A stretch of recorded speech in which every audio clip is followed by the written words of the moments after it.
Board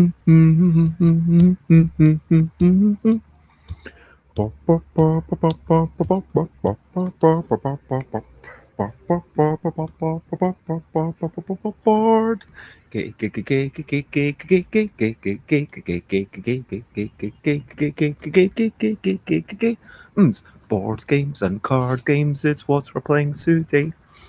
Board games, card games are something we can play. L deck games are something that comes this way. New L deck games, we're testing them today. People have also, well, not all, like not literally all the people, but some people they have submitted games that will in the near future be tested by me and Krys and Leila too. And eventually these might be played by you. We'll play them and decide which ones are good and which ones have potential to be more wonderful. LDEC games, it's what we're testing today. LDEC games, that's going to be the way. Hey! So, yeah. Good morning, good afternoon, good whatever it is, wherever you are. And today, as always, I am Bez. And we are testing the LDEC games. It is testable. So, what is this all about? Let me actually bring up. Let me bring up a little thing and hopefully give you a bit of an explanation. So, the L deck. Could you pass me actually one of the L decks over there, Krys? Thank you very much. So the L deck is a deck of cards with 2 letters on each card. For example, this one says NB, and if this is a prototype of a future typeface. So every card has 2 letters and one of various suits here. The suits are different types of flowers and leaves. And also a number. The number represents how frequent the lower letter is. So there's 3 U's in the deck and 4 D's or 2 F's. And the top letter appears 6 times. So that's the L deck. That came out in 2017 after a couple of years of pondering and design and working on it. And I'm really proud of it. I printed 3,000 and I've got like 50-ish copies left. And then I printed 1,000 of the second edition. And there's about 40-ish of in 2019, and there's about 40 of those left. I feel like, people do appreciate the massive amounts of value. And what I pledge to do is that every year there's a design contest. The first one was 2018, 1 year after the deck came out. And the design contests always ask people, what game would you design? That's it. So let me actually pop up. There we go. So if you look at the LDEC design submission form, the contest is now closed, but this bit's at the top I added to tell people the contest is now closed. One person's going to win consultation time, a package of games, £100 cash, and a table to demo their submission at UK Games Expo 2022. So honestly, UK Games Expo 2022, fingers crossed it'll be a normal convention, if you know what I mean. I mean, this year it was great, but there were so many restrictions, and don't get me wrong, I am all in favor of having those restrictions, making sure that people are wearing masks, having wider corridors, having it be a bit quieter. It was perfect for the state of the universe, but hopefully 2022 will be even better. Anyway, people, by entering the contest, you do grant me the non-exclusive rights to do whatever I want with the idea. That is important since it's non-exclusive. You're not giving up your rights. You are able to then go off and do whatever. Now, I should point out that legally, I could do whatever anyway, but I'm trying to be fair. I am going to, try and keep you involved. If it's good enough to be a headline LDEC game, I want you to be proud of the development that I'm doing. I want you to appreciate that, yes, it might make it further away from what you originally submitted, but it will hopefully be the best version of the game. As I say, initial ideas are fine, but the game should at least be playable. So we will play it. Everyone will get some sorts of feedback. So everyone will get to see their game being played and some sorts of feedback. Games are judged on these three qualities: experience, accessibility, and differentiation. And also, it doesn't matter how many times it was tested. It doesn't matter how well the rules are written, as long as I can make sense of them, or if some bits need to be tweaked. I am willing to do a wee bit of development. That's totally fine. Now, what's going to happen is, over the course of this month, we are going to play everything. This is the first episode. This might be a little bit shakier than normal. I might see about starting future ones slightly later, or ask Leila to be here a wee bit earlier to make sure everything's ready to go in time. But I'm going to invite, I've invited Krys over. Can you say hello, Krys? Hello. And people, yeah, wait a minute, did people actually even see that hand? So that is Krys, and Krys helps me out every Wednesday, basically. And Krys is here actually just sorting out the typography things as we speak into individual things. And Leila's coming over. These are people whose opinions I respect. That doesn't mean that they are, massive gamers. In fact, part of the thing I like about Krys is that Krys is still not that much of a board gamer, I think it's fair to say. So Krys has enjoyed Risk. What are some of your favourite games that aren't by me, Krys? Risk, Dodals, love Dodals, Wavelength. Some strategy games, some party games. What strategy games would you think? Because interestingly, Dodals and Wavelength there were both introduced by me, and it's maybe 90% of Krys's gaming, Krys has said in the past, is because of me. And, I liked having that kind of non-gamer viewpoint in here. And normally, in a normal year, the only way for me to get that would be by going to the pub and asking random strangers. And that's a bit much to ask random strangers to playtest your game. Whereas, yes, I can get designers to playtest it, but it was really last year that we said, okay, because we can't do this, let me get two people that I trust to come over. But as well as doing this testing on camera, I am then going to go off and do a bit more testing at Royal Festival Hall, and with some of the games when I go off to play games, at a normal games night, or if I have people over, or maybe during my birthday, I might cheekily say, hey, this is a game that I think is worth playing, so let's give it a bit more of a go and see how it goes on with 6 people. Because, yeah, some of these games were actually for 6 people. So, yeah, during August, September, so I'm going to try and play them as often as I can. I'm going to make a shortlist. I'm going to try and make the top 5-ish. And then in October, I will rewrite the rules. I'll do a bit of development, hopefully with the blessings of the designers, and then the rules will be sent out to everyone. These will be anonymized. So everyone who's at that point not part of the shortlist, I will invite them to come onto a live stream and to maybe celebrate them, celebrate their accomplishments, but also celebrate who they are in life. Not because you aren't just this game you made. You are obviously, you've got lots of other stuff going on, and I appreciate that. Yeah, there is, I do hope that at least one of these will be good enough to be the next core game or the headline game. And there's going to be another 18 months. So from December, when we announce it at the end of the year, there's going to be another while to, sort things out. And, yep, that's it. Again, what are we judging? Firstly, the experience. Is it fun? Does it engage us? Do we want to keep playing it?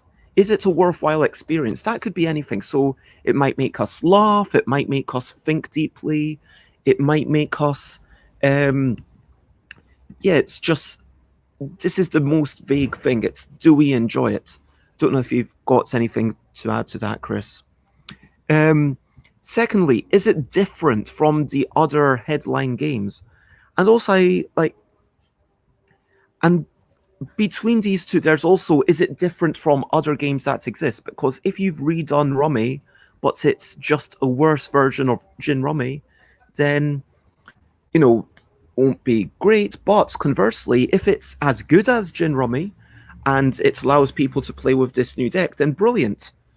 If you've got a game that, and so Paul Mansfield's game, Unfinishable, was very much based on the public domain game Ghost and Super Ghost. There was no L in the original name of that thing, and that's why Paul originally called it Ghostal. And but then Unfinishable is, but it was different enough from that thing to be worthwhile, and that's why I say, does it provide a worthwhile experience? Is it worth people trying this?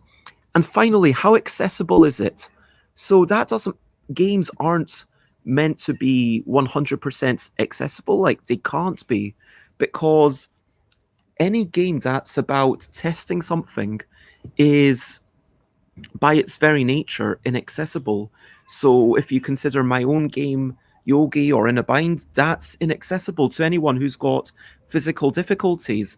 If you can't, if you don't if you don't have functioning fingers and arms, then you won't be able to play that game. If you don't have if you've got cognitive difficulties, you will struggle to play a strategic game. If you've got linguistic difficulties, you will struggle to play a word game. But functionally, are there any extra inaccessibilities, and is it worth those inaccessibilities, if you know what I mean? So if you've got a crazy, rambunctious game, but it's very complex to learn, that doesn't seem ideal. But if that complexity to learn brings about some experience that could only be engendered by that difficulty to learn, then that is totally fair enough. And yeah, so I'm not going to go back down to show you all the private data, because I think that would be a breach of private data. I think it's fine to celebrate the fact that there are 59 responses since I opened this just over 3 years ago. That seems pretty good to me. Like 2018, 2019, no, that's 4 years. So, but it is just over 3 years, but there's been 4 competitions. So split over 4 competitions, there's been an average of 14 3/4 entries. This year, we've been above the average. We've had 16 new entries. There have been 2 entries from previous years that were basically not properly considered, so we're going to reconsider them. And this year, I am going to, how should I put this, consider things, different variants of games separately. So if you look at this sheet that I've just showed, so we've got horizontal, solo, and horizontal, because horizontal was a 1 to 4 player game, but just to make sure that we test it thoroughly, I am going to test the 2 to 4 player version at least at one of those player counts, multiplayer, and I'll play it solo as well. Anything that's soloable, I will play it solo, and we will also play it multiplayer if we can. I don't believe that I have anything else to do to say about this. So if you're watching, I hope that, yeah, if you entered something, then please don't tell us exactly, hey, this was my game or whatever. I'm trying to keep it all anonymous. So that would mean that I would be able to, yeah, show it off in a wee bit.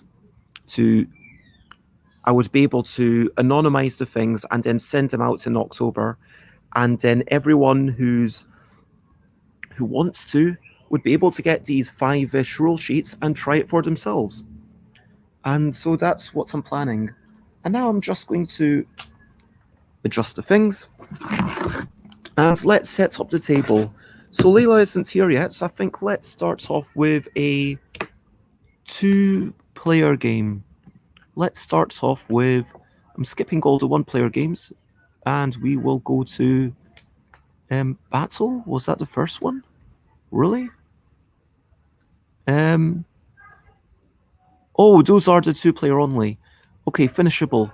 Because I'm thinking the 2-player only I will do when Leila and I are here. So let's start off with finishable. That's what I was thinking of starting off with, which is a game all about trying to make a word. Now, the one thing that, if you're watching, I will let you make a small decision for us. We have, let me make myself bigger. We have the categorical ELL deck. We also have the couple ELL deck. Which one would you like us to use for testing? If you don't have a decision, then I will let Krys decide. But basically, this is the one that probably needs a wee bit more work.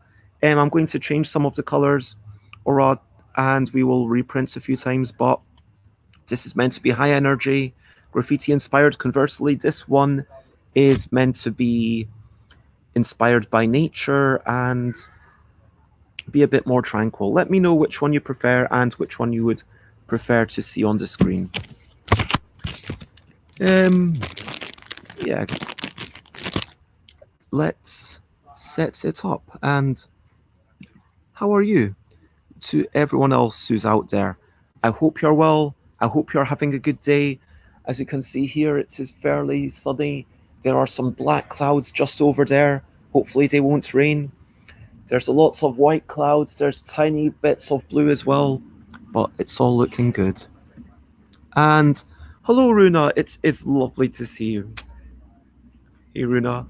And as you can see, I'm still wearing my UK Games Expo things. I did decide that for now, I probably want to leave them on for a while. But thank you for joining me. It's just lovely to have you. Runa says, go you. Okay. Allow access to my camera and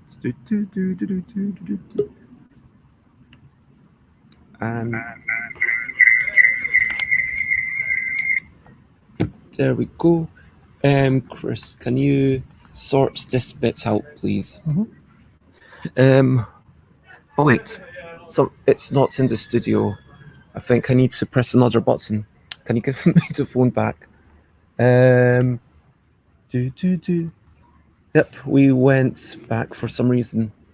That's the problem. Sometimes buttons can be pressed accidentally with the phone whilst putting it in. Go back.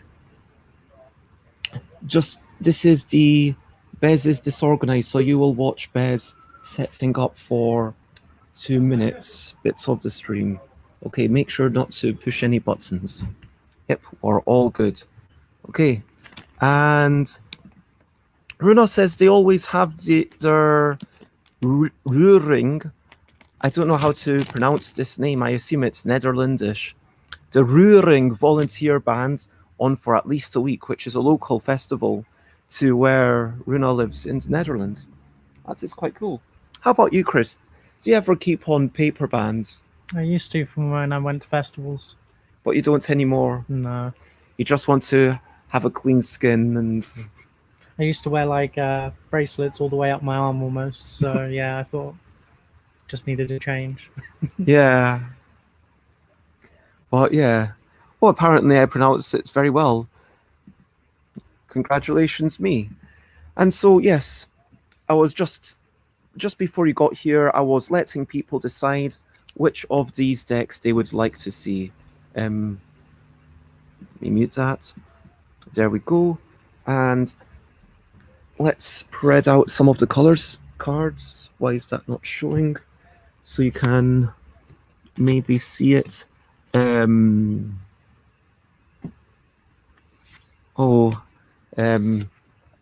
that's what that one looks like. And this is what this one looks like. So which one shows up better on camera?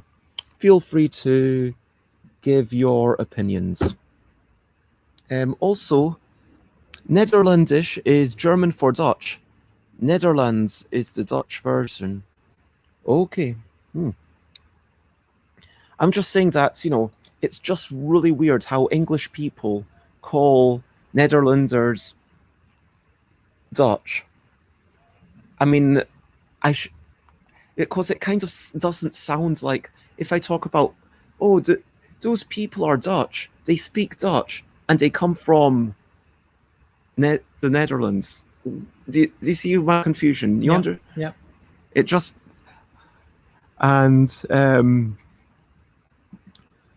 lots of love to Runa. Krys, I'll let you decide. People don't have an opinion, so clear up one of them. Bye, Runa.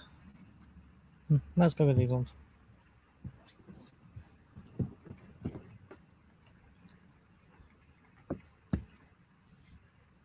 Okay. So let's see. I'll pop it in the bag. Okay.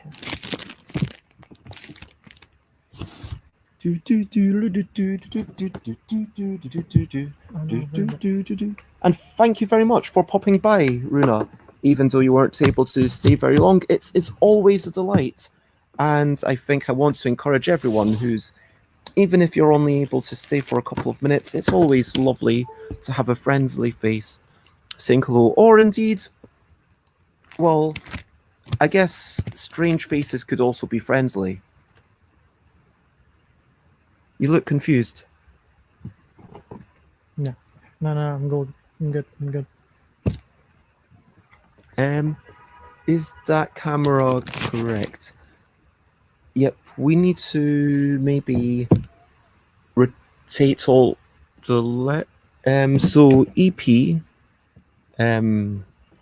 that way it's visible. So actually, no, that's actually fine, because that means that if I sit beside you, then everything is fine.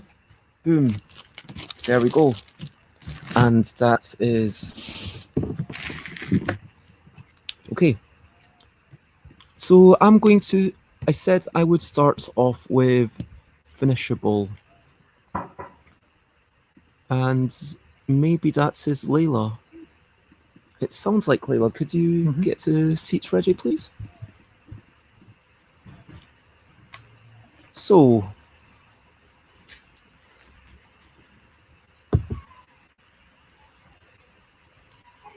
hello, Leila. How are you? Now better since I can see you guys. Would you like to put this somewhere in case we get hungry at one point? Are you able to put it in, or we can put it under the table if you want? Okay, I'm gonna grab Otherwise, it can go into the kitchen. You know how the kitchen works. Announce my presence. So that's his Leila. So I will be reading through these rules, and we'll see you in 5 minutes. So this is all about making a word. If you could put the deck together, Krys, we'll play this 2 players, and then we'll also play this 3 players when Leila is ready to sit down. Oh, they need to be played with. If you want to give the table a wipe, then feel free. I might just give it a quick wipe. So this is a game from a designer that I'm not going to name. It's been one of several submitted, and let me actually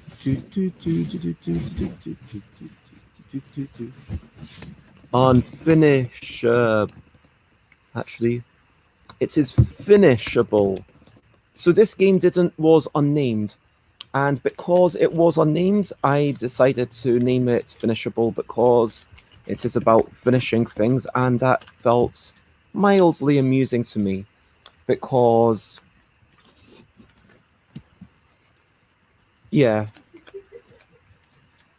And Leila's laughing at my terrible joke, I guess. Oh no, completely unrelated. So everyone gets 3 cards, and there's a face-up draw pile and a face-up discard and a face-down draw pile. So, boom, puts it there. 3 cards to each person, please.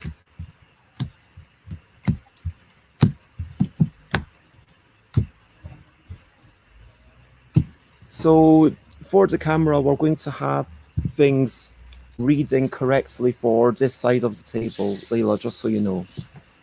This side of the table. You mean on your So side? Yes. Yeah. Okay. Facing this way. And the top is about here, and the right is about here, and the left is about there.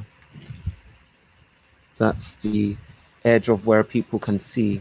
Cool. And the bottom of where people can see is basically there.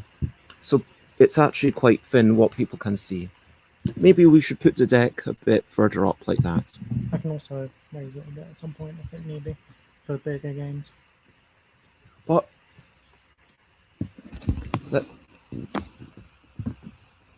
are you happy to be on camera? Yeah. Okay, so we'll have myself and Krys on camera, and Leila can be the disembodied voice. Yeah, I will be on camera once I feel a little better. I have like mornings. But I also feel bad that I'm not wearing red and I'm not like jeweled up. Okay, so we are going to be creating words with shared letters. There's one line of words, and we want to be the person to finish the word. Okay. It's completely the Just opposite. to finish, not to construct, but to finish. Yes. Okay. It's all about having the victory, like dealing the winning blow, you know. Yes. That sort of logic. You can add, you can replace, you can shift, or you can remove. One card goes here. On your turn, you can do one of 3 things. You can one of 4 things, I just said. So this is my hand. Yep. Okay. You can add a card, so I will put that there. And so it has to go adjacent to it, but on either side. You can put it in between things that are already there. In between is okay. You can. And you have to line things up, so it has to be also lined up correctly. It cannot go like... It cannot go up and down. Okay. The next thing you can do is you can shift. So you can shift things so that they line up differently. So this is interesting because I think this is the first game that actually uses the shifting as an action rather than just something to make it clear. A third thing you can do is replace. So you can choose something that's already there, discard it, or take it into your hand and put something from your hand into that same spot. So it must be aligned exactly the same way. Okay. You can remove a card. You pick it up and you either discard it or you take it into your hand. Okay. Once you've done that, everything on either side collapses, if you know what I mean. So the left and right kind of move together. And if they don't line up, then you cannot remove it. So, for example, if the cards were like that, you couldn't remove the IY, because if you did that, then these would not line up. Okay. Sorry, that's once you've done your thing, then you check to see if there's any word. If there is a word, then a word must be 3 letters long, and it cannot have extra letters on that line, if you know what I mean. It has to be exactly 3 letters. No. The word has to be at least 3 letters. At least, okay. But you cannot have extra letters that are not part of the word. So, for example, if you had DAY, let's say there was a D here, but there was a C here. Okay. That would not count because Yeah. it has to be Part a of the word, perfect yeah. word on one line altogether. Okay. If there aren't any words there and you've got fewer than 3 cards, you replace until you have 3 cards. And also it says that if you are allowed to gain cards by removing stuff, the maximum number you can have in your hand is 5. Okay. You're trying to be the first person to make a word. If you make a word, you score 1 point for 3 letters, 2 points for 4 letters, 3 points for 5 letters. So basically length minus 2. Mm-hmm. And that is the entire game. And it suggests playing 3 rounds and tallying those scores. So that is finishable. And hello, Alex. It is lovely to see you. And I hope you're well. And Alex says we are excellently color coordinated. I will say hi to Alex if I'm in the picture. And I'm not color coordinated. So I'm not in the picture. okay, so Krys, your turn. Okay. Let's see how this game goes. Can I move this here for the time of the game? Yeah, sure. Yeah, I don't want to just do it. Yeah. No problem. Could you push it a little bit further that way because The shadow's in the way. Yeah. I'll just Or- put it in I can put it on my side. there. No, it's okay. It's good. Although if you put it on my side, are you worried I might drink it? That's a fair worry. So it's my turn now, yeah? Yep. So if I put this here, I'm gonna make A word. Yeah. And now you win. So does it go away? Or So you get 2 points is my understanding. And then these go away. And that's the end of the first round. this is my points, okay. Yep. Yep. So Leila scored 2 points, and there is no rule for who starts next time. And Alex says, is that why you're not allowed on video? It was entirely Leila's choice to not be on video. Because I'm winning.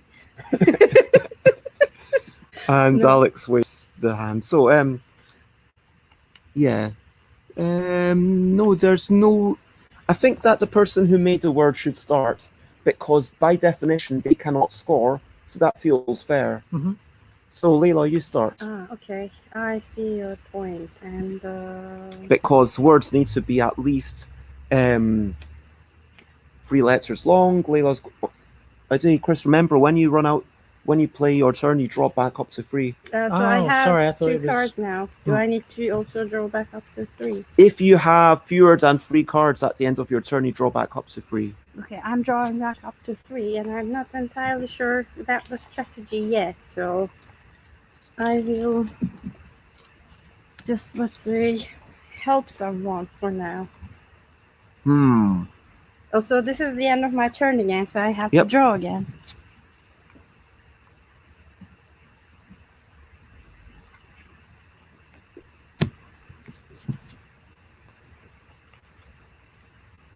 So if I'd had an E, I could have played it and scored a point, but I didn't. So you can move, discard. You can shift, add, remove, or swap. Okay.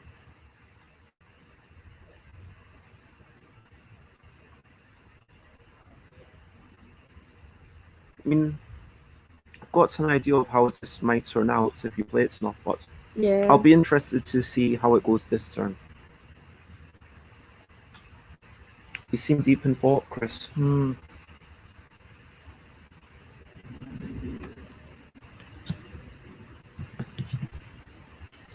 Ooh. So with the NO, and hello, Sates, it's lovely to see you. So, and Leila Okay, is... I will be on camera, okay. I'm feeling better now, so just... I don't know if we can get all of us on camera anyway. You guys be on camera, and I will be on my sidekick, like... Voice Because over. I'm not color coordinated, I can like only be... Play your card. Yeah, I'm thinking about... Oh, I'll get it. thank you. So you were saying something about like how this might turn out, but you would like to see how it goes this turn, and you were saying something about the no. So with Yep, I knocked off the wire. your help, obviously, I can make a word, but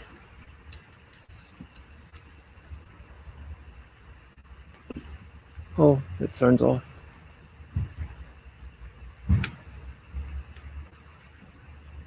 And so, Xate says, "Oh my God, it's my favorite." I assume that means favorite person. Do I just press camera? No, it's on again now. Oh, okay. Is that okay?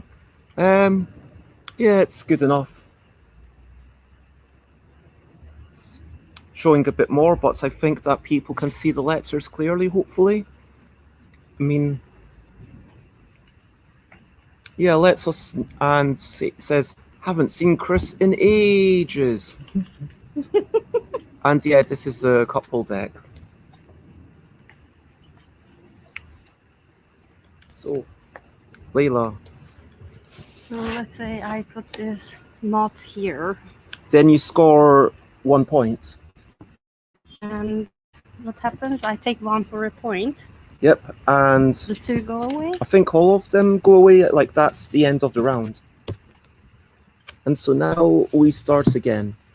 And So I have Leila to draw. wins again, and so basically no one's going to win this game unless they make a 5-letter word, which is quite tricky. Yeah. So Leila, I think. Okay, let's just put this down here. Okay, I will just do that to at least come second. Yeah. I am going to get 1 point. Okay, so yeah. Xate's got their second vaccine yesterday and is off work today. Get A bit plenty of soft. rest. Yep. And hydrate a lot, I guess. That helps. So that was the game. Initial thoughts. What did everyone think? I'd like to score a point next time. Leila, are you comfortable being scripted? Up to you guys, so yeah, okay. Okay, I feel my first thoughts is that play 3 rounds, add up the points is not good, because I think it's too often going to be the case that there's basically just no points in, no possibility of catching up to one person. Yes. I think even if it was first to 5, that might be perfectly Actually, how many did you have? You had 3 points? Yes, I have 3 points. Like maybe first to 3. But I would be interested to play it again as a one-off game, as one more round to play more. But what was your opinion, Krys? I don't know. We didn't get much of a chance to use the other functions, such as replace and remove. That was something that I'd like to get to try, to see how it evolves. But like, I wonder if this game is going to, when you are good at it, going to be like, okay, I don't want there to be a possible word, and then eventually there's more and more cards, and someone's like, aha, you've got something that I can turn into a word because they know a word that you don't. I imagined that that's how it would go, and I was actually quite surprised when I think there was something that, yeah, it's like we were being very friendly in that game, if you know what I mean. I felt that as well. Whereas when I was playing cards, I was intentionally trying to make it as hard as possible. I felt that. Okay. But I think the rotation may have exacerbated that for me particularly. Yeah, you're on my left, and so the person on the left of Bez is probably less likely to make a word. Mm-hmm. So in this game, being the starting player is a disadvantage, I guess. Oh yeah, because for sure. If you're the starting player, then you cannot potentially score a point. Also, it depends on how many people, because if you're like 4 people, the third person can score a point, and then the fourth person will sort of not be able to score anything at all. But like Krys, I'm also interested in using the other dynamics, and I also hope that we would be playing a little bit more, and there would be some like turn of events, change of dynamics, maybe. Yeah, Yeah. I really enjoyed the idea and the dynamic behind Can you- shifting things upwards and Yes. downwards. And I would be interested to see how that develops further. You know, for example, if you've got like stacks of diagonal lines, Yeah. and then moving them or shuffling them, and you know, I think that aspect of Yeah, it I is do really wonder unique. whether it really needs to be 4 or more letters to kind of Yes, make that's it a what little. I was thinking. Maybe 4 or more letters. So Less chance of 3 letters. Yeah. Yeah. So yeah, we'll give it. I think let's give it one more go with the 3 Yes. letters, But and for the purpose of playing the game, I'm gonna sit this way because the sun is coming into my face. So I will just No problem. sit like this, and when we're playing, and when we're and chatting, I can. Xate Yeah. says at least now they are. So Xate is not off work, just off normal, like just feeling Yeah. a bit off. But yeah, as Alex said, hope you feel on again. And yeah, that's a really nice way to put it. And yeah, congratulations on getting your second vaccine. And Xate says never sit left of Bez. Should Which- have learned by now, but Yeah, Can Buzz you planned shuffle- it like in a way that we both are like And on the left side of affairs. I hope that your work goes okay, Xate. Oh my gosh, what's that purple thing that suddenly appeared? Yes, that's what's the purple. it looks okay. Okay. Oh, now it's gone back. Okay, That was a magic trick. No. so I'm just going to throw 3 cards your way.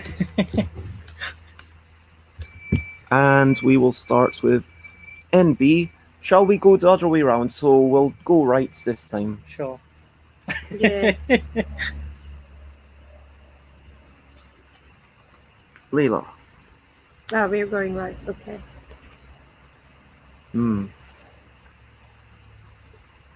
So I can. Shift. Oh, darn. Hmm. What was I going to do? Hi. You can shift, remove, or replace. Although part of me does also wonder, like, if people were trying to be mean to each other, wouldn't they just keep removing the card?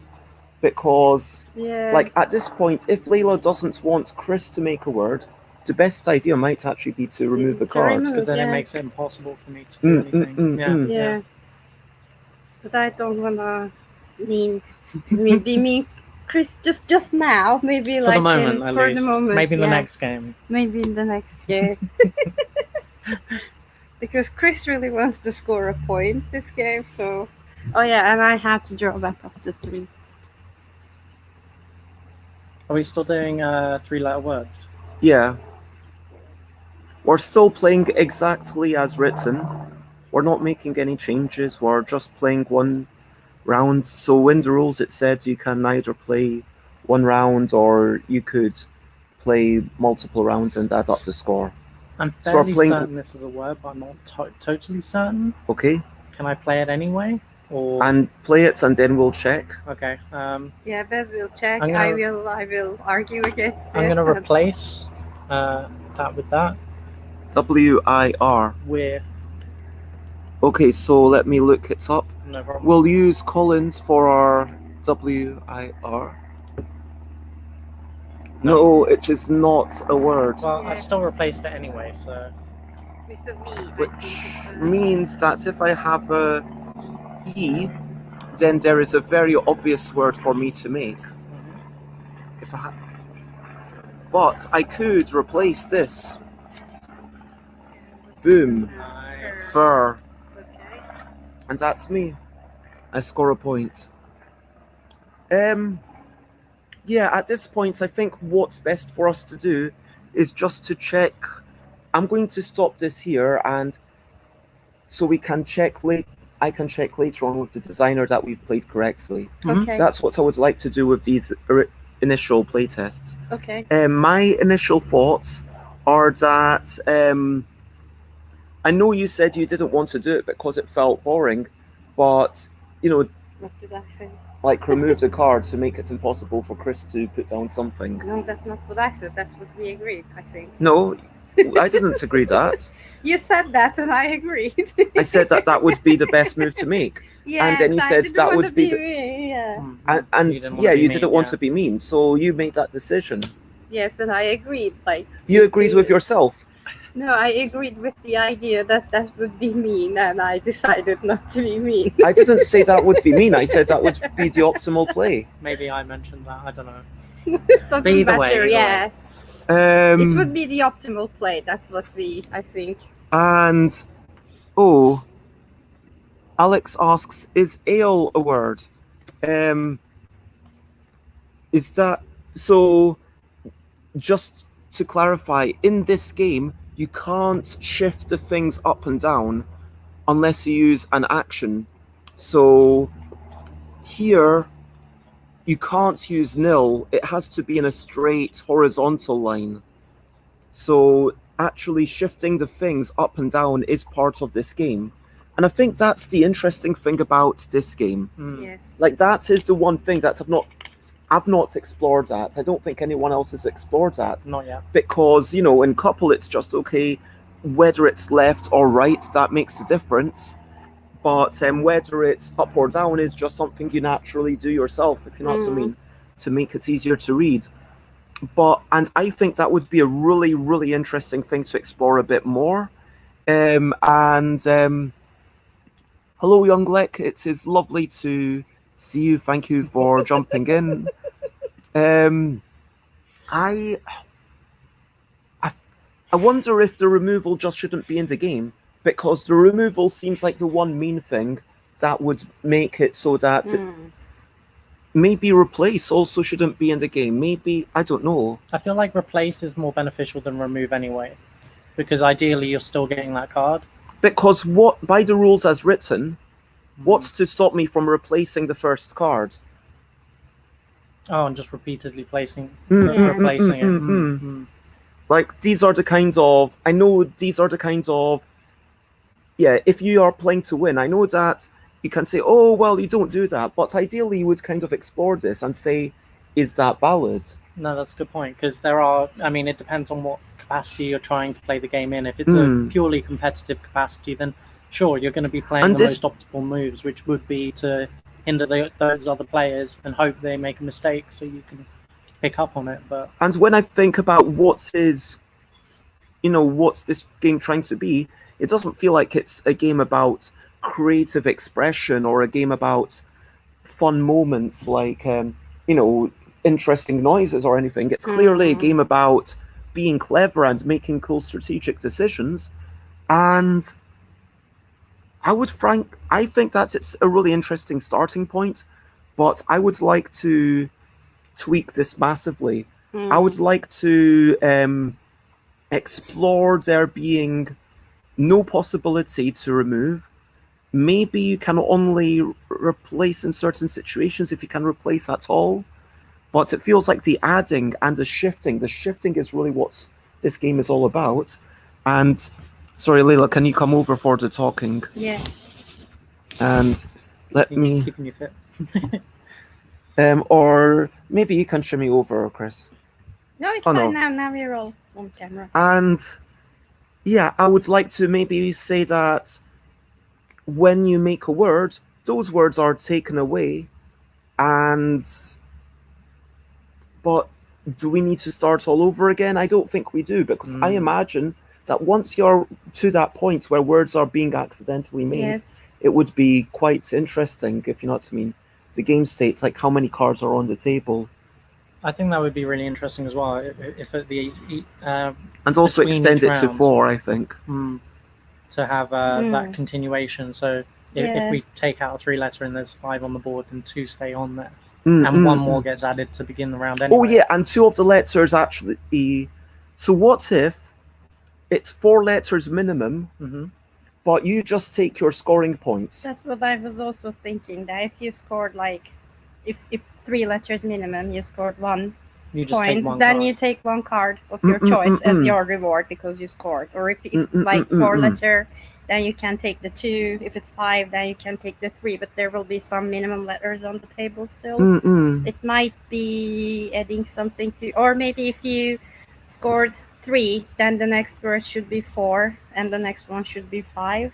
So there will be some like growing amount of cards on the table can be another idea. Oh, what if? I mean, obviously this is all just hypothetical, Yeah. but you know, for example, you could have it played as each person has to get a 3-letter, 4-letter, and a 5-letter word. You know, it could be. I was just thinking because it gives those who haven't got a 3-letter a chance to catch up and build those points still. Yeah, because I think we all feel that, you know, that dynamic should be there, that the number of letters should be increasing, and we would like to shift it around. We would like to use the... Alex suggests if you remove a card, maybe you don't draw one back, so it's limiting to both you and the next player, but then that adds complication. I mean, removing or changing might be interesting if you're making a word. So maybe that's the rule. You're allowed to remove or swap, but only if it makes a word. I was thinking that earlier as well. It could be beneficial. Well, why are you thinking these things? I'm not saying them. Because everybody was talking. Sorry.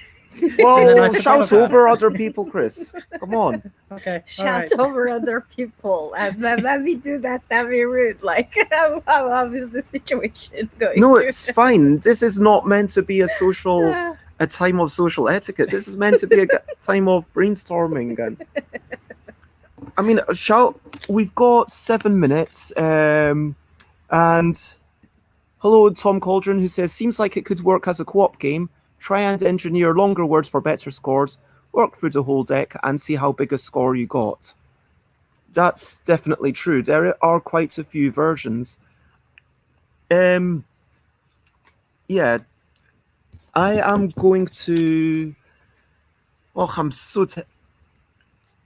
Let's try a version that... Because we've got 6 minutes before the end of the hour. And so let's quickly try a version where it's 4 letters minimum. You're allowed to add or shift. You can remove or change only if you make a word. Okay. And then we go until some number of points. I don't know how many. So how would you remove if you make a word? Like, it's 4 letters? As you say, you leave 2 of them and you remove some of the other ones from the word.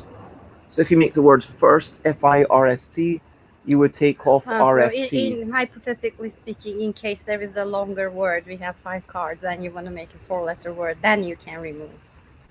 Yeah. Yes. Yeah. Okay, so that's what we're talking about. Oh yeah, like if there's a or maybe there's a letter in the middle or something. Yeah. Okay, so I'm going to do this. Let me swap the camera around. Are we going? I think it makes more sense to keep left. Clockwise, yeah. Let's go back to going clockwise. Okay, we're really making it hard for each other now. No niceties anymore. Yeah, the claws are out. Another cue for you. And no drawing back or drawing You do back? draw back. Okay, I do draw back. Sorry, this would be your card. This would be mine. It doesn't matter.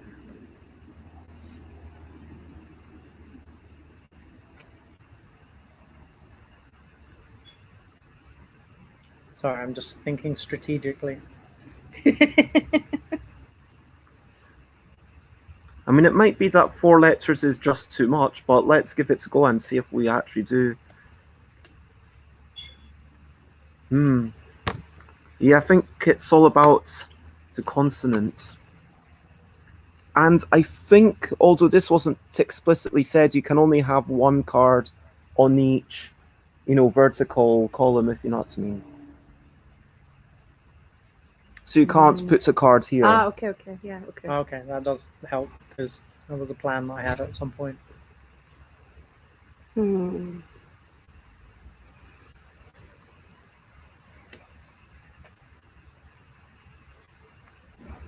Right. And it might be that. Yeah. Yeah, it might be the kind of thing where you really want to do a sequence of moves, Yeah, let's just try the move dynamic instead of the add and see what people are coming up. Yeah, I think that actually at this point, yeah, with moving being allowed, I don't see us ever making a word. As it sits currently, you mean? With the rules that I have decided for this, I think I've made it even worse. I think I made this game far worse than it was before. So, yeah. Apologize to the designer, but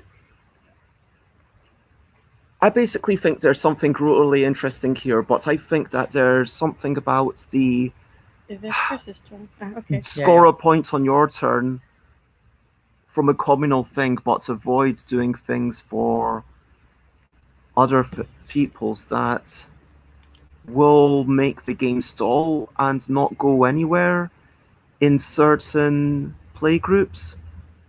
And I don't know how you can solve that, really. Unless you give, I guess, enough actions that you can take it from, oh, there's no way to make a word, to, haha, I managed to make a word. Like if there were 2 actions and you have to get more finish with either make a word or finish with more cards. So you can't do 2 moves. It has to be one of them has to be either make a word or add a card. And then one of them has to be either add a card or shift.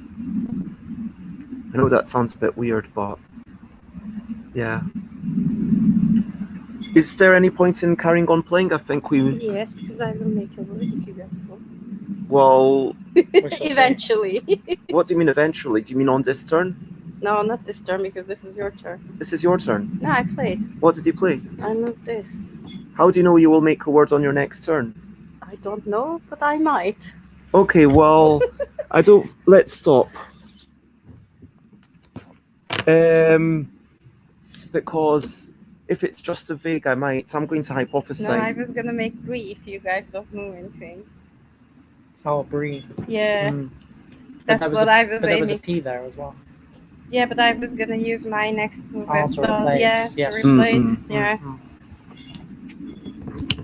Yeah, I would have personally gotten rid of the IE together because that was too good. But Tom says, I'm going to have to get back to work, but I'll try and watch more later. Testing is interesting. And thank you, I'm glad that you find it interesting. So that is finishable. Right now, yeah, based on how it currently is, how the rules as written, so the rules as they came to us.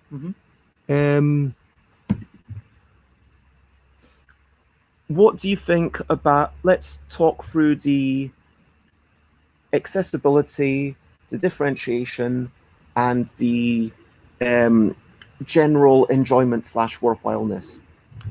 Accessibility. I mean, it's quite accessible because we didn't need anything more than a deck of cards, and it's not too complicated. The rules do seem a little bit complicated. I mean, 4 actions is a lot too. I think that 4 is slightly more than normal. I think like 3 would be better. Yeah. Okay. Sorry. Accessibility. Sorry, I should stop talking. I'm leading the conversation so much. Please talk home for me. Krys. Yeah. Did you have anything else to say? Sorry. Before. No, in terms of accessibility, I was thinking that the rules were fairly straightforward. Okay, 4 might be a little bit too much, but because we didn't need anything else, we didn't really need a paper or a pen or like, you know, I also don't like games with too many players because I cannot reach the table, I cannot see the cards, but in this version it was quite accessible. That's what I was going to say. Yeah, I kind of agree. I mean, it seemed like very simple principles. Admittedly, yeah, 4 actions does seem a bit much, but ultimately, I think anybody could pick it up within about 5 minutes. Mm. Maybe a playthrough, just to get their mind into it. But yeah, it seems very accessible to me. Yeah, I think it was fine. I would, rate this above average. So differentiation from the other headline games, Leila or Krys? I'd say that for me, the biggest thing that differentiates it is the shifting. Yes. I love that dynamic. I'd like to see a bit more of it, or see it working in action. Yeah, I mean, I agree with Krys. Like, I don't know the rules of all the games, but within my like general broad sense of whatever we played and whatever I know and whatever we tested last year, the shifting dynamic was very interesting. And as you were reading the rules, I was like, yeah, this is new, so let's give it a try, see how it works. So I quite liked it. A quick, I hope you have a good day at work, Alex, and lovely afternoon yourself. Bye for now. And bye to Younglek. I guess this was everyone's lunch break. So I think that, the shifting makes it different. I think that, it's a word game. The kind of single frame of it is different. It feels different enough. Like, within the scope of word games, it still feels very different. But I don't think it needs... I think it could even be a bit more similar to things, if you know what I mean, and still be different enough with just the shifting. And then we finally get to the, is this a good game? Is it a worthwhile game? As the rules as written, what do you think, Leila?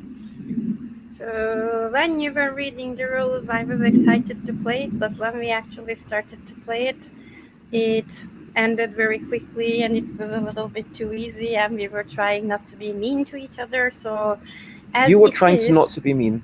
I was trying to be mean. I was encouraging you to be mean, but I was trying not to be mean to Krys, not to you. Okay, But so if we've gone left, then maybe you would have been mean to me. Maybe. So the issue is that you're not willing to be mean to Krys because Krys is too lovable.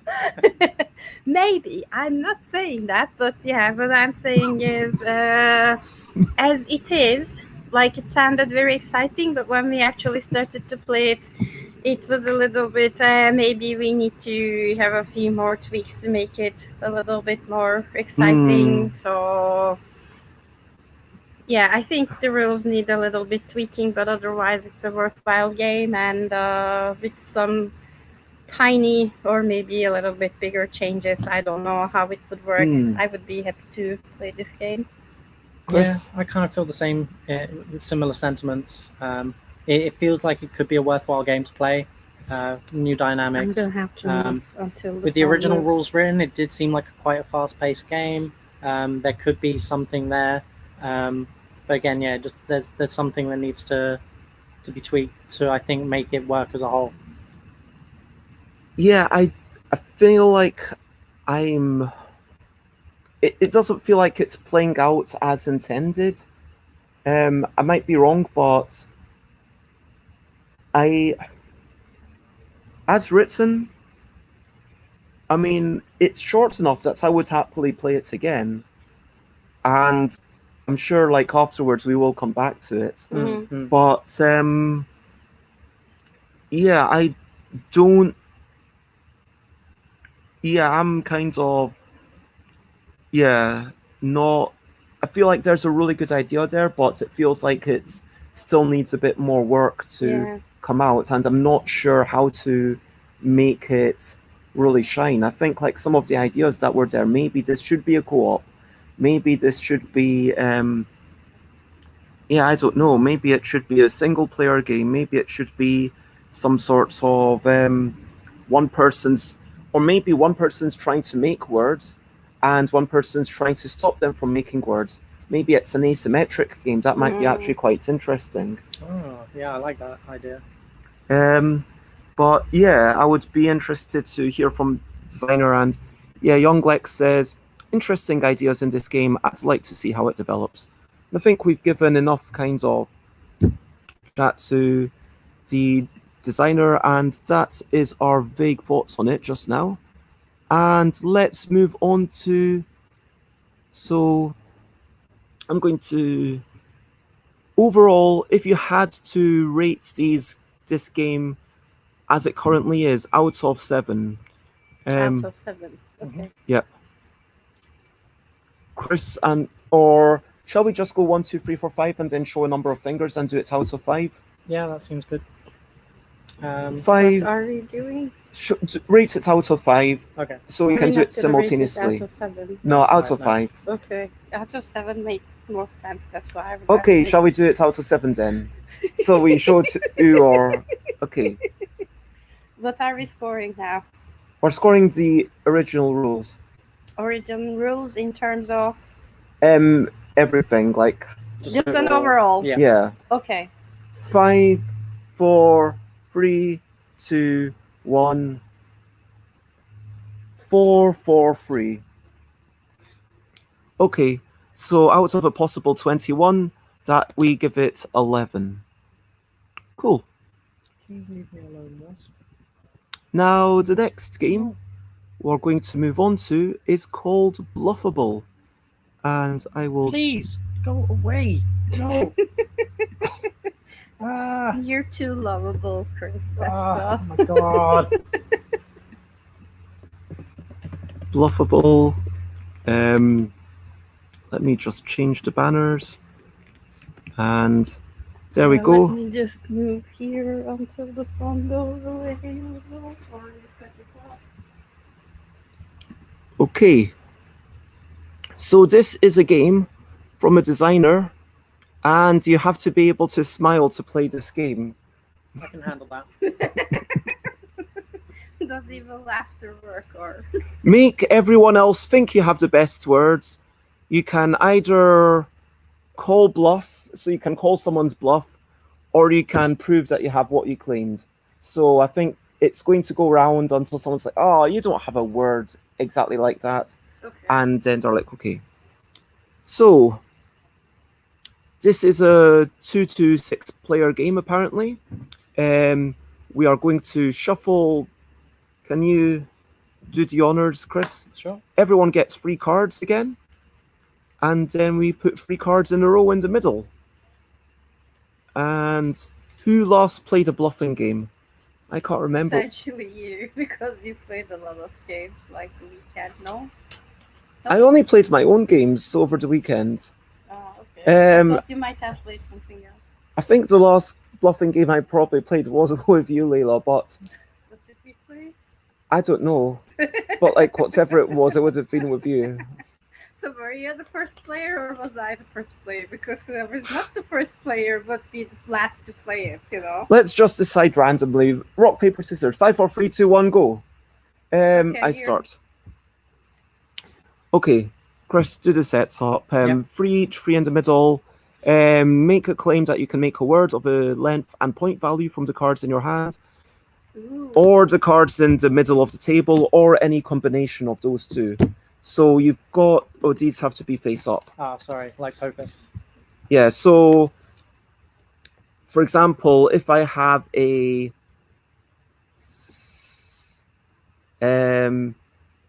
T in my hand, I could go tins, T-I-N-S. If that makes sense. Do you also calculate the value or just say that I have a 4-letter word? Or And I'm just noticing that it's pretty bright there, so let me bring it into the bit that isn't distractingly bright.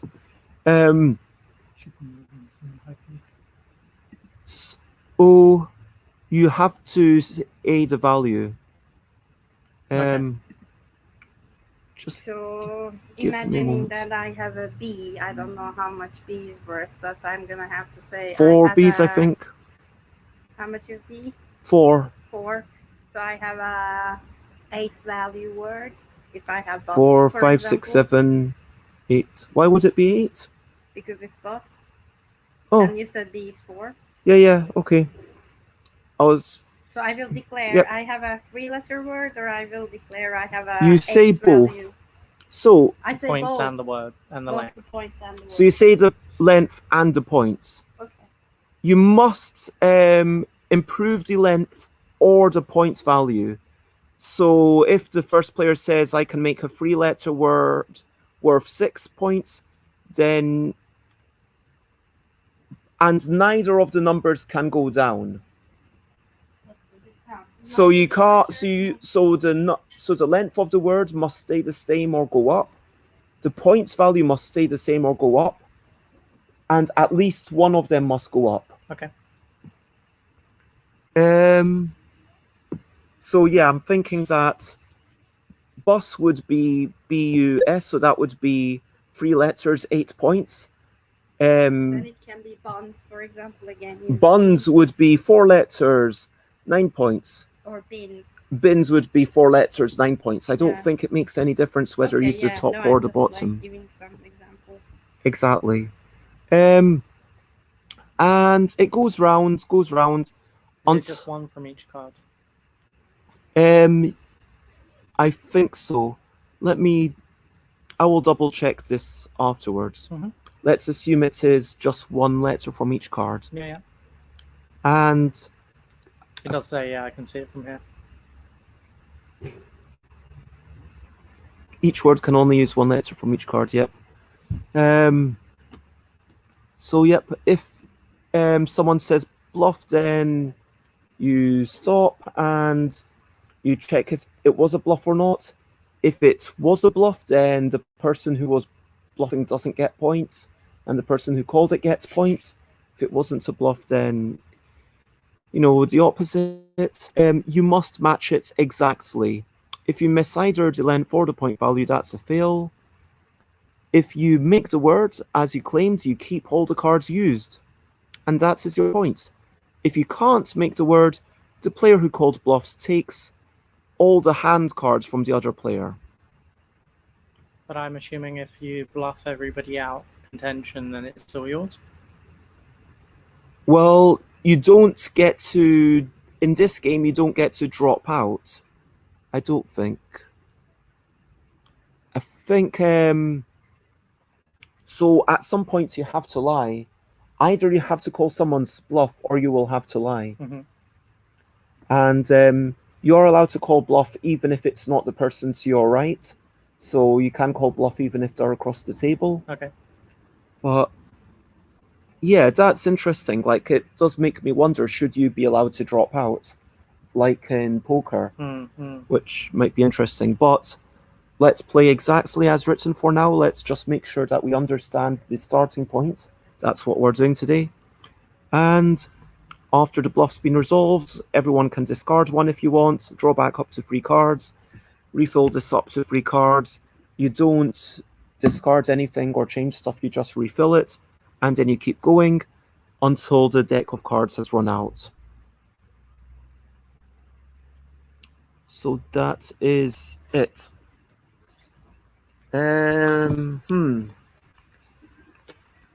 Okay, as I see it, I'm wondering what's my incentive to not start at the highest value that I possibly can.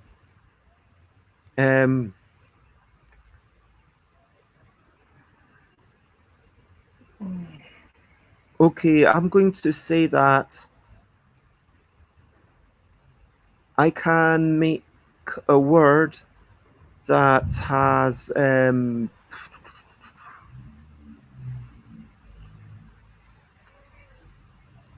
letters, 10 points. 4 letters, 10 points. Yep.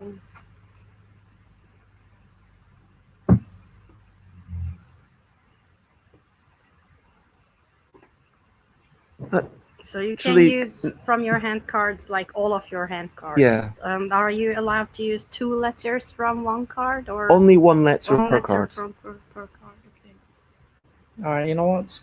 I'm just gonna go like pretty crazy here.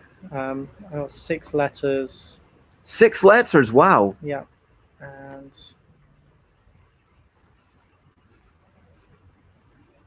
uh, 16 points. Wow.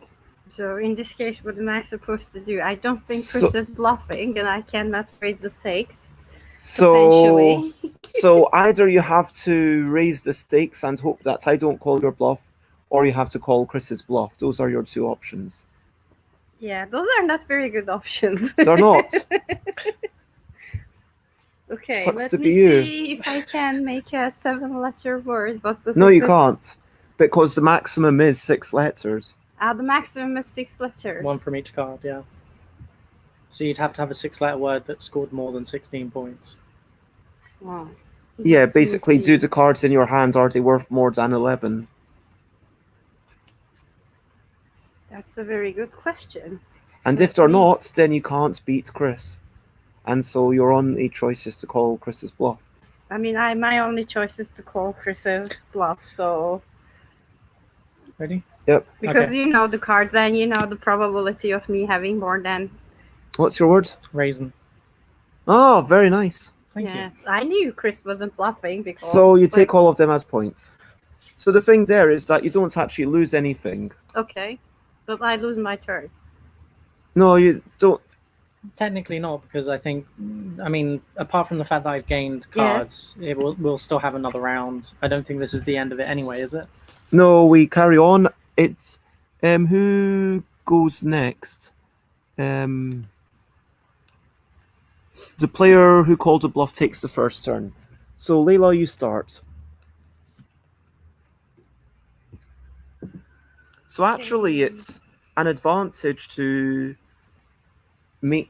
call the bluff, because then you get to take the first turn. I wish I'd called a bluff now. Oh, we should have gotten a chance to discard any one of these. I didn't have any, but, Okay. yeah. I wasn't thinking about like discarding or...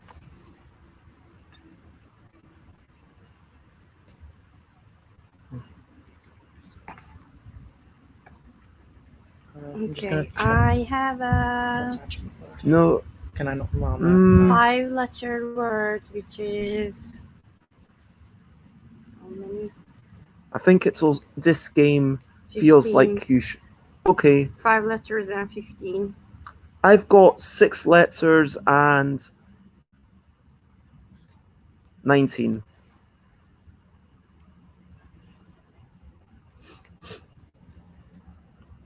Six letters and 19. And I have to increase it, don't I? Yes. Yep. There's how many on the board? 7? No, 8. But you Yep. cannot, because you cannot do 6 letters and 20, can you? Might be able to. But you said both need to increase. No, at least one needs to At increase. least one. Neither can go down. Okay, neither can go down. Okay, well, I'm in a position that I just have to call your bluff because I can't increase. Ration. Nice. Well done. And so, Krys and Leila, would you like to take a new card? No, Discard one of your cards then. no. Can we have maximum of 3 cards? Yep, only 3 cards. Okay, I'm happy with my cards. So. Okay. So I will flip these over. Chess, AM, AW. And it starts with Krys.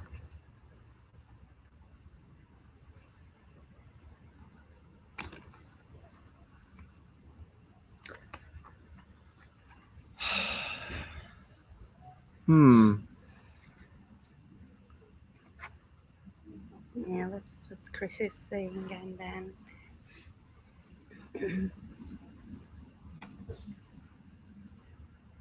Huh. Yeah, it makes me realize how much I rely on being able to move these around to Yeah. think of words in my mind.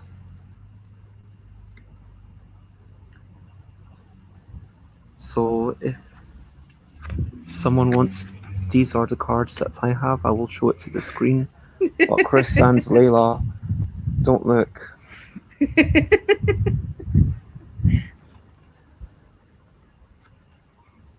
Okay, 5, 20. 520. 5-letter word, 20 points. Shall we keep our points face up, just to avoid confusion? Yeah, that makes more sense. Okay. 520. Is it a bluff and can I raise it? Is the question.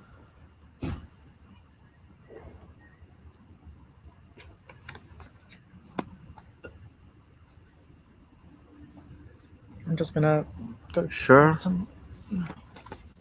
I was more just letting.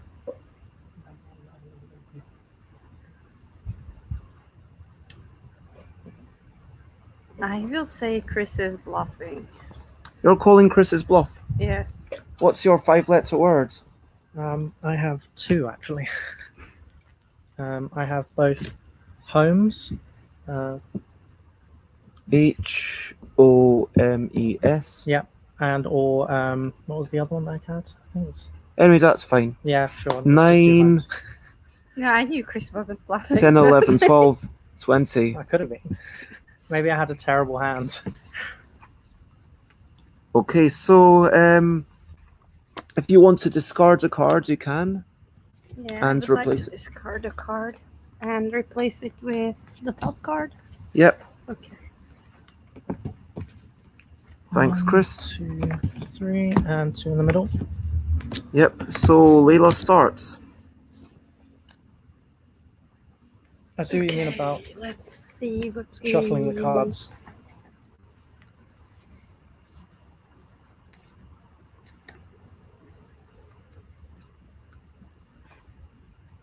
Okay.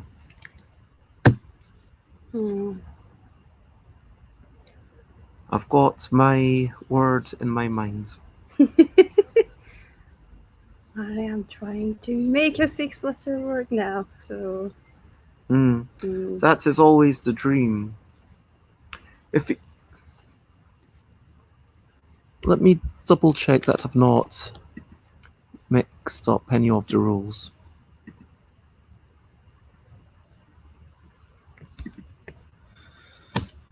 Okay, I have a 5-letter word for 15 points. Okay.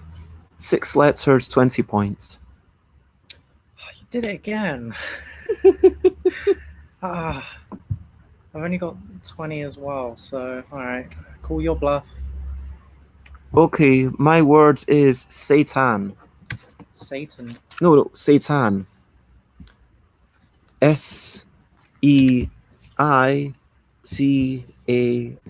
Which is in French. No, it's an English word. It's a type of vegetable. Or it's kind of like tofu. I thought it spelled differently. I'll check on Colin's English dictionary. Yes, I might be please right. do, because- Seitan. Foodstuff made from the Yep. gluten of wheat as a substitute for meat. Okay. Well done. Thank you. Wait, how many points was that though? 20. It was actually 20. 2, Okay. 5, 9, 10, 11, 16, 20. That was just secretly waiting that I wouldn't say 6 letters and 21 were 21 Does points. anyone want to give up a Nope. card? Do you want to change a card? I'm happy with my cards. Okay, Krys starts.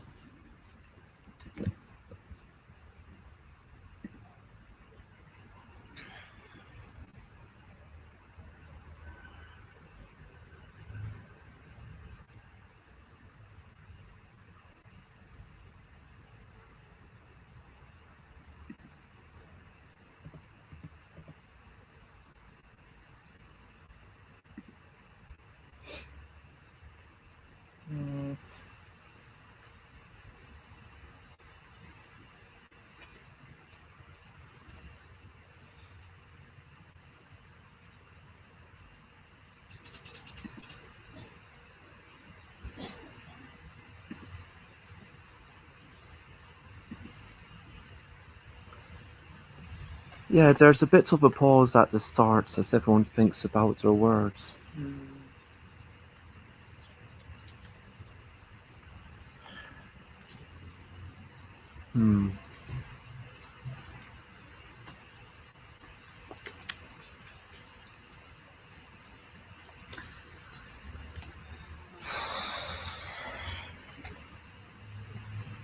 Something else.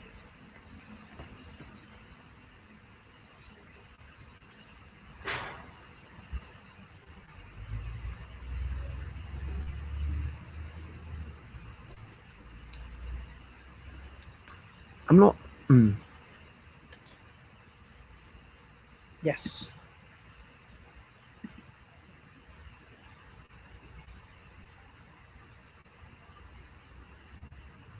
6 letters, 25 points. Ha. Okay, I'm calling your bluff. But it's not your turn. No, but anyone can call the bluff, I said. Ah, okay. So what's the word?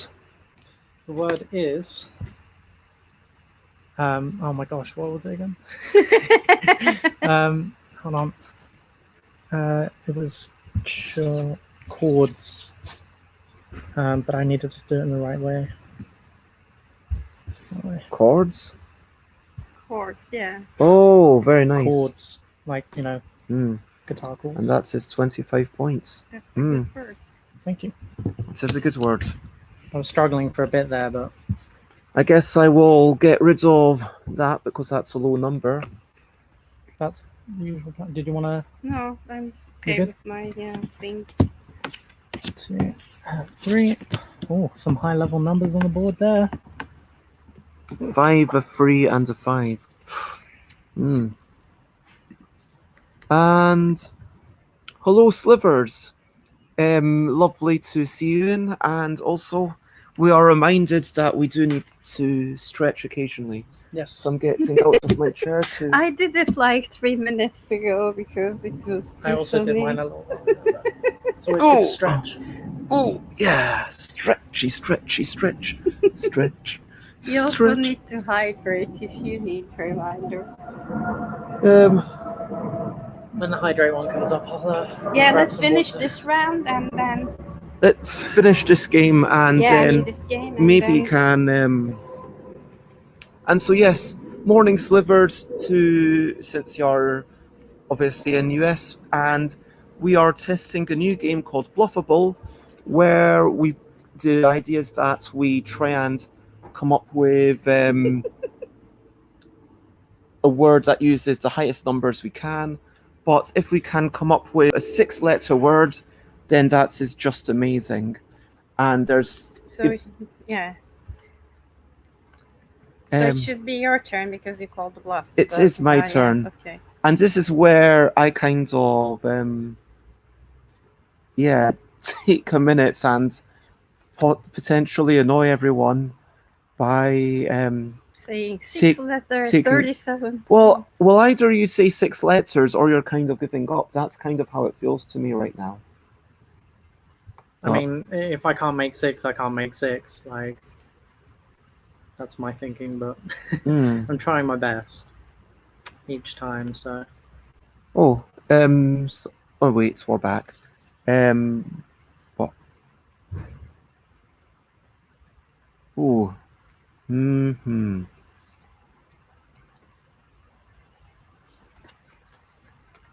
Okay.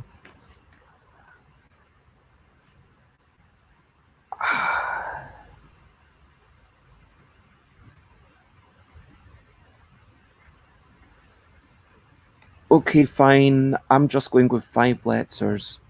And it is 18. 5 letters, 18. Can you beat that? 5 letters, 20. Oh.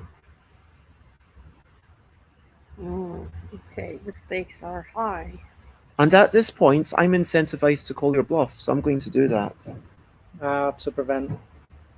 Or although maybe I really actually want Leila to be able to beat it.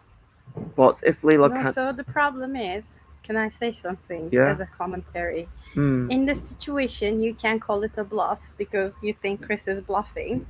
You both had your turns for thinking, and in this case, I might or I might not be able to say something, but when you go like it's a bluff, I'm automatically losing my turn. I feel like there should be penalty for calling bluff out of turn.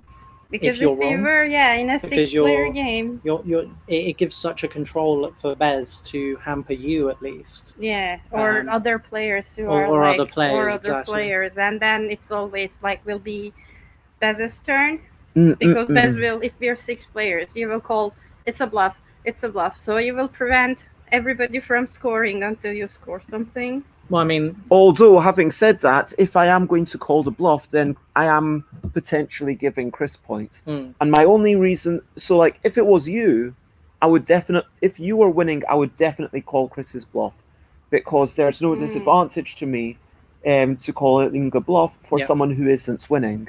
But in either case, I'm not gaining anything as a player. Not points, but I'm also like not gaining my turn either.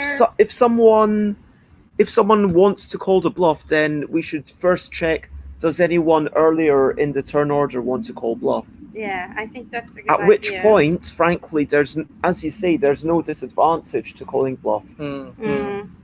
But if that's the case, at least then it gives those who are already in pre-turn order the opportunity to call bluff.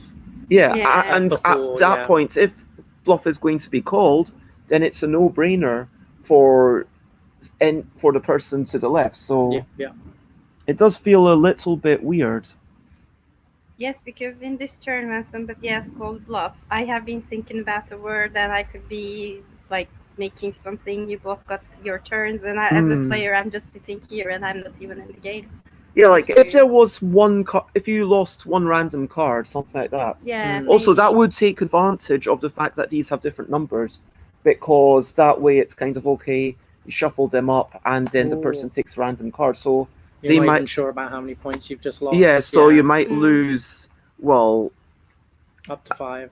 Yeah, you might lose a 1. I was actually curious if I had a 1. No, but it still doesn't solve the problem that I'm not in the game as a player. So I think... but then, if I call bluff, then I'm not going to call bluff, because then there's a disadvantage. Because if I think that Krys is maybe correct, I don't want to lose a card. Yeah, but the point is I still did not do anything during the game. I'm just sitting here like literally as a dummy. So in that case, I mean, you might be in a competition with Krys whether to earn more points or not, because you will be losing points.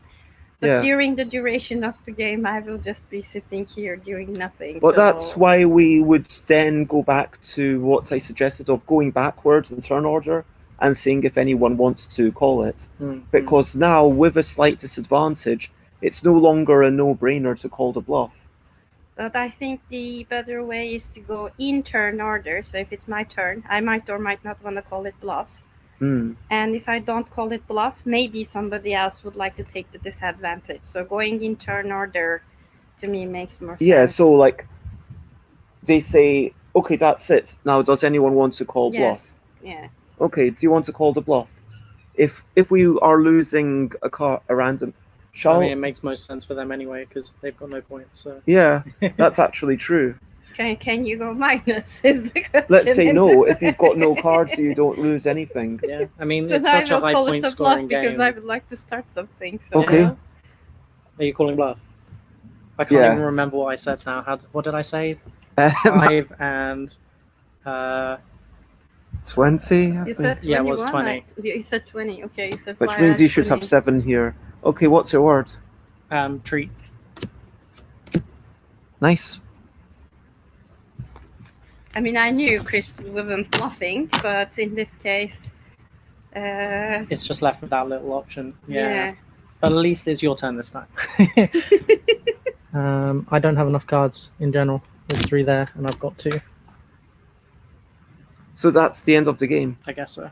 Okay, so this is the end of the game, and you scored 2 points. I scored minus 4. 4, 5, 6, 7, 8, 9, 18, 20.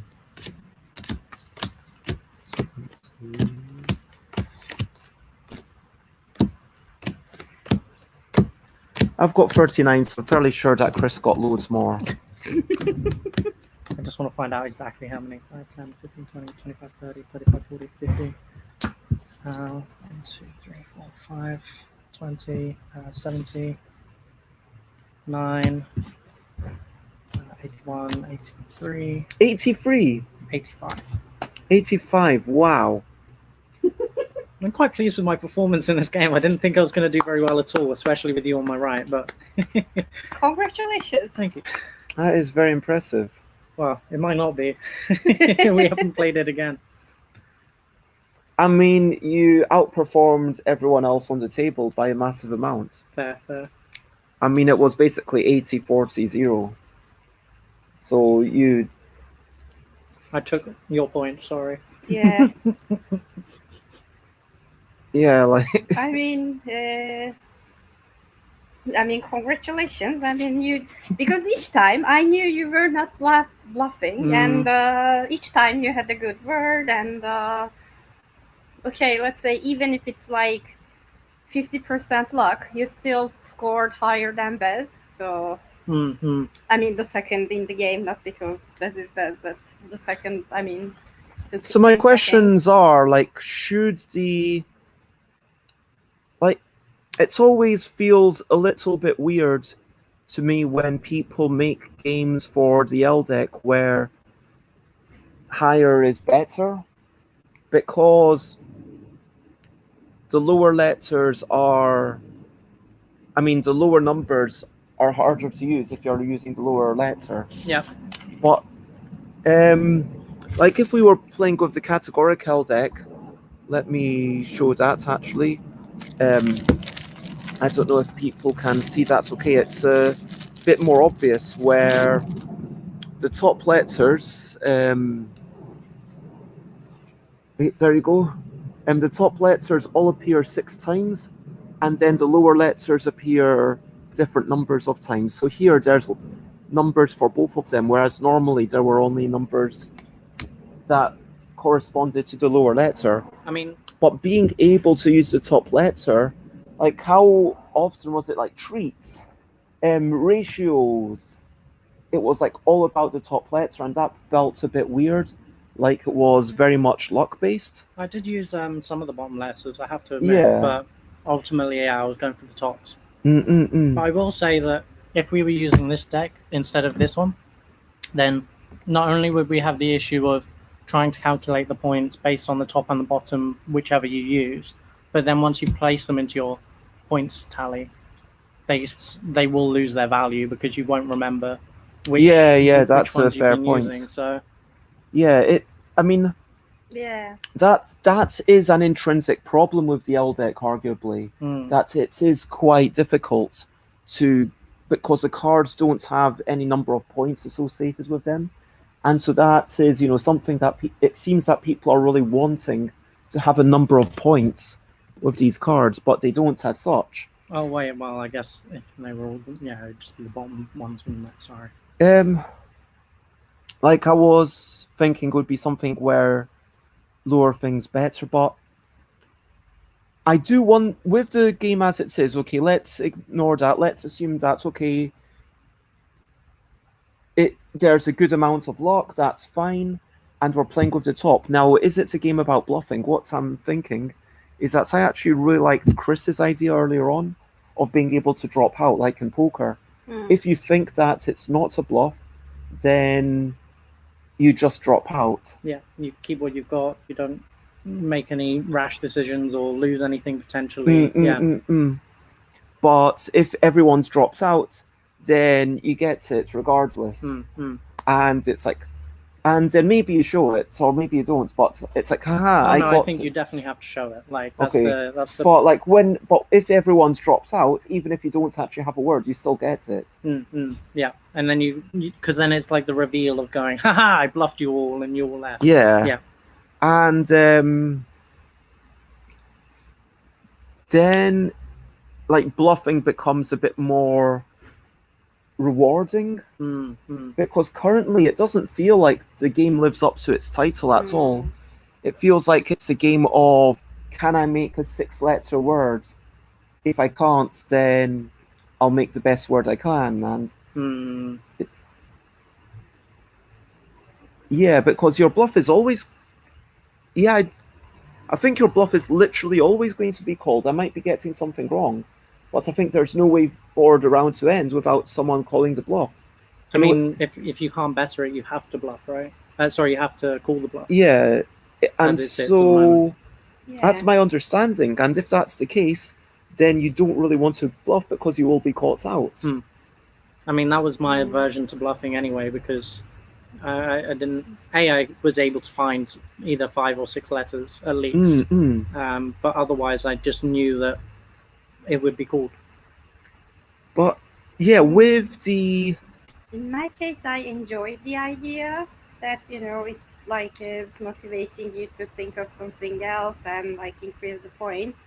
But in gameplay, I did not enjoy it, not because I did not score any points, but because I did not have any presence in the game. So it makes me think that why am I even playing this game? Because somebody's saying bluff, and when it's my turn, I cannot increase it anymore because I don't have a seventh card, and points are already too high, and people will know that I will be bluffing anyway. So my chance is either to be very obvious about my bluff, not be, or in this case, that what we were discussing, that I don't even have a chance to think about a higher letter word because somebody says bluff, or just call a bluff, which I know wasn't a bluff. Like each time I needed to call that you were bluffing, I knew it wasn't a bluff, but the score was already too high that I couldn't go higher. I couldn't increase the number of letters, and potentially I calculated all the numbers, and it was statistically very unlikely that I had a higher score. So I knew that I could bluff obviously, or I could call bluff when it was obvious that you were not bluffing. So I did not have any presence in the game in terms of thinking about my words, or like when I was starting with 4 letters and you were increasing, it was fun. But when everybody said 5, 6 letters and it wasn't my turn and was called bluff, I've been sitting there for like 15 minutes doing nothing in the game. So and then it ended. Like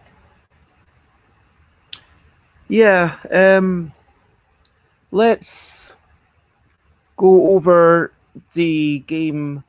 I mean, I will share this with the designer and they will chat to me privately if there's anything that we got wrong or if there's anything that they would like to say. But I would be personally interested to try a variant where people are allowed to drop out like poker and that's it.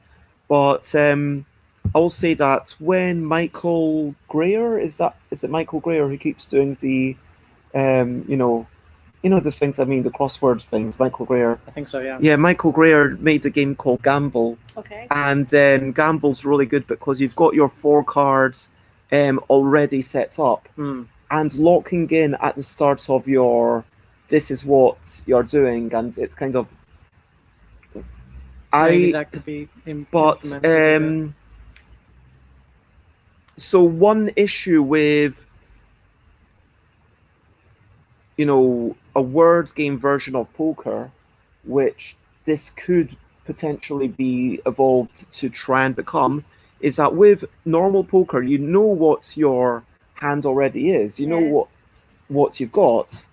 And when it's like, okay, this is the reveal, that's what you've got. At least this has all the cards visible from the start, which is much better than trying to replicate poker exactly where you've got the turn and river, because then every time it's like, oh, now I need to recalculate what's the possible words, which really slows the game down. Yeah. And I think you need to know that information right at the start. But I think that, having 3 cards here, 3 cards in your hand, and nothing coming out inside one single round could work.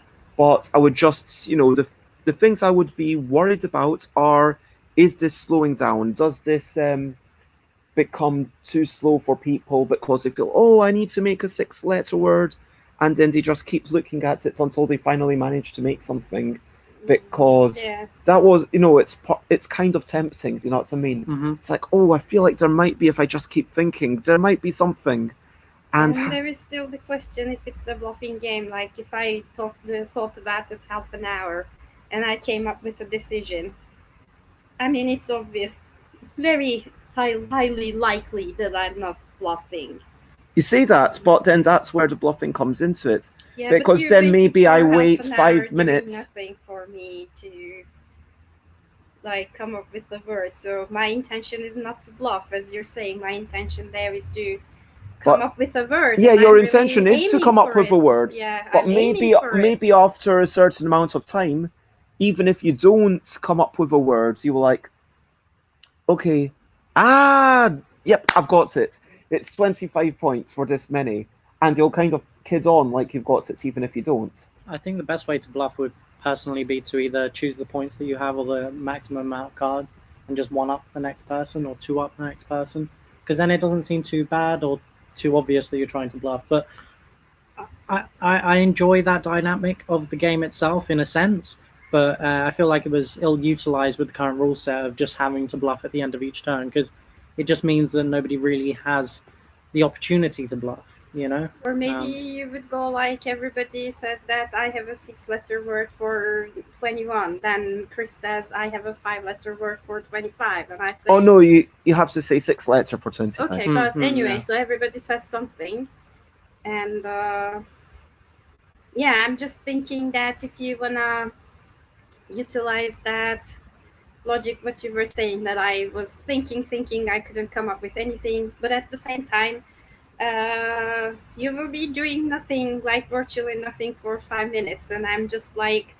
making faces or trying to have a not poker but thinking cap face to pretend that I am actually calculating something or thinking about something, and maybe I'm just thinking about like squirrels and my grocery shopping tomorrow. Then I will say like 6-letter 25 points, and you might or might not believe it, like, but in the meantime you will be doing nothing, like, basically. It is really interesting, kind of the concept of bluffing on your own when it's your own ability rather than bluffing on something that's there. Do you know what I mean? It does definitely change the dynamic of a game. And I wonder if that is conducive to analysis paralysis. But let's go over the bits that we normally talk about. Let's firstly talk about the accessibility. Leila, what do you think? Despite the fact that we did not really need to use anything other than the deck, I found it not very accessible, because you have to think about the points, you have to think about the words, and like it came up a couple of times that, what was even the word that I was thinking about? And you have to think about too many things at the same time, and if you're not the first player, you have to think about definitely a 6-letter word. So that's your like minimum, and so there's a high kind of requirement of vocabulary. Yes, high kind of requirement Sure. of vocabulary. You need a lot of like concentration, so you cannot just play it casually. It can be very slow. Maybe you would like to move the letters around, as you said, that it was feeling near to you that you cannot move them around when you're thinking. So you have to like keep your own letters there, then peek on the table, then your own letters. Oh, I actually didn't have a B, or it wasn't 4 points, like whatever. So I thought it was not very accessible in that kind of logic.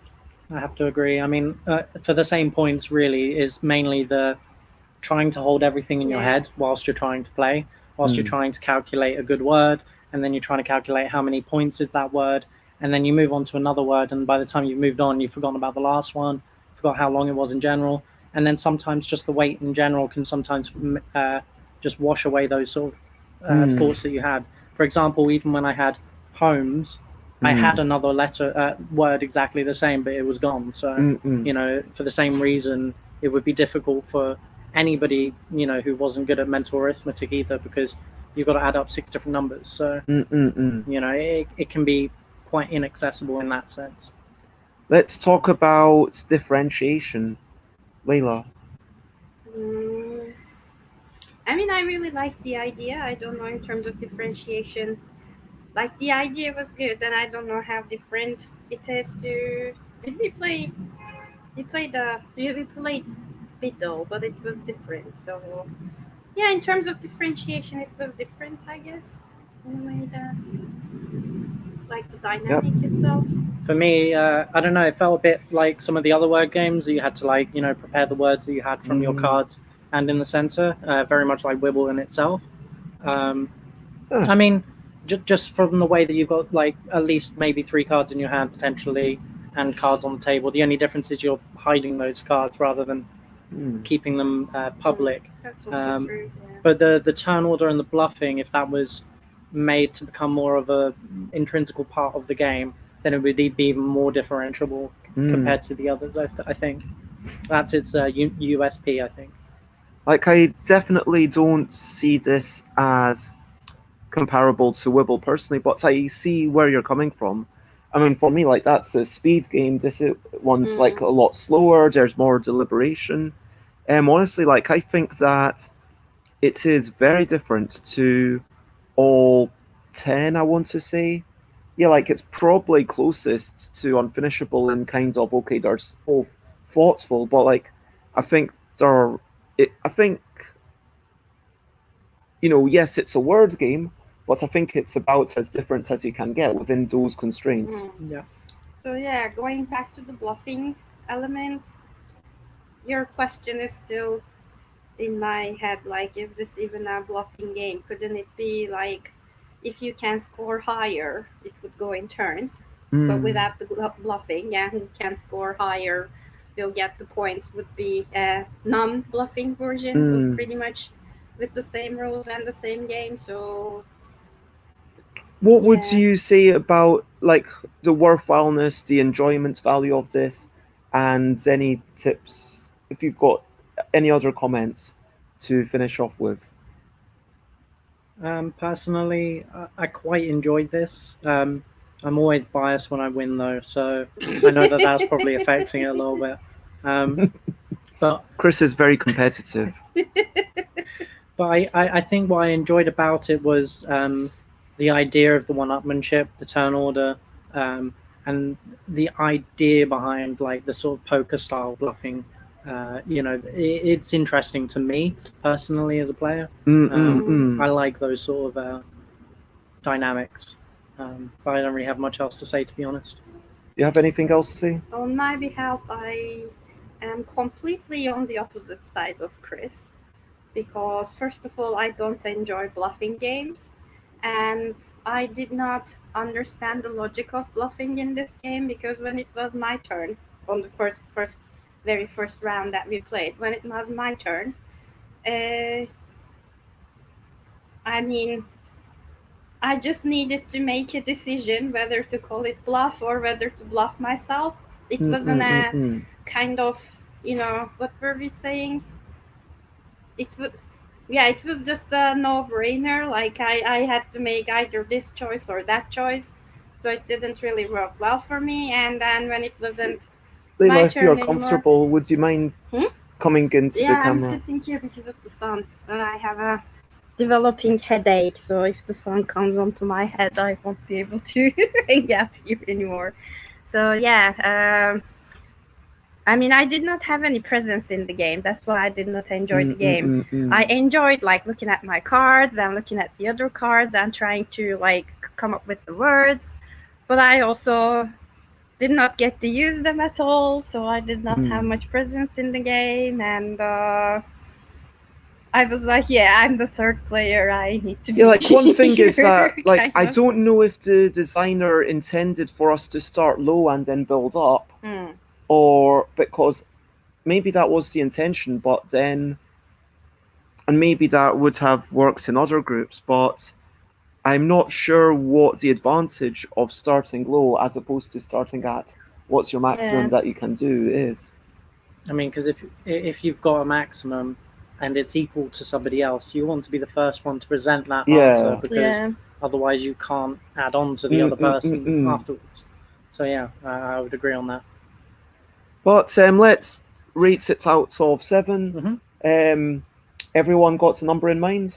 Yep. 5, 4, 3, 2, 1. So 4, 2, 3. Yeah. So that becomes 9. Where's my little spreadsheet? I mean, again, the dilemma is there that. So I feel like I have to score the games in comparison to each other rather than in themselves. So, I mean, I enjoyed the game more than 2, but by comparison, because I enjoyed the other game more and I found it more accessible, I needed to score this lower. I usually try and go for like imagine the worst that could possibly happen in this sort of environment, and what's the best kind of game I would imagine based on all of the available information I have.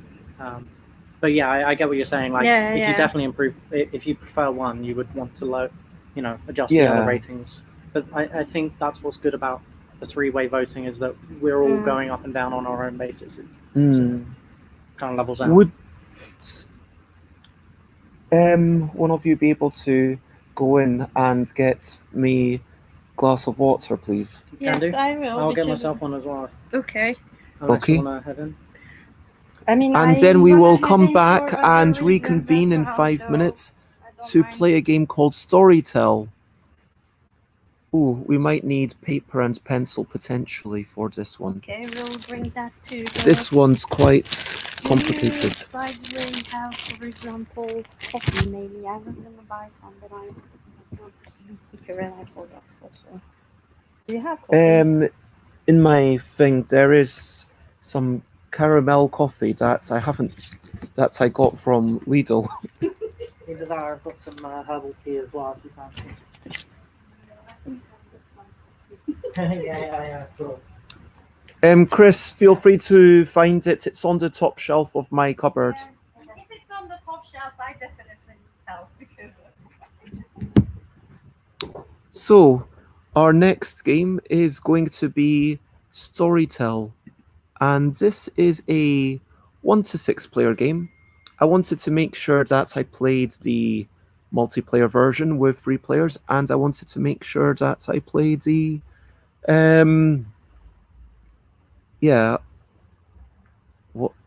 the single player version on my own, because it is going to be quite different.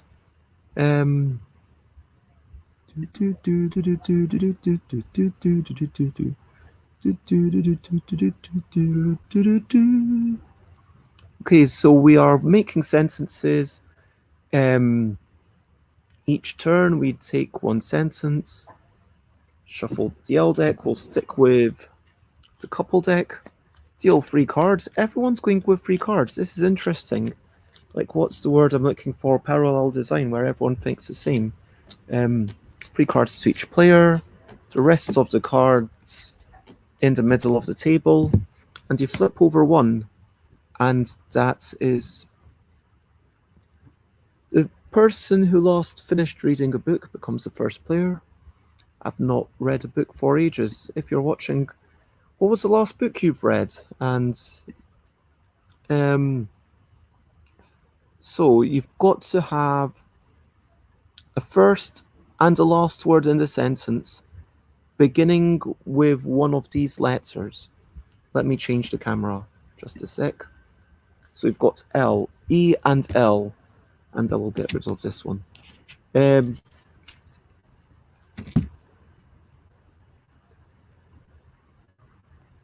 Camera is sort of frozen, but E and L, so I could say, for example, everything is excellent. That could be my sentence. And then, and it says everyone is able to offer suggestions, especially because the first sentence can set the scene for the whole story. But whoever's turn it is ultimately, gets the final decision. Right.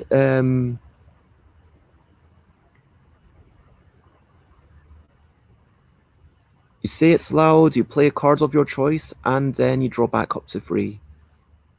The card of your choice is going to restrict what happens on the next person's turn. So the first and last word must begin with one of the letters on the card. You can use different letters, you can use the same letter. Everyone else can offer suggestions, you don't need to accept them. But on subsequent turns, there are restrictions. So it says based on the 6 different borders. Okay, let's say this is border 1, 2, 3, 4, 5, 6. So we'll go in 1, 2, 3, 4, 5, 6. That makes sense. Top. couldn't find anything but tea on the top. Do you know what kind of package? There's a jar. It's in a jar. In a jar. Yeah, I'll have another look. And also bring out a cup for me as well, please. Coffee. Yeah. So border 1, it needs to describe some action. Border 2, the previous person chooses a word for you. Border 3, you must introduce a new object, some noun, some person. Border 4, there must be some vocal speech. Border 5, you must use 2 words from the previous sentence. And border 6, you must answer a question or tie up a loose end of your choice. And that is it. There's a bit more to read that I'm going to go through. So action, it might be they look around, or it might be they walk around, or it might be some buzzing. Border 2, the word restrictions.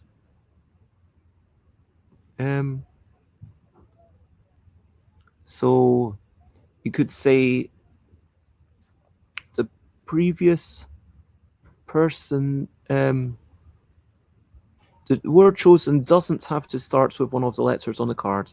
So it can be literally any word. Okay, wow, so the pink flower, you get to choose any word. Crazy.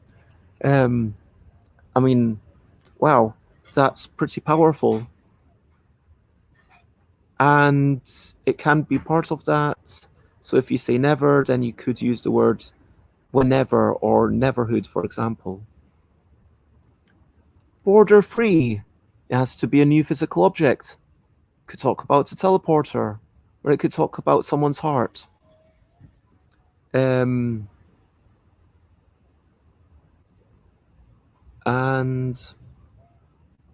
if it's border number 4, the oak leaf, then you have to have some direct speech.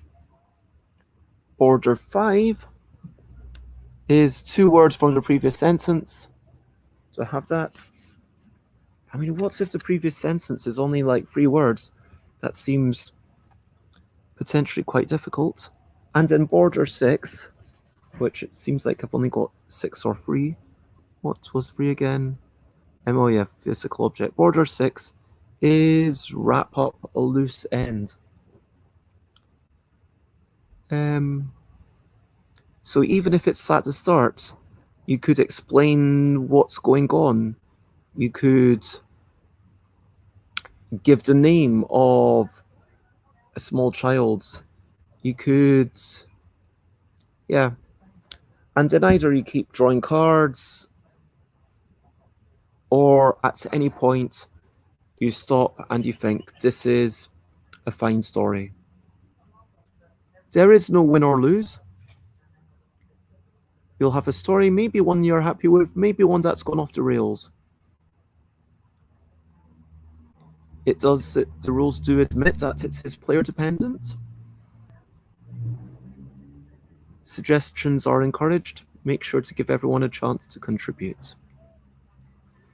Talk about what you're thinking out loud.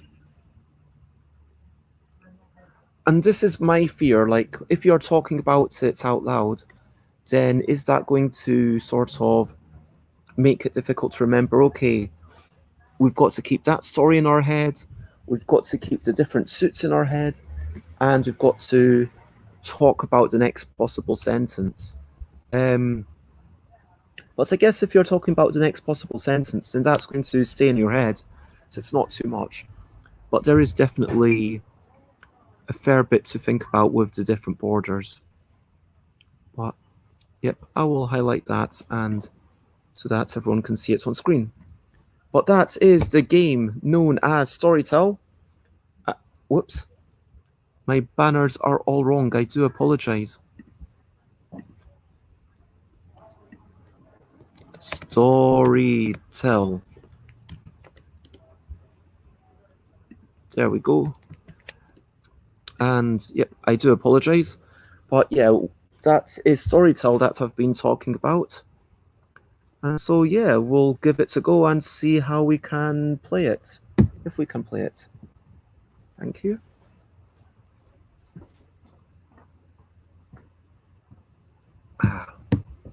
And hello to a bit more stretching, yes. Reminds us that it's always good to stretch. And if you're watching this after the fact, then yeah, remember to stretch. Stretch your arms, stretch your shoulders, get up, maybe stretch your legs, maybe stretch your other leg, maybe stretch your waist, stretch whatever. Oh yeah, that's some good stretching. Stretching time.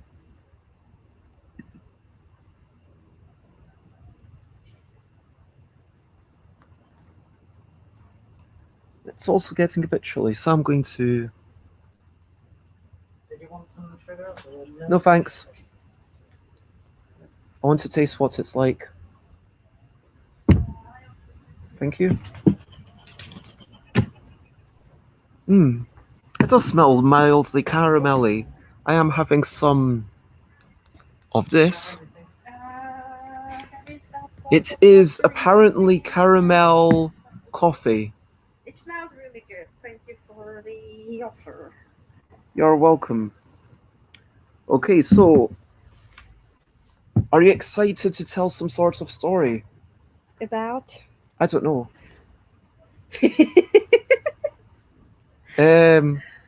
Maybe later. Can I use the opportunity to tell a story later? Because I'm just gonna rant about my housemate if I start telling. No, I mean okay, about a collaborative story, not a real. It doesn't have to be a real story. Okay. I did not get the idea. So a real. This is actually a storytelling game.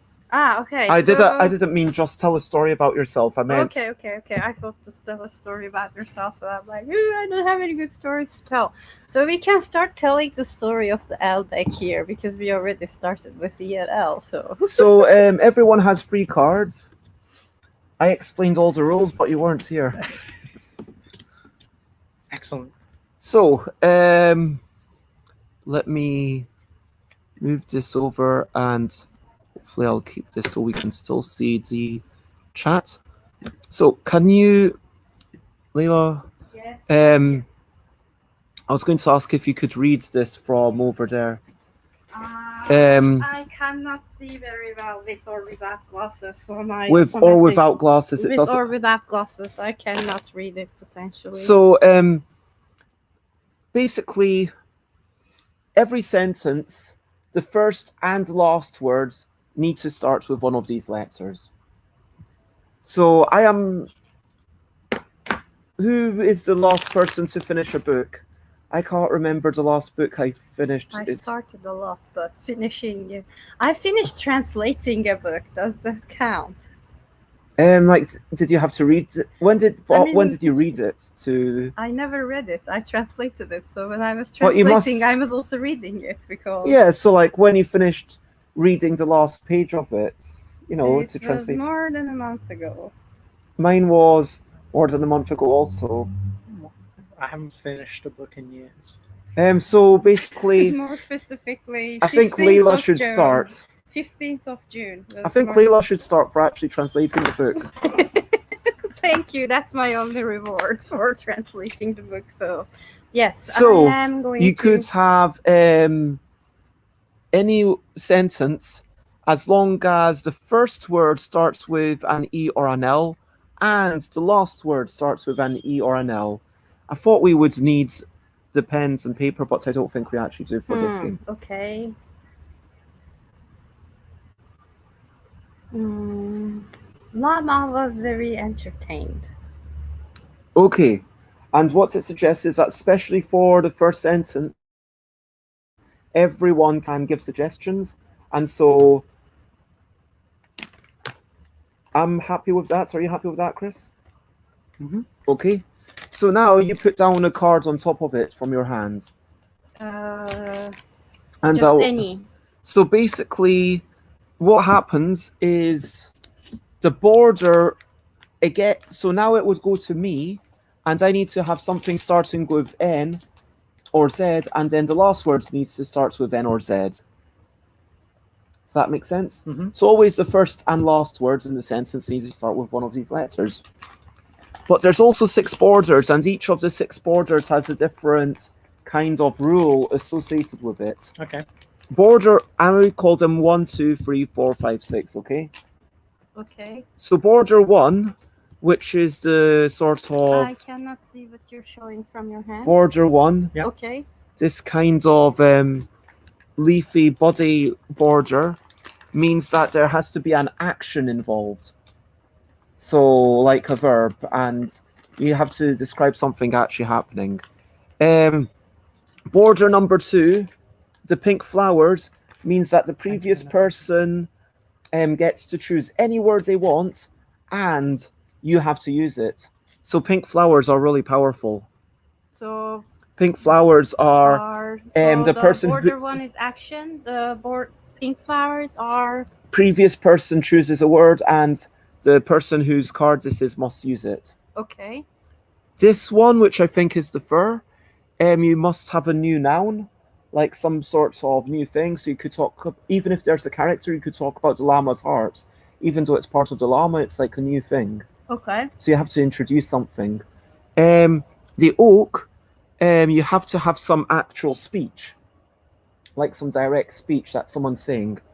These red leaves, you have to have 2 words from the previous sentence. Okay. So llama is entertained, so you need to use 2 of those words. And then these ones, I can't remember what tree that is, but border number 6 with the green and yellow leaves, that you must answer a question or tie up some sort of loose end. So maybe you explain why it's entertained, or you'd say, you'd explain some sort of thing. Okay. Does that make sense? Yeah.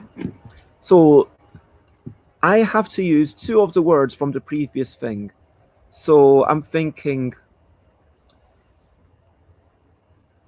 something like Zoomaster. Zoomaster wanted to make sure the llama was entertained. Ooh. Because the llama had recently been very nice. Ooh. And then I am going to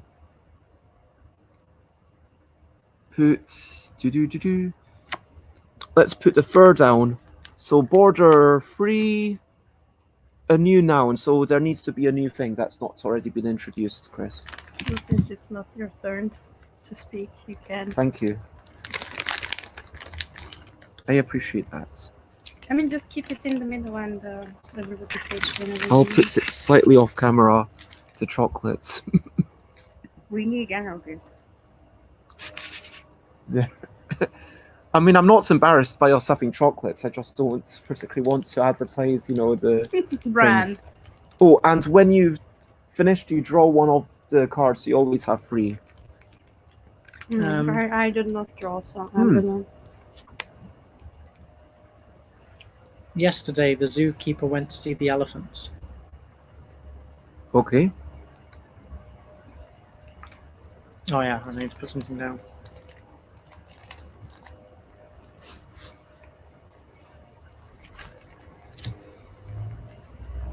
And the rules very much encourage discussion of each sentence. So yeah, what was the rule for this one? Sorry, I'm not very a new high noun. mental new- capacity today. And my sentence needs to start with C. Yep. And The last words need to, well, or I or C. I or C. Okay.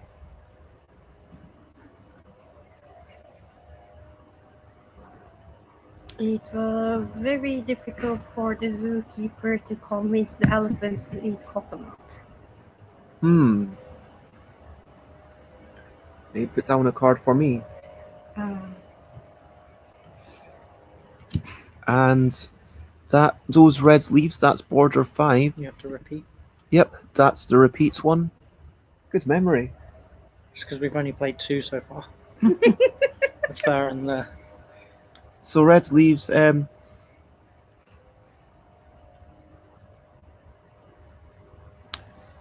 yesterday the coconuts were just piling up, and it was getting to the point that I'm trying to think how to finish. I'm thinking, and I'm going to try and get into the spirit of it because it suggests that we talk about what we're thinking. And so I'm thinking like maybe some sort of challenge with coconuts could be a repeated word, and elephants, those are the obvious words to repeat to my mind, keeping them going in the story. And maybe it's something that was meant to be entertaining. Oh, it could be interesting. Does that seem like a reasonable sentence? Okay. Yep. Yesterday the zookeeper really wanted the elephants to eat the coconuts because the zookeeper thought that for the llama this might be interesting. Okay, so I've got two choices and I'm going to force you to say some speech. I keep forgetting to draw a card.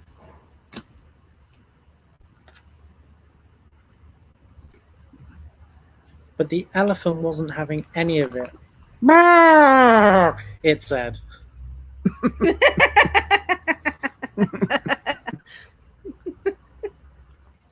I just want to hear some of that again.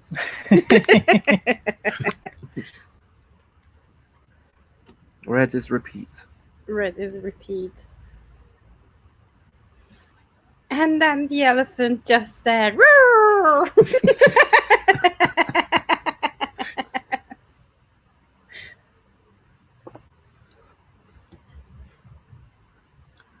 The oak border 4 is speech again.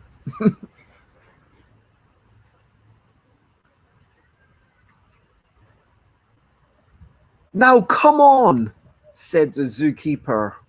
See here.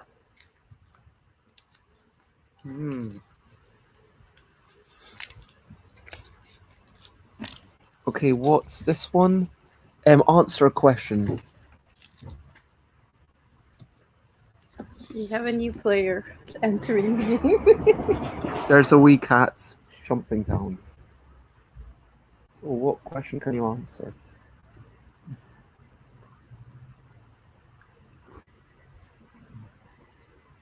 Maybe why the elephant didn't want to eat the coconuts? I was thinking that the beginning needs to be the exclamation of, "Aha!" thought the zookeeper. What if I just added a apple? That's not really tying a loose end together. No, it's not.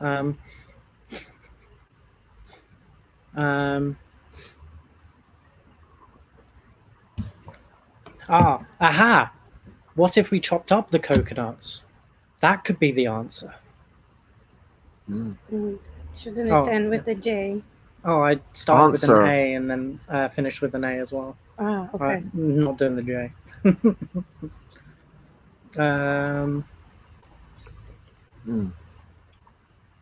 Let's have some more speech.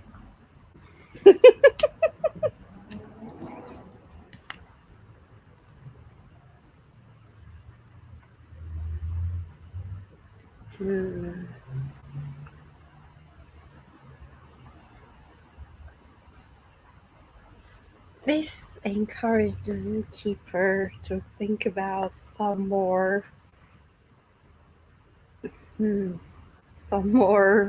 fruit salads.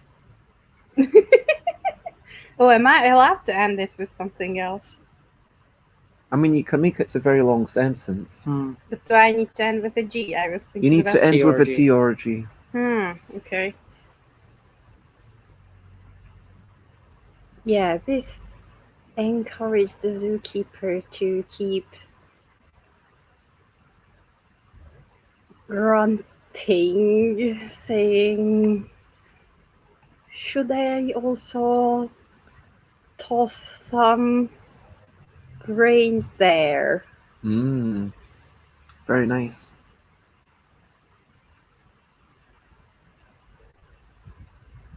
Which card are you going to put down?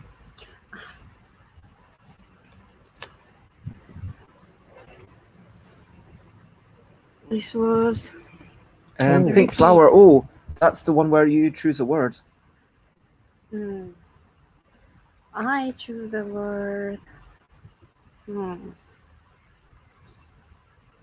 Ooh. Okay, I have options now. It can be literally any word. Yes, that's what I'm thinking. Although for the purpose of this, I would like you to keep it PG rated. Yes, no, I was keeping it, but I can be, like, for example, say Very something mean. easy and say, let's say, mango, so we can continue the dinner conversation. Or wow, there's a mango now? Or I can say testimony, so... I mean, to me, testimony is does it have to be one of these? No. No, it can be literally any word. Any word. Yes. If it can be literally any word. Did I learn a new word recently? Yes, I learned a new word which I cannot pronounce. Discombobulated. Yes, that's what I would like. Nice. Okay. So I think I'm going to try and bring it back to the llama. Not interested in the elephant then. Well, you know, the elephant is there, but like kind of. Yeah, good stories loop right around. The elephant, having been discombobulated by the presence of these giant whole coconuts, was now pleased with the sliced coconuts and started eating them, which did indeed, much to the zookeeper's delight, bring a little joy to the llama, which just seemed terrific.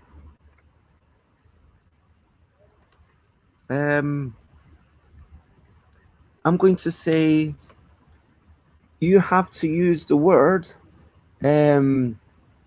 darling.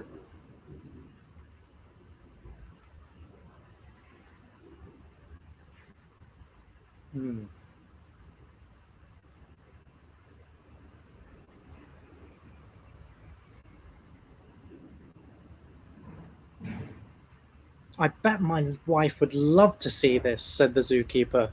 Darling, darling, you must come and see. The elephant is within the enclosure. Enclosure starts with an E.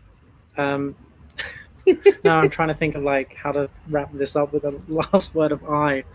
In the enclosure. Asking all these questions.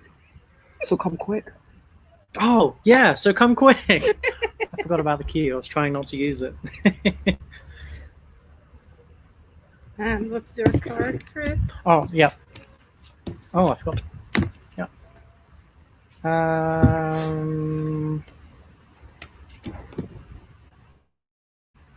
What do I do now? I think it's a new noun. The third, number 3 is, new noun. Got to forget to draw up.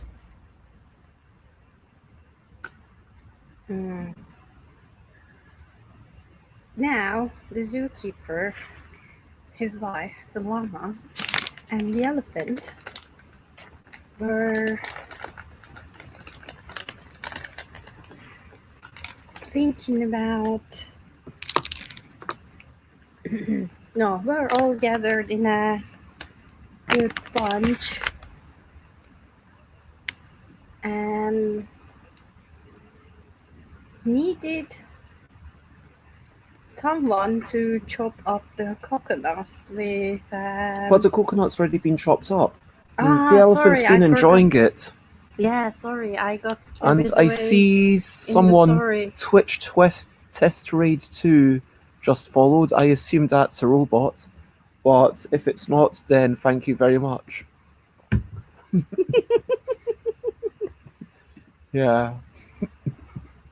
Sounds very roboty. But yeah, the coconut's already been chopped up. The elephant's eating it. The llama's entertained. Sorry, I got confused. And there. the zookeeper and the wife are quite excited.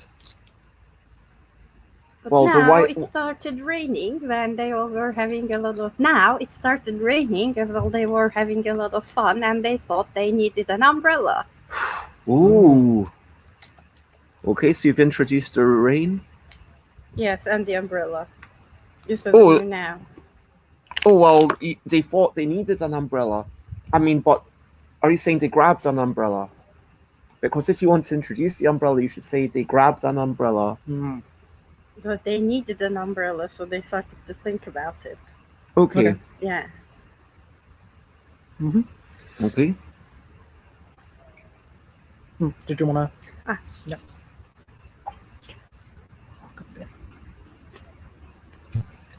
Oak is number 4.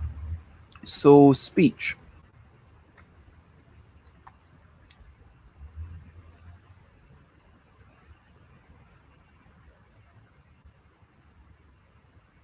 I'm thinking something like the song "Rain, Rain, Go Away, Please Come Back Another Day," said the zookeeper's wife. Nice. An action.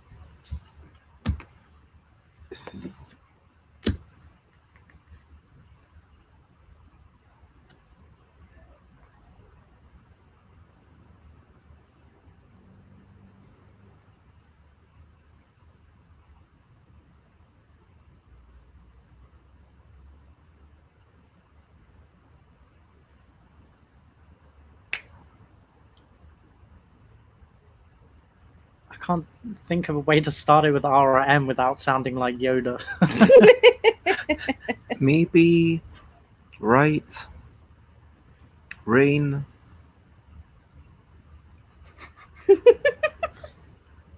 Maybe we should find some cover and move underneath that shelter over there, seeing as we don't have an umbrella just yet. Maybe that will help us stay dry from the rain. Very good. That's speech. That's not like the action. So they all moved so they could get out of the rain. Boom. There we go. I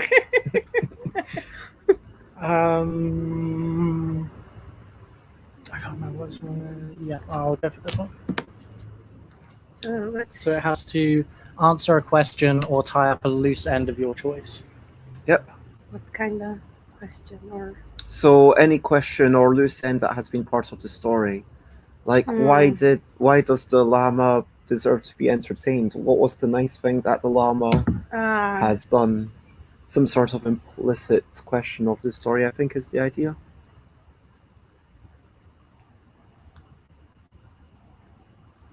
Yeah, why was this llama so nice, apparently?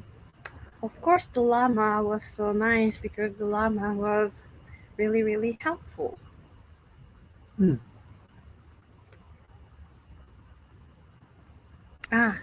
Card? Oh, I don't have the question thing. Okay, we haven't played this in a while, I guess. That's number 1, so action. Okay. We did. Sorry, I missed that.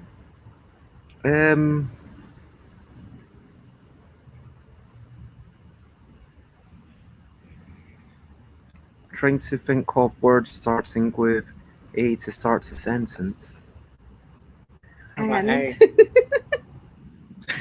A thing that the llama might do, for example, is push around the boxes into where they needed to be and make sure that all the grass was neatly trimmed, because of course it wasn't the llama's favorite thing to eat, but it was quite helpful when it did walk around and trimming the grass ever so perfectly, that lovely grass. And so yeah, that's me obviously forcing it a little bit to finish with the word grass. little bit, Only a little like bit. slightly. What's number 6? No, answered questions. Okay, what's a word that you can say? My mind just goes to totally outrageous words like Zeppelin or I let's- said discombobulated, so you should be allowed to say. I'm going to say euphoria. Mm. It's a good emotion. Let's see if we can get some euphoria in this story.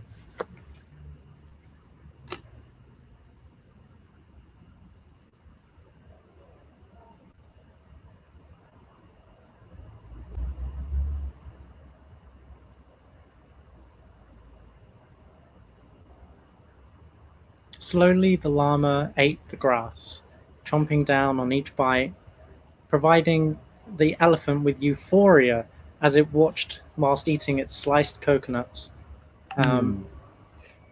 The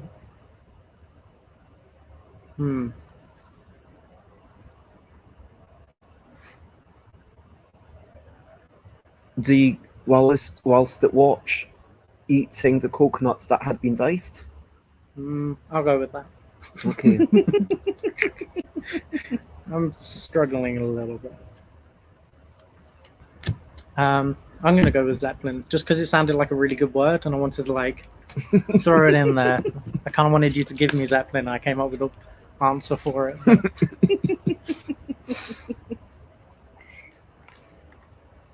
Now, the clouds were cleared, and the elephant was euphoric, eating the coconuts. The zebra was helping. They all were having a good time, and seeing, as the clouds also cleared because the rain stopped, seeing the zeppelin flying over their heads was also a blast.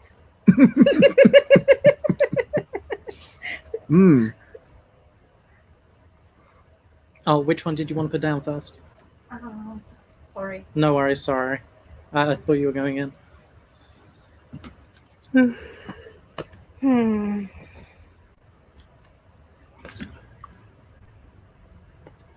Ooh, red is repeat. Okay.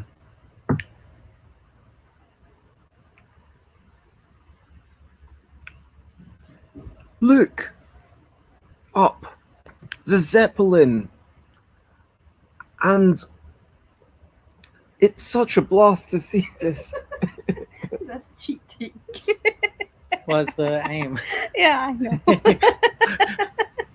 know. It feels like you want to use the words in a slightly different context.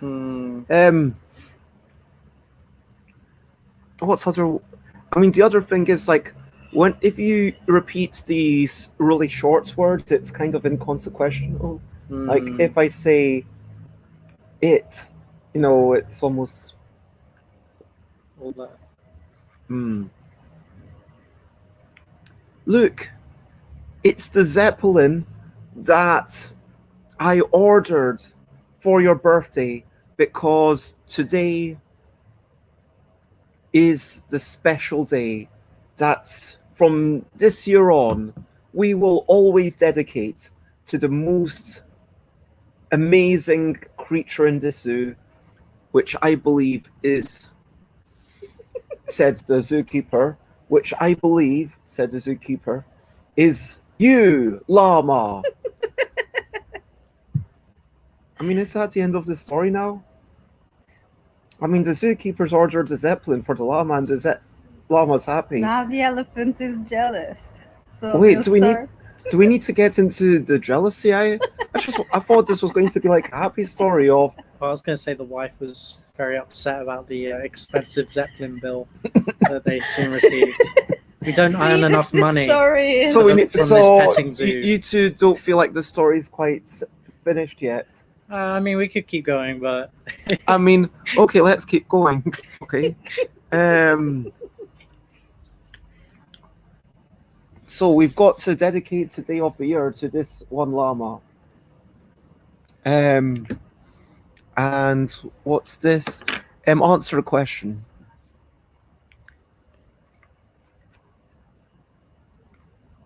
For crying out loud, zookeeper, how could you do this to us? You've bankrupted us, possibly. Oh no! Tell me, how much did it cost? It hopefully wasn't too much. How will we ever feed the elephants? But then the zookeeper replied, it's all okay. I got it on finance. No, I thought What does you that were gonna mean? say I'll start a fundraiser. What does I got it on fundraiser, yeah. I got it's on finance? What does that mean? Like on a loan, or if you finance your house, or if you Oh, that finance a car. doesn't sound okay. I mean, you borrowed money. I mean, that could be loan sharks or something. Well, I mean, normal companies do that. Like, you can finance your car to like repay over a certain amount of time. But still, you shouldn't be just doing that, like getting zeppelins for every animal in your zoo. I mean, maybe he doesn't get a zeppelin for all of them. He gets, It's only the llama because the llama's the best animal. Okay. yeah. Okay, yeah, makes sense. The elephant gets coconuts and. Okay. Oh, Card. yeah. Let's go with. That one. What am I doing now? SRH, and this is number 1, action.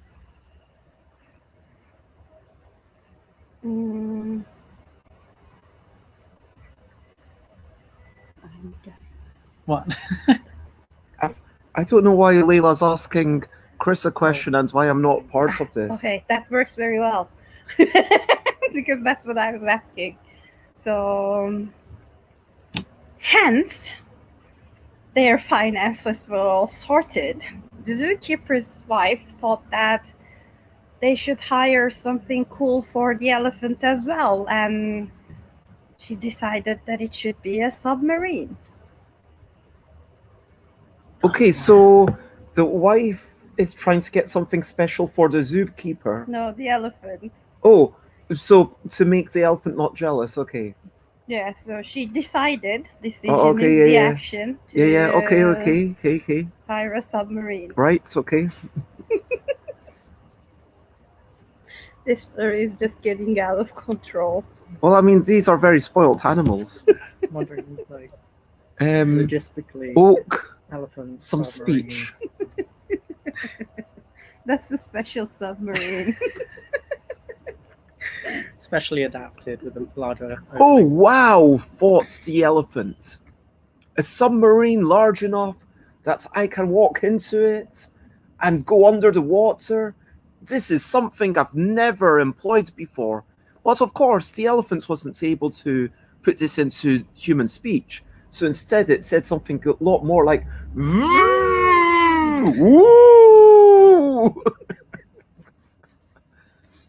And that's the speech. The third tree is new noun.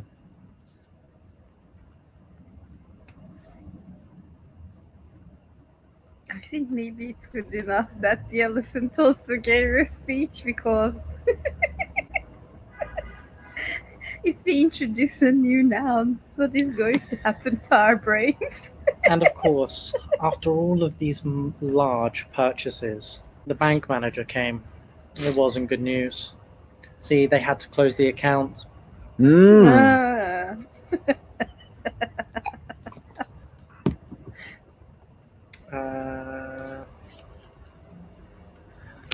get some more speech.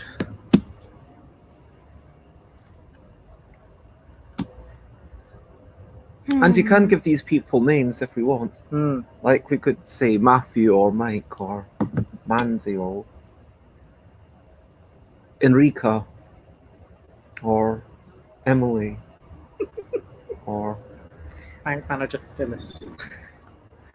Must I tell you this, that you shouldn't make these big purchases as you're a petting zoo, said the bank's manager. An elephant in a petting zoo? That's a postmodern petting zoo. Okay. And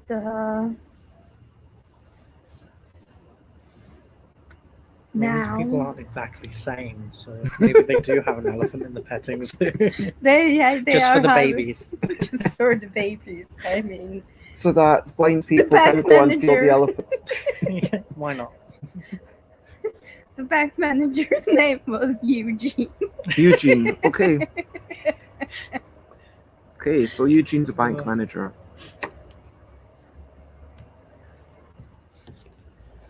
For that's number 3, a new noun. Another new noun. Oh my gosh.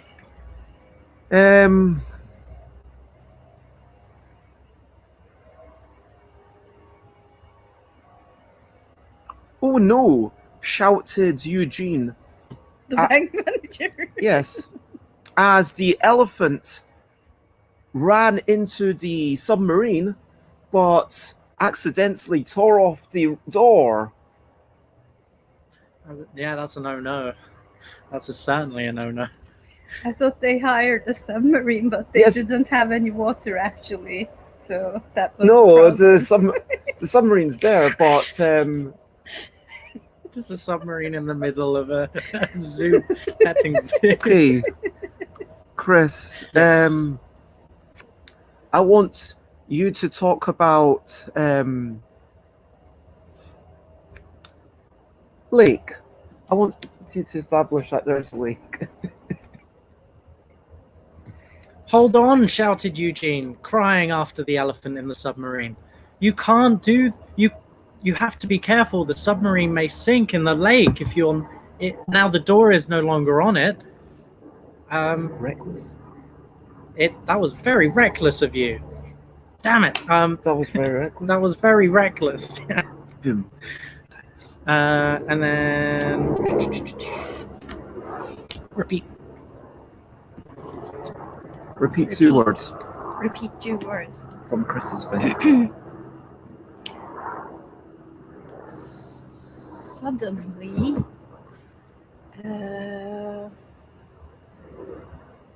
as the bank manager was shouting at the elephant that it was very reckless to run into the submarine with a broken door that might sink into the lake,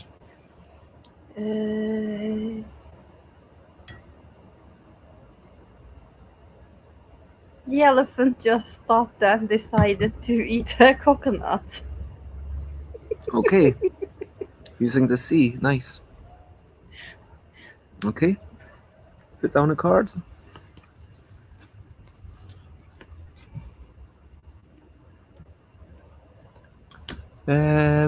Answer a question.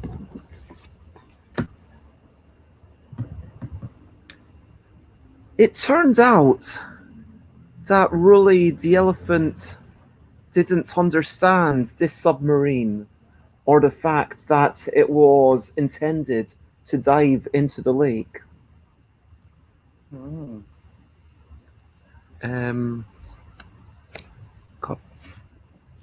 Got a 1 and a 3.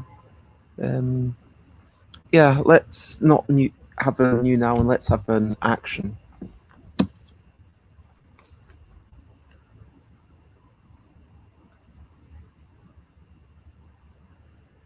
Finally, the bank manager had had enough. He'd seen enough go wrong at this zoo that he had to shut it down. He had to bring in the authorities. Authorities. Damn it! He had to bring in the feds. Oh. And I can't remember what that one is. I think it's now? Number 3. Yep, new thing. New noun. New noun.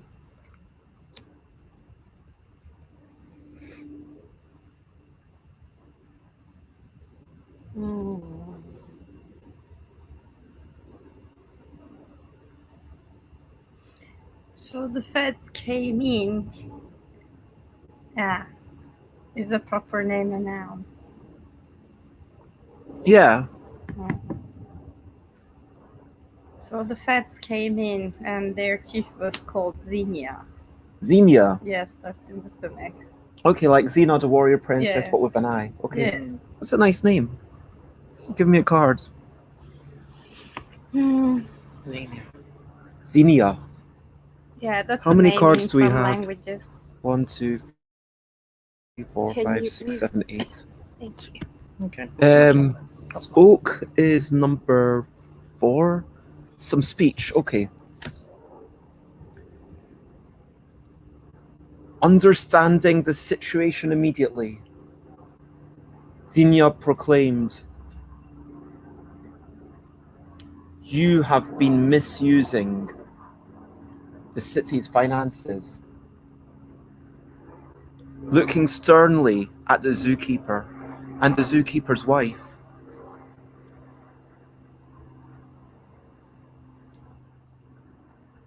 they were I'm trying to think of an I or a U to finish it off. In like quivering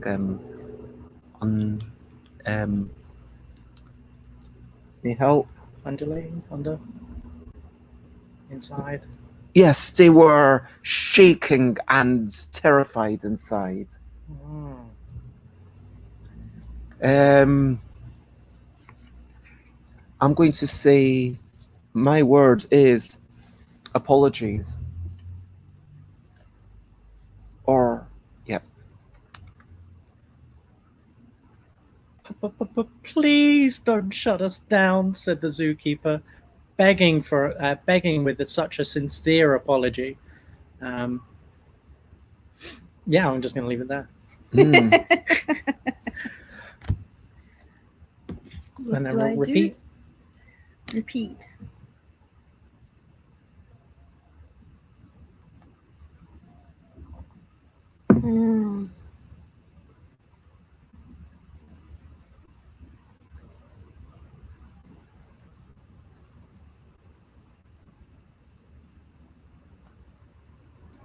Eugene, the bank manager,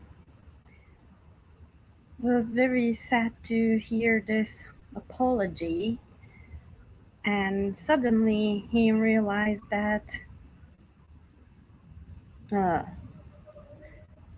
he was just wasted. Eugene was wasted. Yeah, Eugene was wasted. Oh, the bank manager says, "Wait a minute, I'm totally wasted. I've been drinking on the job." Is that what you're implying? Okay. That's why he gave out the loans and signed the papers and everything. Okay. So it wasn't the petting zoo's fault. I really want this to be not with you. Okay. So you realize it was all his fault because during the signing of the papers, Eugene had been wasted. Okay. And this is number 1, there is an action.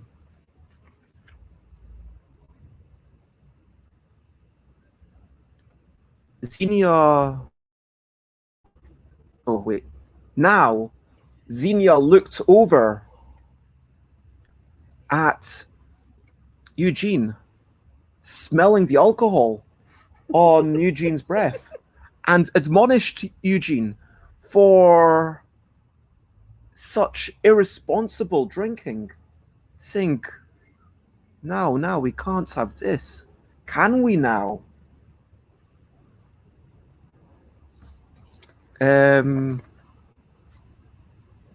So admonish was the verb. Let's have some more actions before we finish up.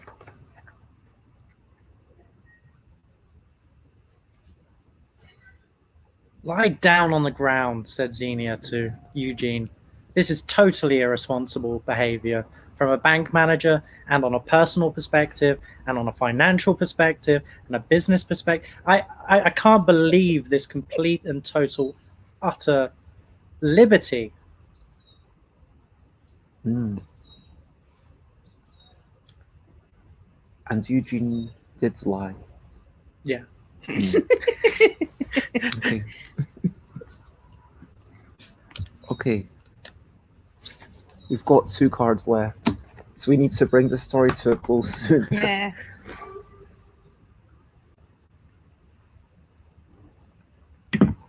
Demolishing bank loans, being wasted.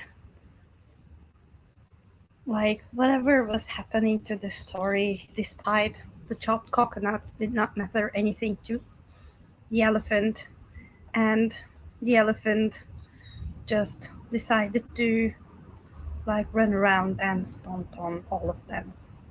Did you repeat 2 words from Krys's thing? I said bank manager, and Okay. what were you saying? Liberty. I can then add liberty, lies, loans, bank managers didn't mean anything to the elephant. Ultimately, the elephant started running around and stomped on all of them. Except from the llama. Except from the llama, the elephant stomped on all of them. Okay. They've all been stomped. Next thing. This is a very spoiled elephant. This is like quite a dark thing. I mean, the elephant stomps on everyone. I'm not totally sure I'm down with this, but you know, That's where the story's going, unfortunately. I The mean, elephant was put in a petting zoo. And Krys made it all dark, so. It nearly drowned in the submarine. It's probably quite annoyed right now. It's being force-fed coconuts. until that day, this badly run so-called petting zoo had been largely ignored by the locals. But since that day, this day would go down in history as the Elephant Fed Massacre.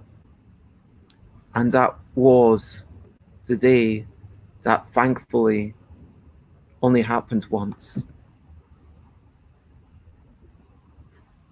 The I end? think in the end, Yeah. the llama and the elephant have to take off with the zeppelin.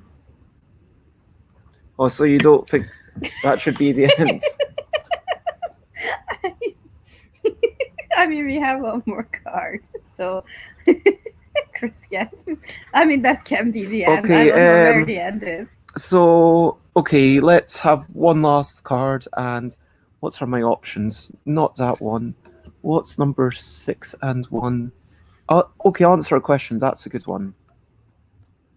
And yeah, Krys, answer the question of where the llama and the elephant go.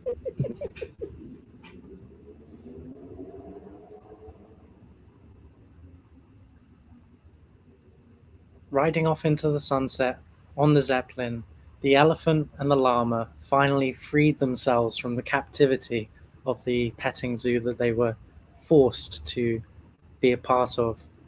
They celebrated their leaving by dropping donuts from the zeppelin. Oh, that's much better. During their ride. And that is the end, and yeah. That is the game. So that's his storytell. Thoughts? Leila? Insane. Is the game insane or are we weird? It's the question.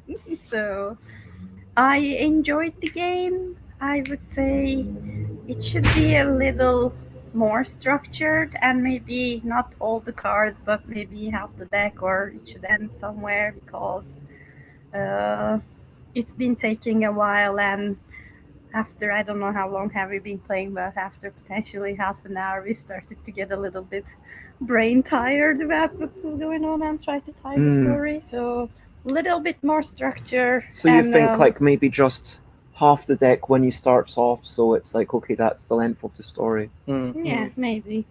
Or maybe there should be, I mean, but this is a storytelling game, so it's not supposed to be a rule, but maybe half the deck is like enough for one story, and then like you can tell another story at one point. I mean, for sure, I think if this was many more players, like we could easily get through the whole deck, and it probably wouldn't be too bad. Let me remember what it With says. many more players, yeah, then... I think it really It purely suggests depends on length. 1 to 6 players, Okay. and I think that with more players, to make sure that you feel involved on other people's turns, you would want to make sure that everyone gets a bit of a say. The rules do encourage, discussing the next sentence. We didn't do a lot of that.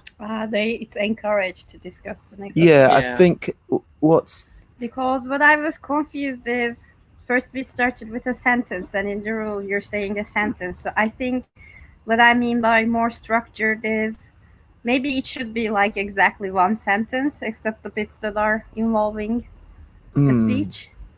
I only worry that might encourage people to take longer to think about their answers. Yeah, and there'd be more that's downtime. also, that's more downtime time. Yeah. I feel like the fun and enjoyment out of this game came from the kind of the craziness that ensued because we were trying to get things to fit whilst adding other stuff quickly, almost. Oh, and officially, you decide communally at the end whether you've succeeded or failed, whether you managed to wrap up the story successfully with few loose ends and unanswered questions, or whether it ran off the rails. We raised way more questions than we ever answered, I think. I feel like there were, a lot of wrapped up ends. I mean, how did the elephant and llama fly, let alone throw donuts, make the donuts? Where did they come from? Where did the submarine come from? In a lake? A lake? Where did the lake come from? Because it wasn't there initially. I mean, hey, Well, we didn't say there wasn't a been lake. there. I mean, that's like, hey, who am I? Where did life come from? I mean, these sorts of existential questions. But Also, I really enjoyed how this petting zoo only had 2 animals in it. Well, I imagined there were other animals, but these were the zookeeper and the wife's favorites. The other animals were making the donuts for the celebration, so they were the like, other animals were just sorry. being ignored by everyone. No, they like baking and they made donuts. That's why. Okay, so maybe they're So little. it's a forced labor camp petting zoo. I get it now. I'm not gonna play storytelling games with Krys because I'm trying to make it nice. Like, it's very difficult for me to make it nice and not grim, And now, because I'm the left side of Krys, it always is my turn to deal with the grim. Like, I did not say anything about forced labor camps and Leila said that they like. Leila said they revolution. enjoy baking. Like, maybe these are doing it by choice. They're not forced, Krys. Come on. Look, they can enjoy it and still be part of a labor camp. But no, because wage labor is slavery. Okay, so.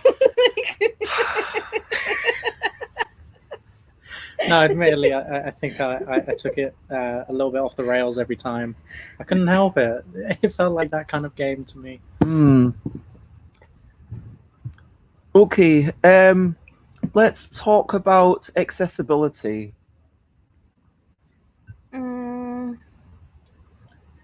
Leila? Yeah, accessibility. If we think about whether we tied the loose ends or introduced more questions, and keeping everything in mind was a little bit challenging, and remembering the borders was a little bit challenging, but this is a very open-ended game. And I had to consult the instructions every time. Yeah. I never internalized it. Yes. Oh, I kind of did, but that was purely because we already had a set upside down, and so I was able to just go through them and count. And also, this is my first time playing anything with this set, so I have to check like every. I mean, it's Krys's first time as well. Oh, okay. But didn't Krys help design it? No, Did you know? not this okay. one. Yeah. No, Krys's. I don't think you've ever seen these before. What are the borders?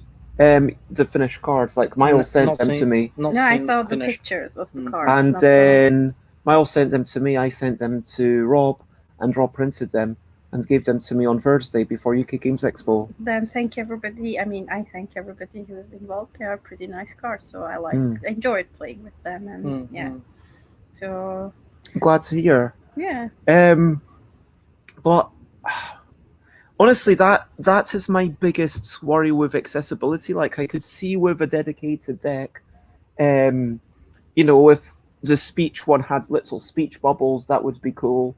And like the new thing has, like, if they had icons, for sure that would be cool. But then the point is that you're meant to be able to play it with different decks, if you know what I mean. And I do worry, is that going to be actually possible? I guess if you have like a little reminder card to say this is this thing, this is this thing, but you will need that reminder card, I think, probably like constantly to refer to.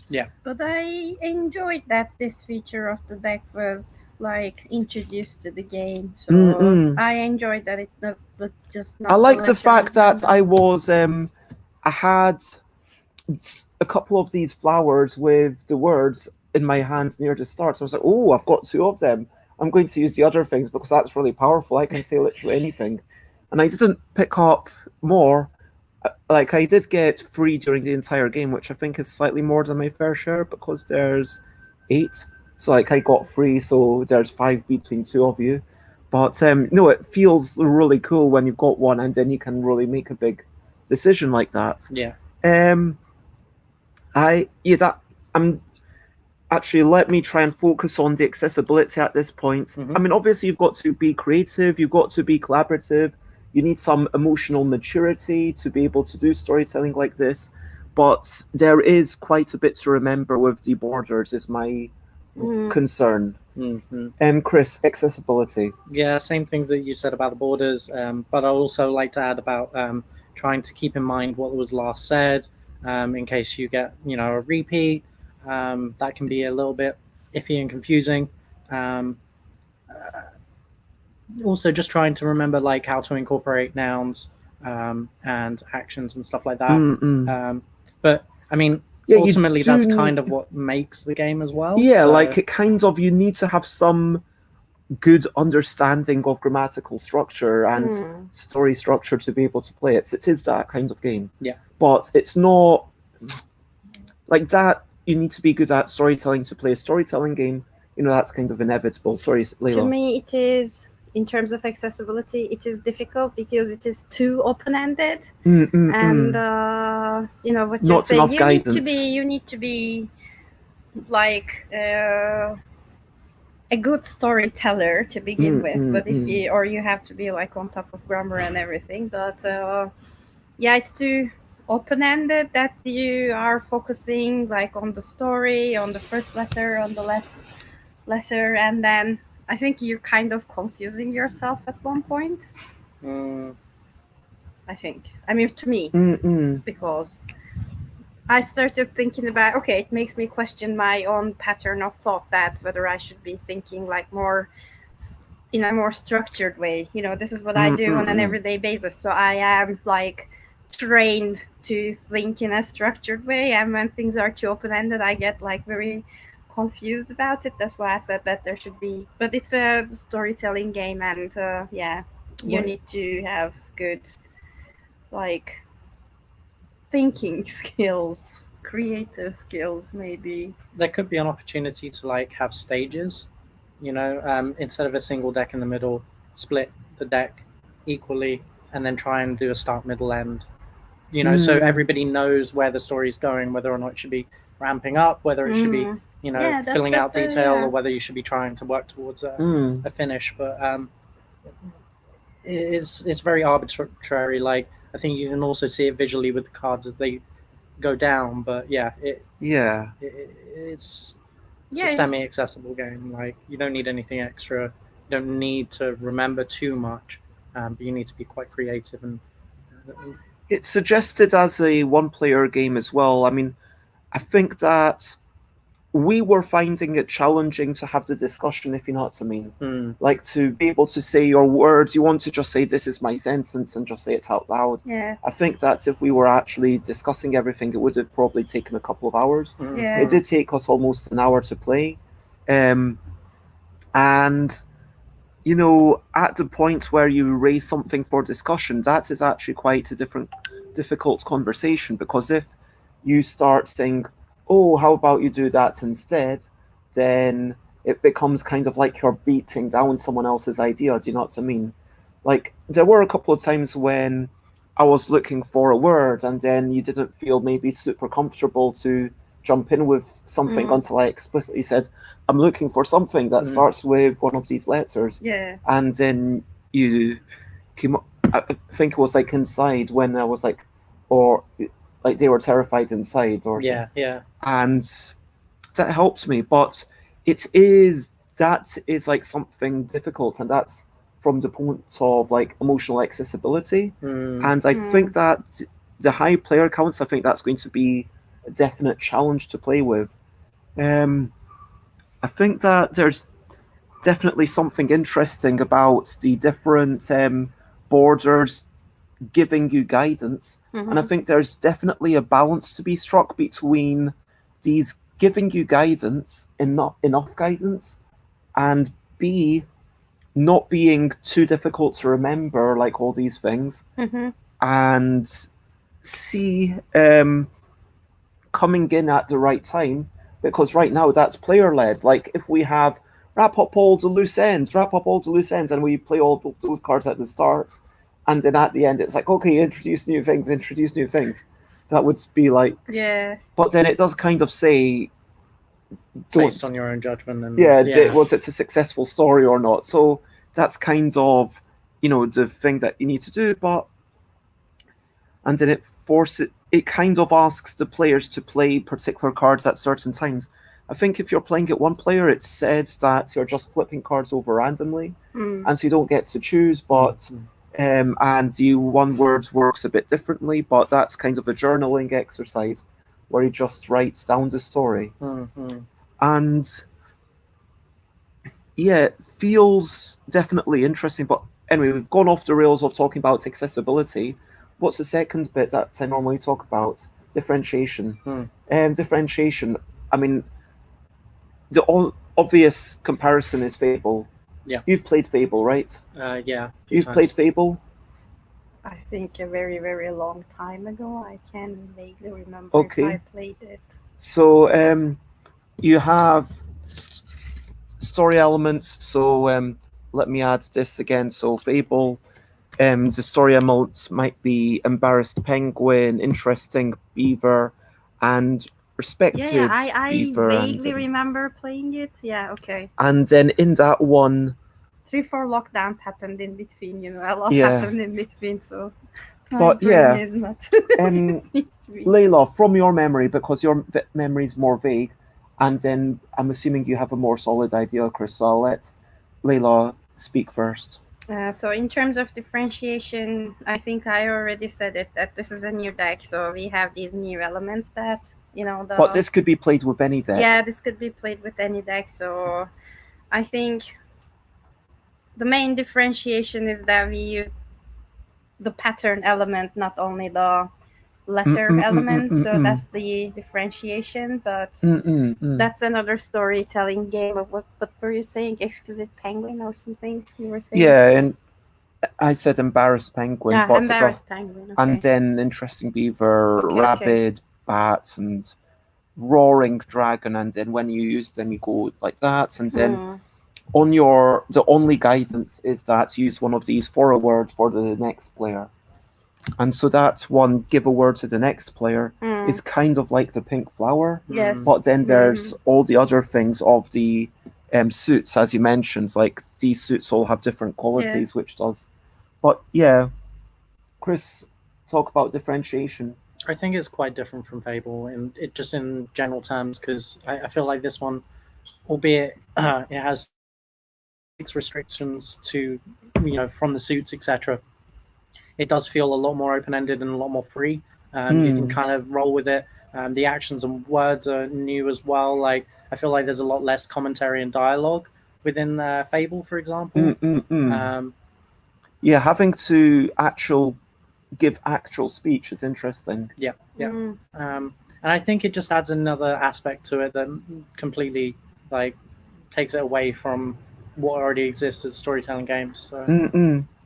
Now, would be interested to also let Jason play this, because I know that Fable is one of Jason's top few games, although apparently this weekend 2 new games overtook that. Micro Muckle and Freemill, I think, for Jason overtook it, which was surprising because Jason's not really into word games. But anyway, because Jason really loves Fable, I would be interested to say, okay, Jason, how do you compare this to that one as a solo endeavor? And being a soloable game, because Fable, it's all about that interaction between the two players, and you cannot play it solo.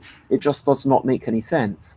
And I think that is the strong thing about this. I think that will be the interesting thing when I'm playing it solo. How does it play? Does it, and are these actually interesting guidance? And that is the, yeah, is there enough guidance? Like, but as you say, I thought that 6 would be too many, and for myself, and I consider myself able to keep quite a bit in my head, it was challenging. I had to keep looking at the thing, but it was just about manageable. And from a solo point of view, if you're just flipping it over and then consulting a sheet and then be like, okay, that's what that one means, then it's not too bad. I mean, you just have to consult the sheets each time. Let's talk. Do you have anything else to say about differentiation? No. Let's talk about how worthwhile we found it. Did we enjoy it? Is it a game worth playing? Would you want to play it again? I found it was enjoyable. I enjoyed the kind of looseness of it. To some extent, it would be nice to have a little bit more guidance in some sense. I'm not sure how to apply that myself, but I enjoyed it. It was, I mean, we all laughed, we all had fun as far as I was concerned. So it was it's a nice change. I mean, from, we certainly like, told a story that only happened because of what the card said. 100%, yeah. And there's enough challenge and difficulty there that you have to kind of think about it a little bit first, but not so much that I don't feel like at any point we stalled for more than 5 minutes. So like, there wasn't too much thinking about it, but there was some aspects where we were like, oh, how do I fit this in? But yeah, I thought it was good. Yeah, from the same aspects that Krys was mentioning, I also enjoyed it, but I also, unfortunately, going back to accessibility again now, in a different context, because now we would like to try this game, we would like to have the experience, we have a certain amount of time, and we all It's are very long. people playing games, so we know that we shouldn't be thinking half an hour while the other person is already doing the dishes and like folding the laundry, and we're still thinking. So we are game players, the aim is Watch to play out the for game. the Sorry, but in a different context, it might depend on how people would like to engage and how much they would like to contribute. We had a really good fun, like between the three of for us. sure. It is absolutely group dependent. Yeah. And I think that is an unavoidable thing of any game that's about creative expression. Yes. Any game, whether it's, about storytelling, or indeed whether it's, about contortion or making, or a game about wee whimsical creatures and trying to identify them after someone makes noises, and I think that, for that actually, I was surprised how many people were willing to make noises, especially after someone else has made noises, and it's not too difficult because you've only got maybe 3 seconds of being embarrassed, whereas here it is quite a sustained thing. But I think that's an unavoidable inaccessibility. I think that's just something that has to be there. If you want there to be a storytelling game, then of course you need to have some understanding of storytelling. It's just, you have to have some, but it's true for every game. Like, it will be most often. I mean, I think that's a relevant inaccessibility as opposed to a needless inaccessibility. I think that's the key thing. Like, I enjoyed that's the key thing. I don't think that we can make everything 100% accessible. It's not possible. It's just, can we get rid of the needless inaccessibilities? That's what I really want to challenge every designer to try and do. But talking a bit more about the different. Sorry, have you talked enough about the fun and worthwhileness? No, it was fun and worthwhile. We were a good group, and we understood the game, and we went very off grid. So, any thoughts? All good. I just want to go back to differentiation from Fable, which is the obvious comparison. Fable, it's like, okay, you've got the setup, and then you've got some sign of where it's going. This one, it's kind of like you're discovering it as you go. I wonder if there could be a little bit more even of, okay, certain cards. Like maybe the numbers do something, like because having the suits tell you this is what it means. I like the idea of okay, you place a card, and with the one player, this is completely random, and then you need to now a character is going to talk, or okay, now there's a new character. Okay, now there's that, and it kind of feels more like you're discovering the story as you go along. So it's kind of dictated to you by the cards, kind of in a tarot style. And if the numbers were like, okay, whenever there's a card with a number 1 on it, maybe, I don't know, I was going to say that's like a major character, or maybe like when it, like maybe the higher numbers are happier, or like the lower numbers are sad. I don't know, like 5 is happy and Just 1 adding a thematic kind of grade. I don't of know, some kind. like I was But just kind then of it will make it like even more complicated in Yeah. terms of accessibility that we were yeah, it discussing. I would agree. does. I was just kind of thinking if there could, as a solo exercise, like if more can be dictated, because I want more of okay, I flip over a card, and that it kind of gives me a bit more guidance. I don't know exactly Yeah. what. What I only think is if you want to introduce the numbers, you can say odd numbers and even numbers. So have two very simple things. Like if it's an odd number, you have to start with the top letter and finish with the bottom one. If it's an even number, or I mean, something I like wouldn't that, like do something that because like simple. the starting with one of them, finishing with one of them feels like enough. But I was just thinking if there was a okay, if it's a 1, then maybe things are going downhill, and if it's a 5, then maybe things are going uphill. Yeah, Maybe but if it's a 3, what is going then to happen? it's kind of Then whatever you want. they just go to the shops and buy like coffee because. Sure, but like it could be like some sort of, you know, role-playing thing. Like 1 is a critical fail, right? And I don't know. I mean, I don't know. It's just kind of me throwing in ideas just to. But I enjoyed that the story got a little bit grim, and we had a discussion about it, that it needed to be like a fun story. Then it was getting grim again. So if we're discussing about how structured and how open-ended it should be, I enjoyed that. You could introduce your own like downhill, and the other player could go like, no, this is supposed to be a fun story. So now they're gonna throw donuts from the Zeppelin, like kind of, you know. Okay, so are we ready to give it a rating out of 7? Yep. 5, 4, 3, 2, 1, vote. 4, 4, and 3. So this one, with our very vague rating system, It's our really vague rating system. it gets an 11.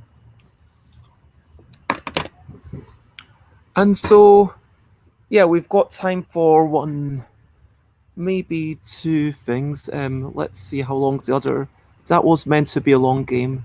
The designer said it takes about 60 minutes. The next 2 apparently take 15 minutes, but you know, to actually learn them and everything. It's gonna take longer. So. But hopefully, we'll be able to do both of them within 50 minutes each, and then we can finish by 5. Yeah. Okay.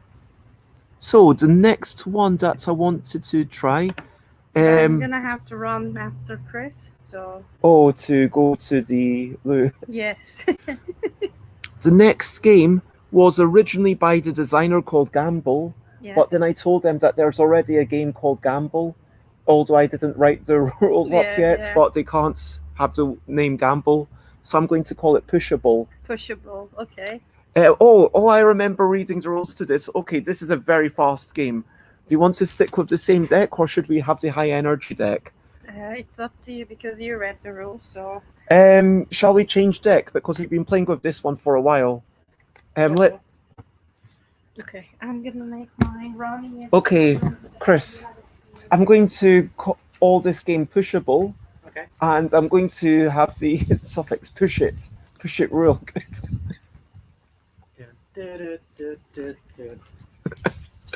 Okay, so there are some cards in the deck, and that is all the setup we need.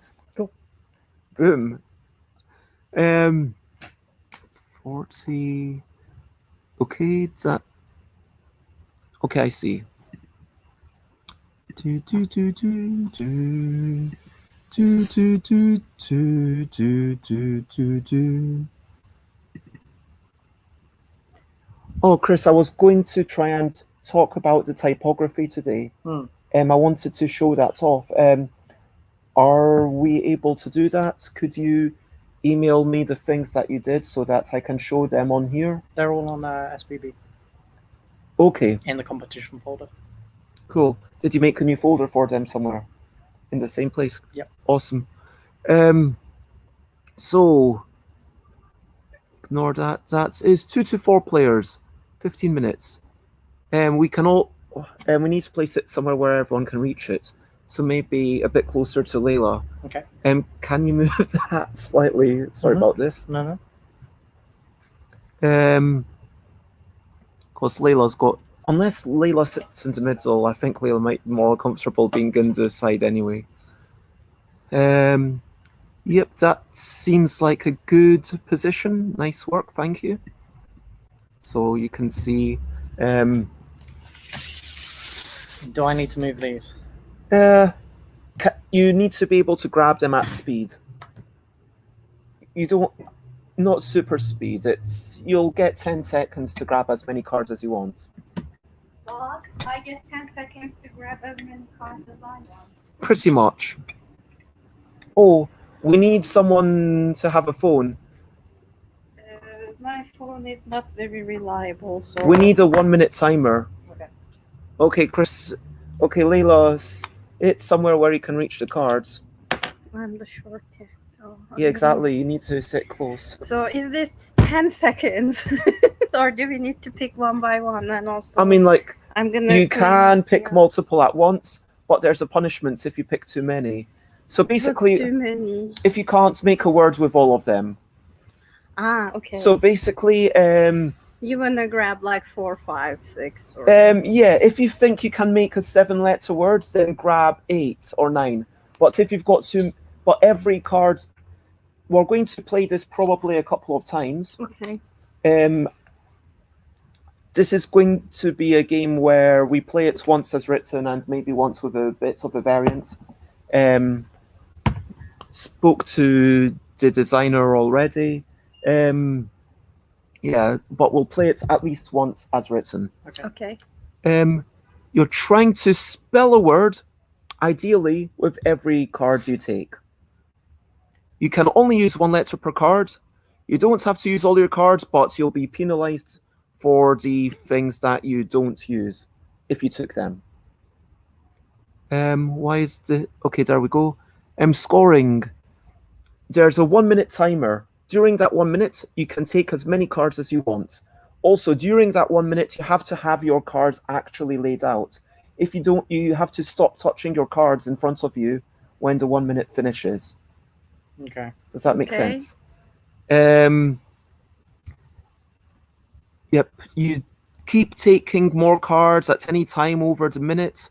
You can't get rid of cards that you take. Once you've taken them, you've taken them. Score 1 point for every letter on the top.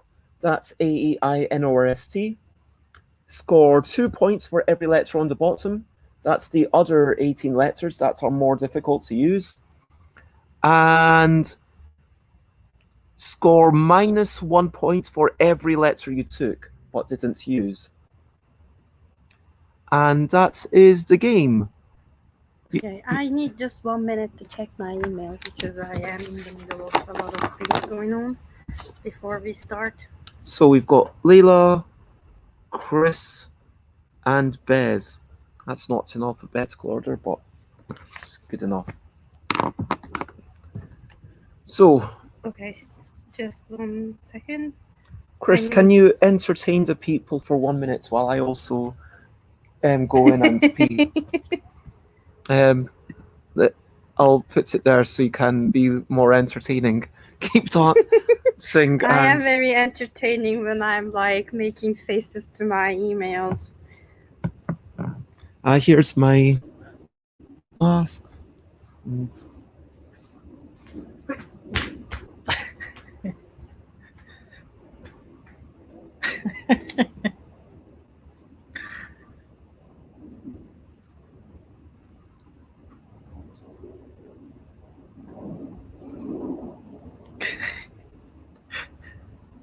Entertain. Not very good at this. And I'm just making you more nervous by not writing my emails. Thank you for organizing. This is a polite answer, I guess, for a meeting that I don't want to partake in. At least they sent you an email rather than making it a meeting. No, they did both. Of course.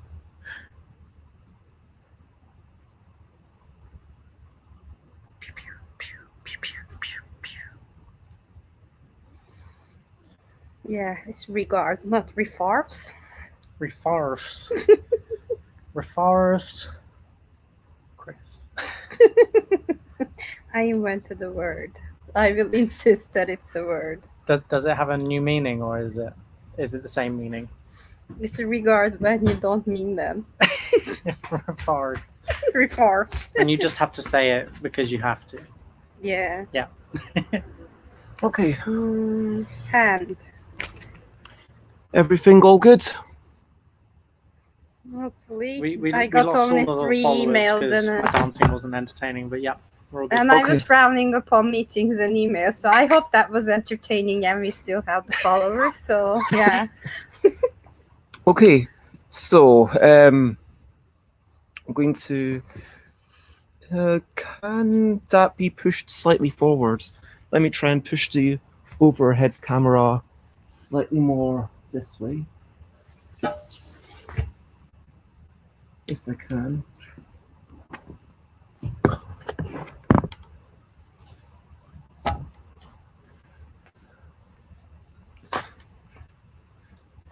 Does that work? Yeah, because now Yeah, so this is the. Now try people to can see understand a the wee bit. border. I mean, the thing does freeze occasionally. It's just the way it is Oh no, it kept like moving this way. because of the wind. Just the weight, I think. But yeah. Where is it? Okay. So are we ready? Remember, 1 point for the top letters, 2 points for the bottom letters, -1 for anything that you don't use. And the Can you start minimum how many? any Nothing. number? Okay. Is it just one word? Just one word. Okay. Did you start the timer? Yeah. Oh, and they have to be in front of us, right? Yeah. Did you? Give me that. Oh, man. You're stealing my card.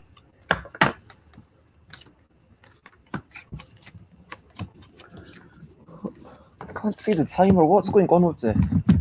38 seconds. Okay, let's put it there so we can actually see it. Okay, And only one letter from each, and Yeah. it can go top, bottom, yeah? Yes, oh man. 20, 19, 18, 17, 16.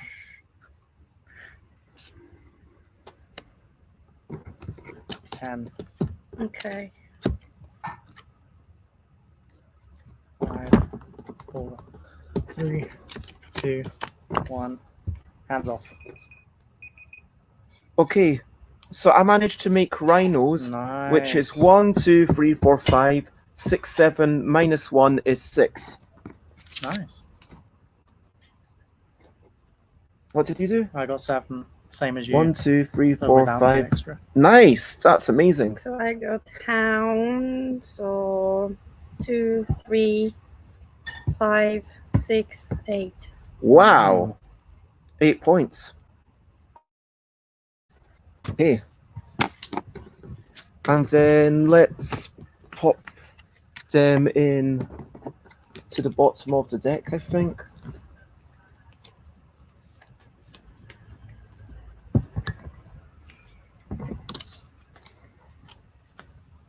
And I will shuffle it all together. Okay, are you ready, Krys, to press the button? Mm-hmm. The time has come. 3, 2, 1, go.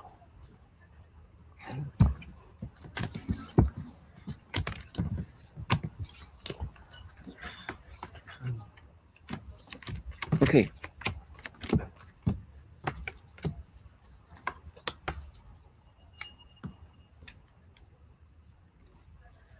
Oh, oh no. 35 seconds left.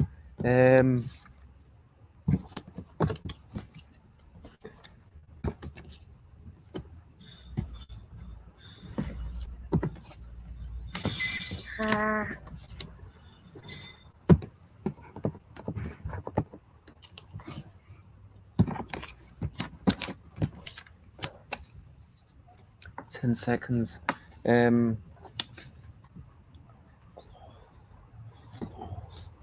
Claws.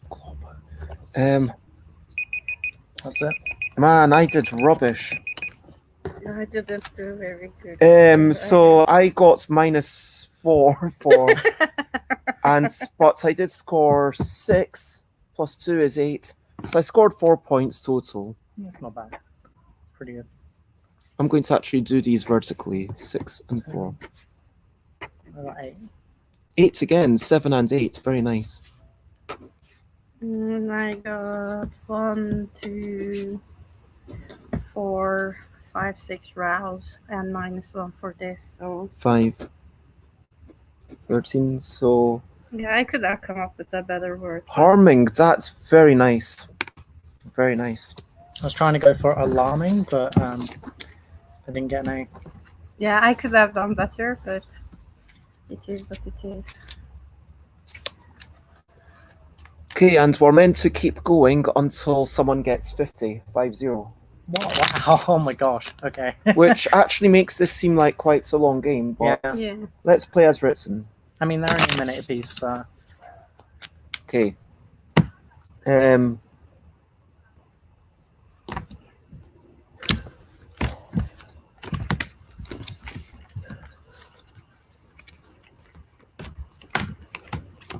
Oh, nice. Oh no. Okay, I need it. Come on, give me an N. Yes.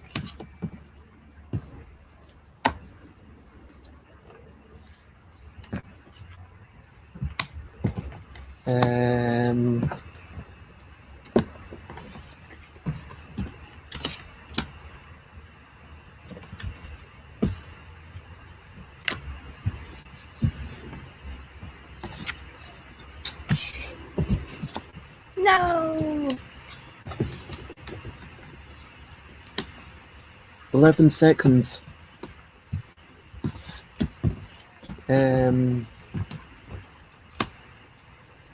I just realized this. Ooh.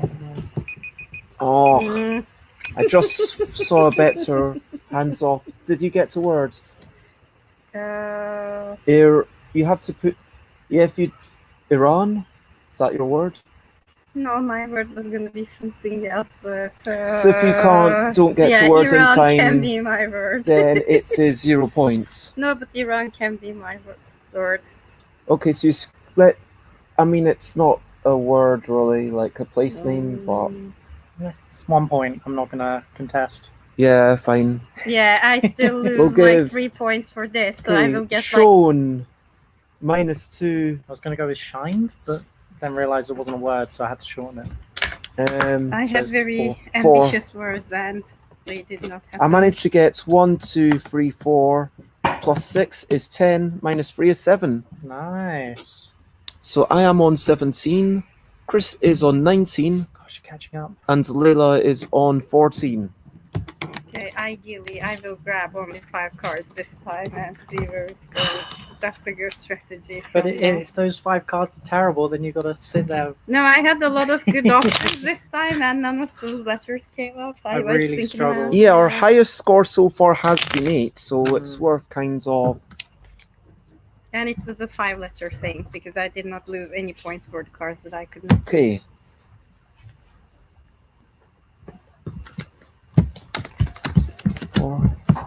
Yeah.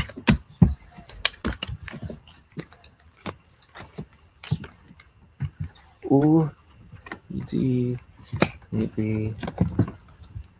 Oh, I've got ing again. Boom. Amazing. Really? It's not fair. Haha. Oh my gosh.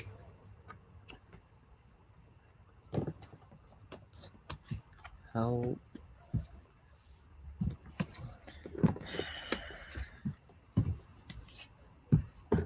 If I get an E. Oh, come on. E. Hulling.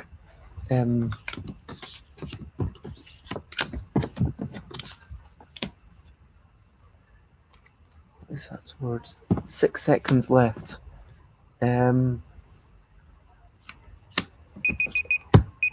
Oh! I could have done pulling.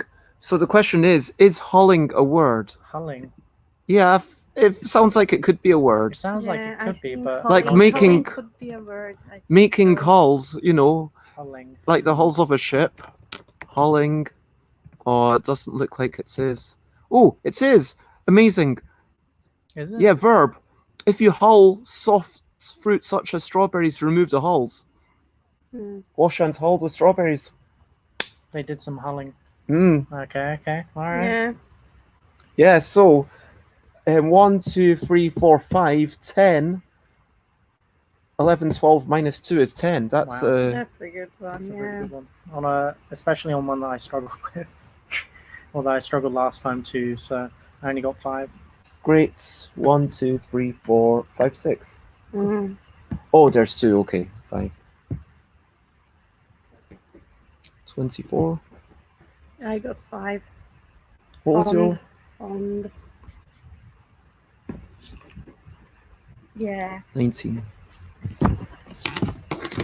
I am struggling to do it quickly and thinking quickly as the turns progress. It's getting more and more difficult. Yeah, The definitely ING it is is a real getting good- tiring.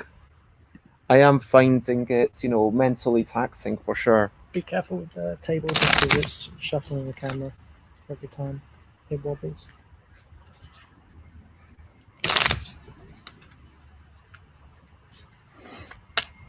Okay. So I press play. Mhm.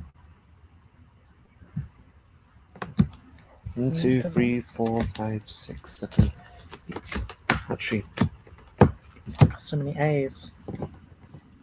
earn, prove. Oh no.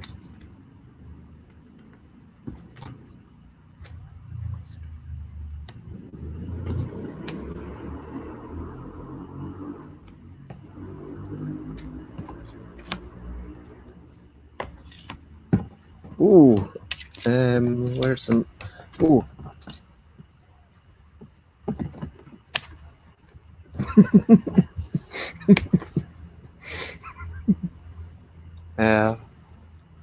I'm being very childish.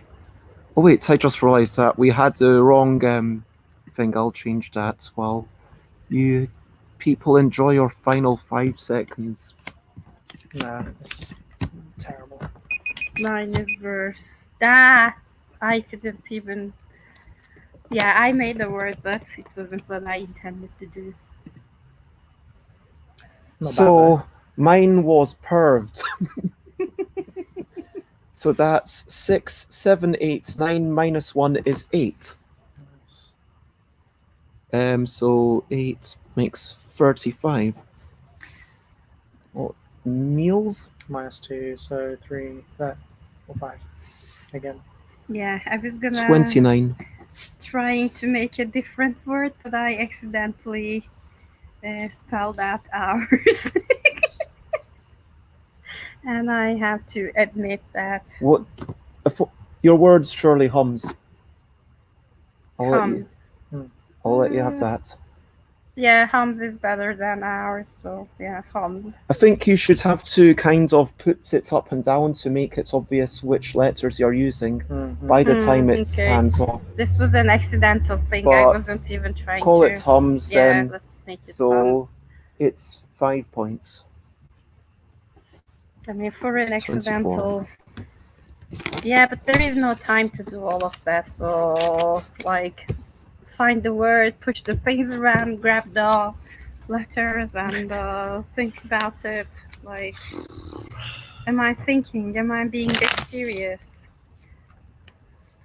No, I get what you mean. There is definitely a lot to do. I think, yeah, that's the question. Like, it's meant to be like about this push your luck, how many can you take, but does that work? Also, I've noticed that the grabbing the hands in the middle is a bit. Let's carry on, and then we can. I mean, how do you feel about the length? Do you feel like that it should be finished now, or do you feel like it should carry on longer? I mean, you're at already. I'm 35, so 29, we can do 15 24. more points, so let's just play that 15 more points. 6. Mm. Ooh.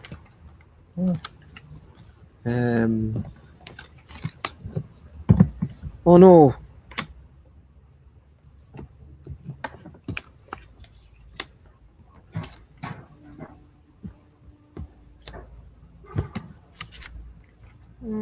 E.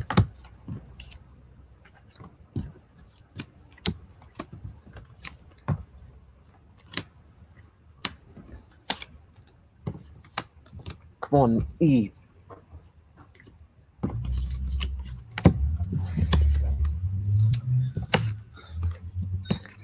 I don't care anymore. I've given up. I just want an N. Give me the N. Thank you.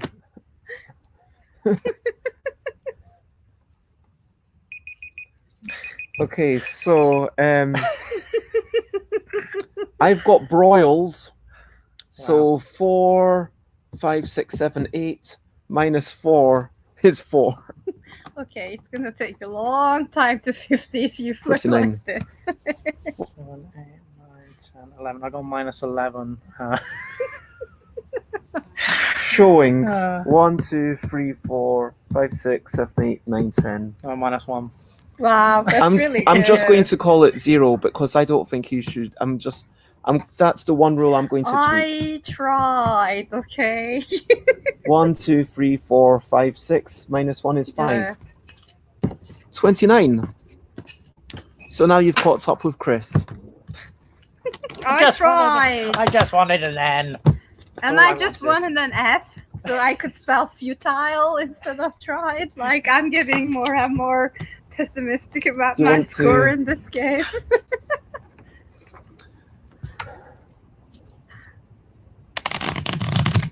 Okay.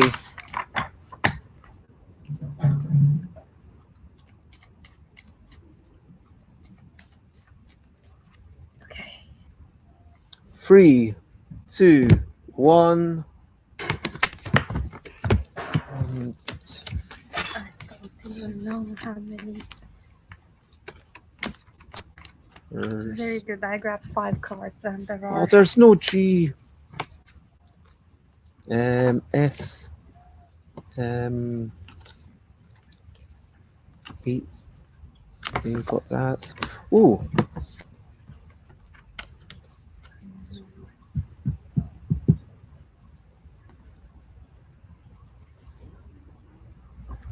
Ooh.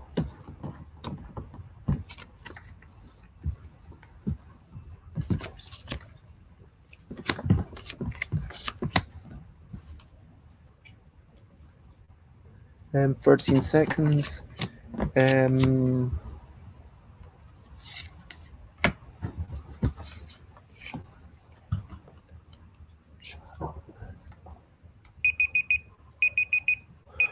thought I had it. Oh, I did have a C. Oh no! I just realized I misspelled cheaters. The E and the A should have been in the other order. I didn't even get a word, so. Does that I count? didn't even get a word. So does that count as 0? Yeah. Okay. So 0s across the board. Honest mistake, I guess. I think we're getting tired Yeah. somehow. Yeah.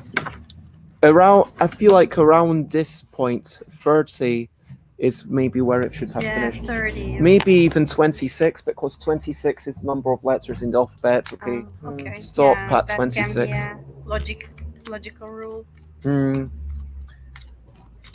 Cause yeah, then it would have been 1, 2, 3, 4. So we just discarded this round because we. Yeah, no one got. No one no got one nothing. scored. Okay. Oh yeah.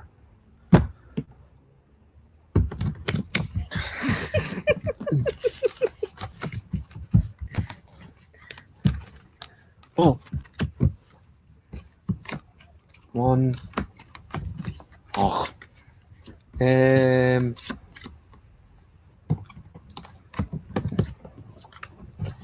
Oh man.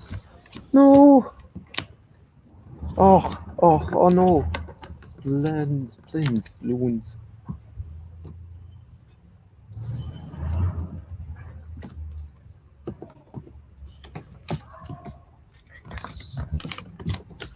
Oh. 20 seconds. Hmm.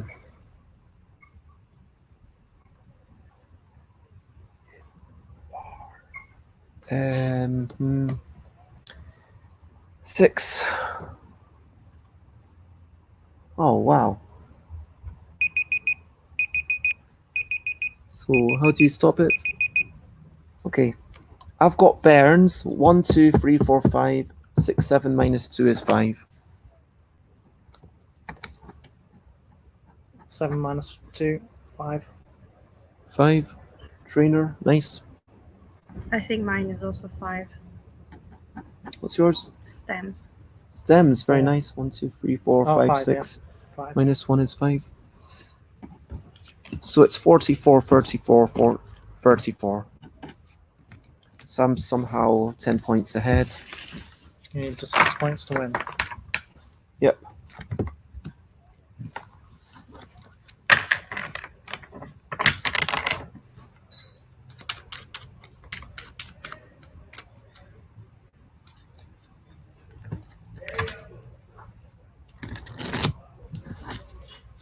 I mean, at the points that it was 35, 29, 24, it didn't feel like you two were going to come back, is the truth. It's just getting further apart almost. I always want the top one. 2. Didn't do me any good this time though. Okay, Ooh.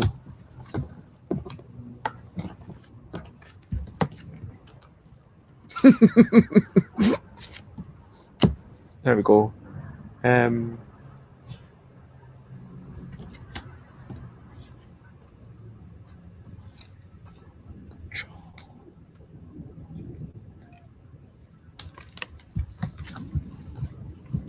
Yep, I'm stopping there. What?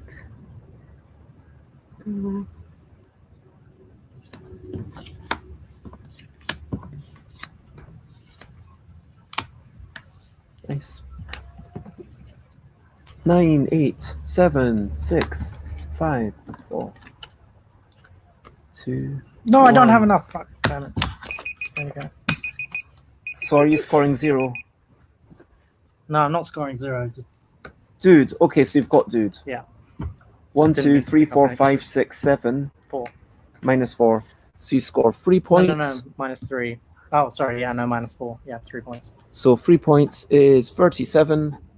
Leila. I score 6, I guess. Money 1, 2, 3, 4, 5, 6, 7. Minus 1 is 6. Inputs you on to 40. Nice.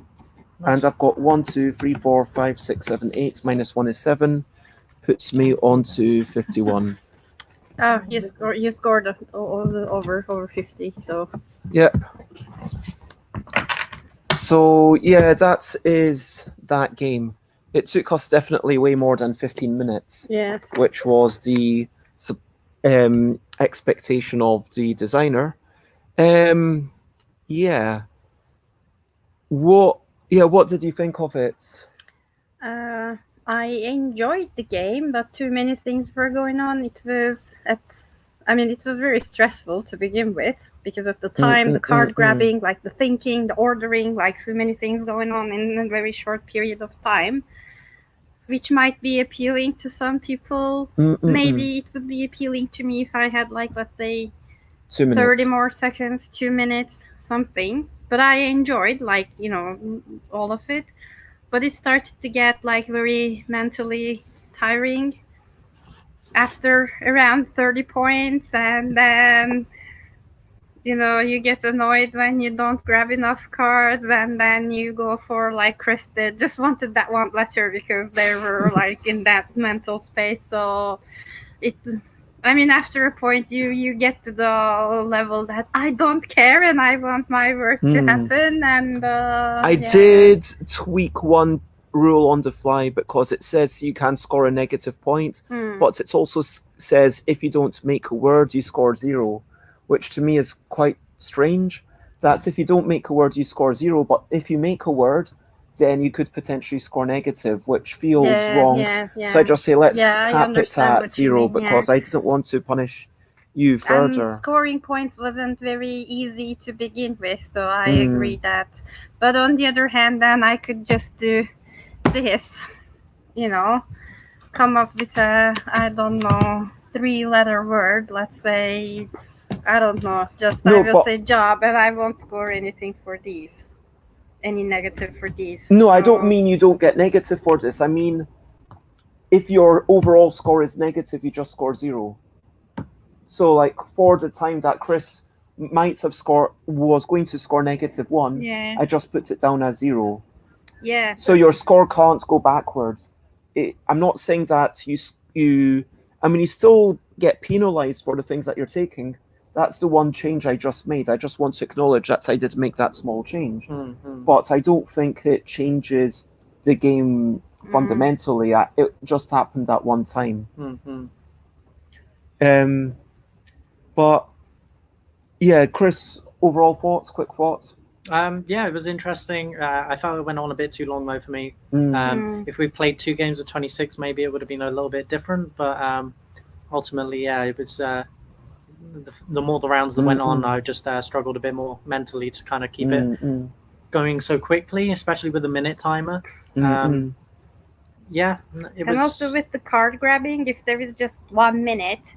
And we're all trying to. Yeah, so having we should it make from the grabbing, like for example, like this. Yeah, I think that's a nice idea. Like if it was okay, everything is face down in a vague pool, but when you grab one at a time, and you need to everything you grab, you need to because when we're trying to grab together, so whoever was fast, like grab something, and it's only 1 minute, so I already wasted like maybe 7 seconds there as I was trying to grab something, and too many things going on in a very short period of time. So. Yeah, I think that's if you say, okay, everything that you take out of the pile, you have to pull up. I think that's probably okay.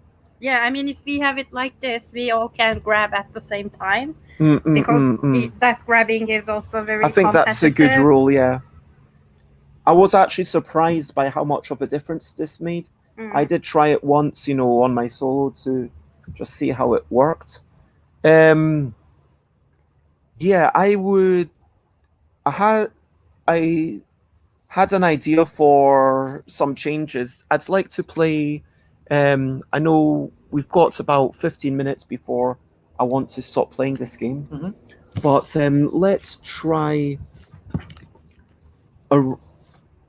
some number of rounds, maybe if 2 or 3 rounds with a big I'm change. happy to play like So the changes that I'm going to propose are, firstly, let's increase the time to 2 minutes. Yes, let's see if it's too long or like a good amount of time. And if you take cards, you can ignore. You don't get penalized for things you do not use, unless there are 4 or more. Unless there are 4, like the number. Actually, let's say number 5 or more. So 5 or more cards, you score nothing for the turn.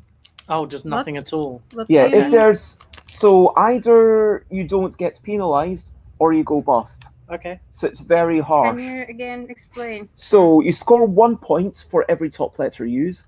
You score 2 points for every bottom letter you use. Same as before, yes.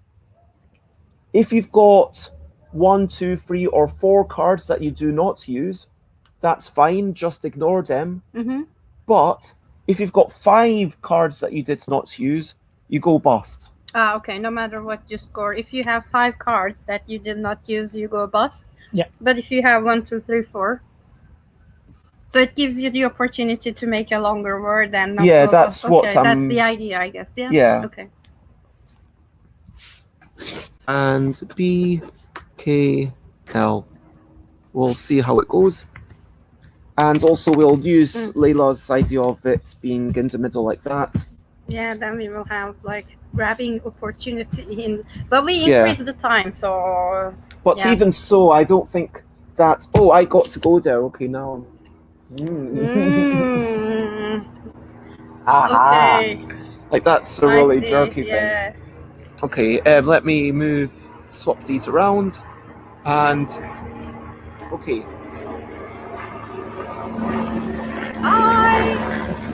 Okay, 3, 2, 1.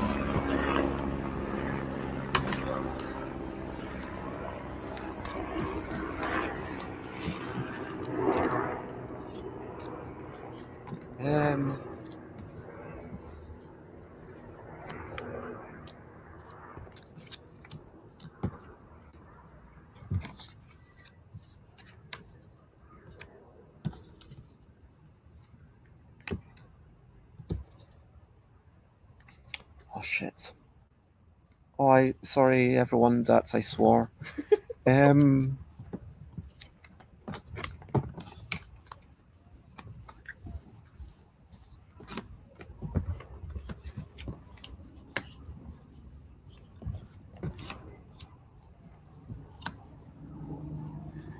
Oh.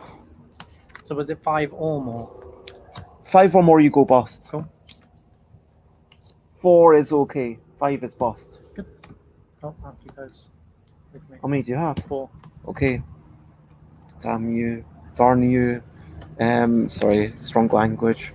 Getting very competitive. How can I be so this unlucky?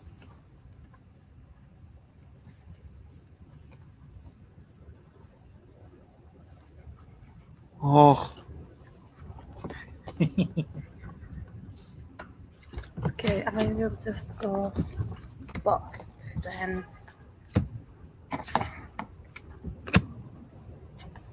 Yes. But I will. Okay. Okay, phew. I am kind of confident that this might be a word.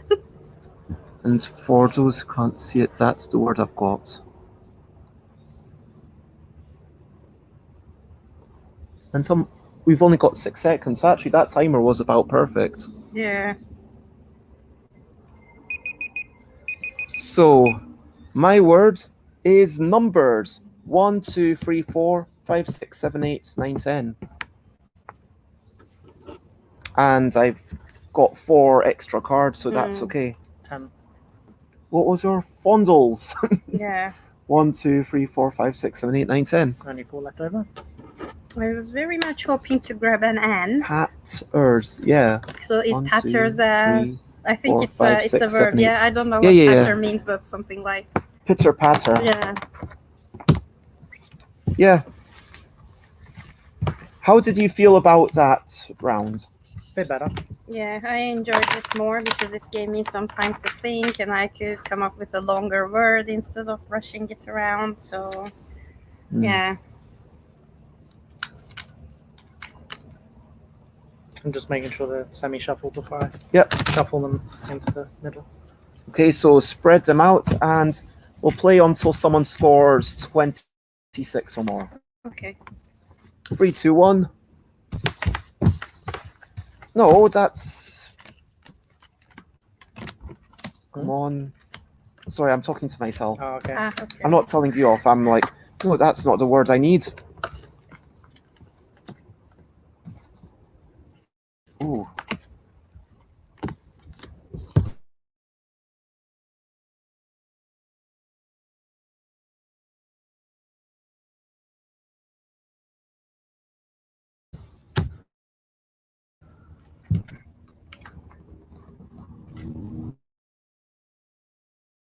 Why is this happening to me?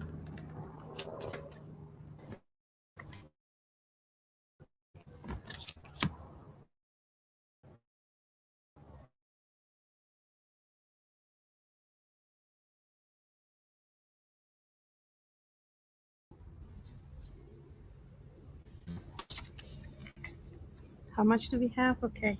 58 seconds.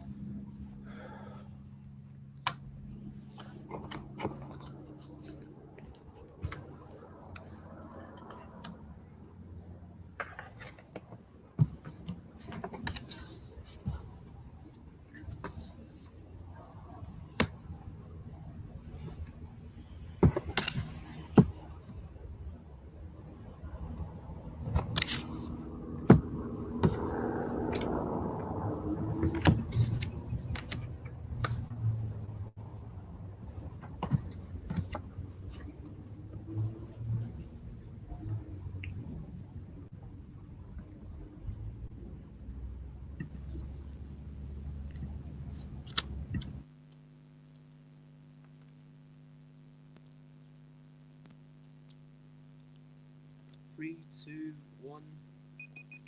Okay, I need to just sort out some technical thing. Well, Yeah. stop that, please, Krys.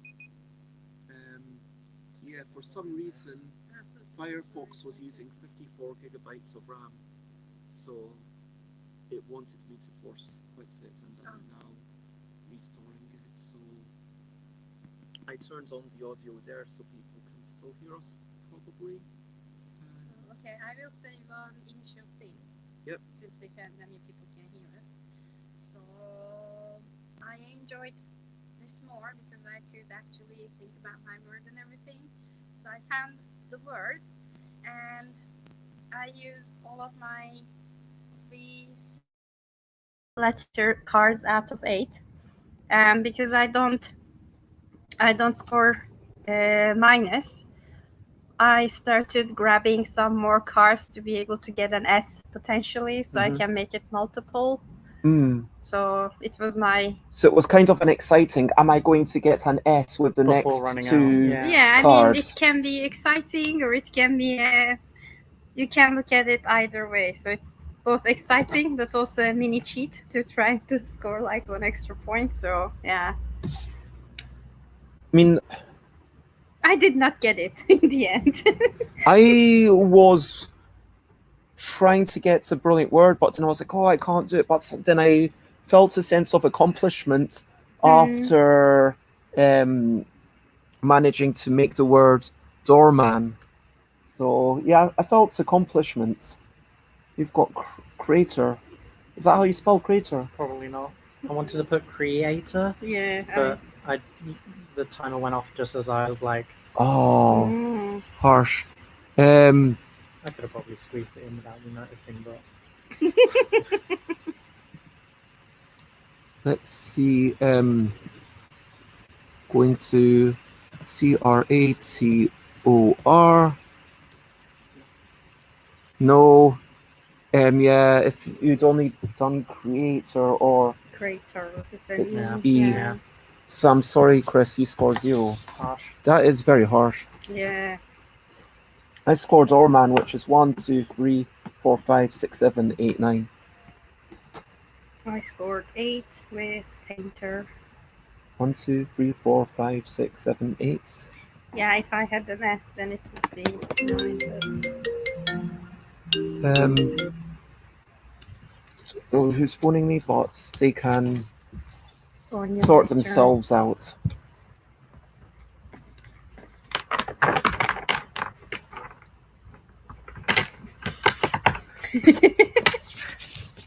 So currently, this is going to be the last round. Okay. Maybe it should just be 3 rounds, because 3 rounds seems like a reasonable thing. Although it does mean that if you mess up once, that's you basically done. Yeah, pretty much. So you can make an either or rule, like 3 rounds or 26? Because you might play 3 rounds and everybody will score. I mean, very unlikely, but let's say 3, 9. Well, whatever. if people do, then it's just Yeah. a low-scoring game. Yeah. And if people are scoring 3 points after 3 rounds, I don't want them to have to go through 9 times that.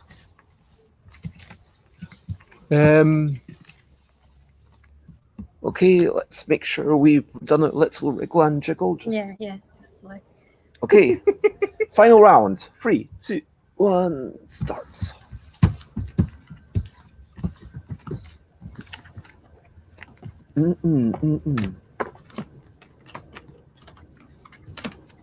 Ooh. Ooh.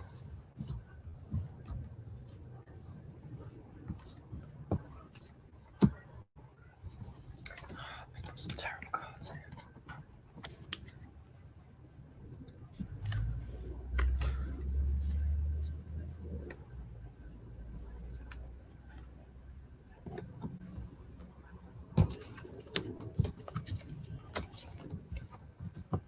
Ooh.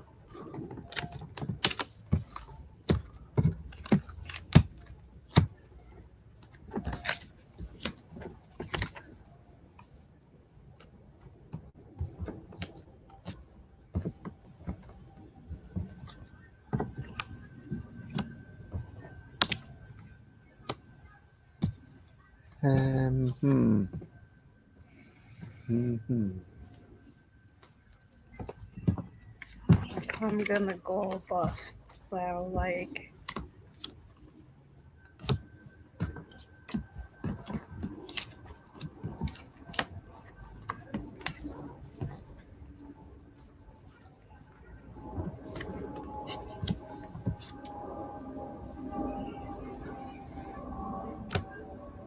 Sorry, stop doing that. Just don't have much space. Just put them face up. Yeah. But also And space. 16. Yeah. I think it's restricting me in this game a bit as well, because I can't like You do can't too much movement without you two kind of getting in the way.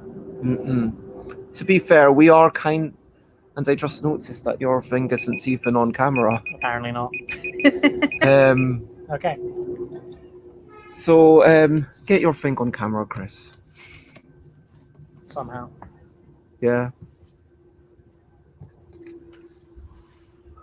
Hey. So your thing was screens. That's very nice. Screened. That's pretty good. 1, 2, 3, 4, 5, 6, 7, 8, 9, 10. Nice. I had blowing. Proud of that. 1, 2, 3, 4, 5, 6, 7, 8, 9, 10, 11. Nice. Yeah, high I score. thought a lot of ambitious words. None of them were in the card, so I only scored fails, which Aw. is 7. yes. Still got 4 points on me. So I got 30 points total. Krys got 20 total, and 16 plus 25. 7 is 25. no, I think it's 23. Ah, okay, sorry, 16 plus 7. Yeah. So yeah, that's another idea of the same thing.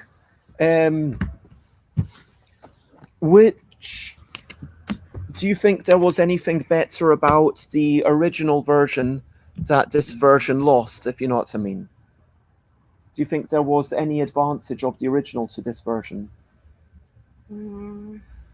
I think there was, if we played the first round again differently, I think we could have picked up more cards in general. I feel like with the 4 or bust thing, it's more like an incentive to make sure you don't have more than 4. But if you're only getting -1 point for each one, then if you know you're going to make a 10-letter word and you got 5 left over, that's still a 5 point. You know, like you've not gone bust kind of thing. But we still sometimes got 8 points or 7 points by being a little bit more conservative. Exactly. I don't know. I struggled with the going bust bit, mainly just because, yeah, even though I had ample time, I still messed I mean, it up. was interesting because in the last round, I had one word. I think it was like belts or no, belted. And then I had like 2 or 3 cards left over. So I was like, okay, I get to pick up 2 and then see if there's anything else. And boom, I got to G. Now I get to move around everything. So it felt like there was, okay, time to make a word and then change things around and make a new word. And so I felt... For me, there wasn't enough time to make a second word, but that's just me, I think. But for example, like what do you were asking, like by comparison to the like original version. Yeah. So in this one, if I grab 9 cards, I am fairly certain that I can make a 4 or 5 letter, 5-letter word. And in the original one, I am trying to make a word, but also trying to score points. So and also some people like the pressure, like some players. So there's the time pressure, there is the like number pressure. So in terms of quickly strategizing, it had a certain like kind of more, a little bit like more I need to element. In this one I had more time to think, and like by the time we finished, it was like, okay, I've finished. Okay, there's still 16 seconds left. Whereas in the original, I was like, oh my gosh, I don't know what to do. And there was like at least a couple where all of us run out of time and we scored 0 points. So yeah, you're right. If you enjoy that kind of pressure, then the original is better. So it's hard to say which one we're kind of talking about, but let's talk about accessibility. Let's focus on like which. Oh wow, Sugi's flying overhead. Cool. Thank you for pointing this out. That's a novelty for me. In terms of accessibility, because you need a timer and you need to pen and paper, so it was. There's quite a bit going on mentally. Yes, and also somebody.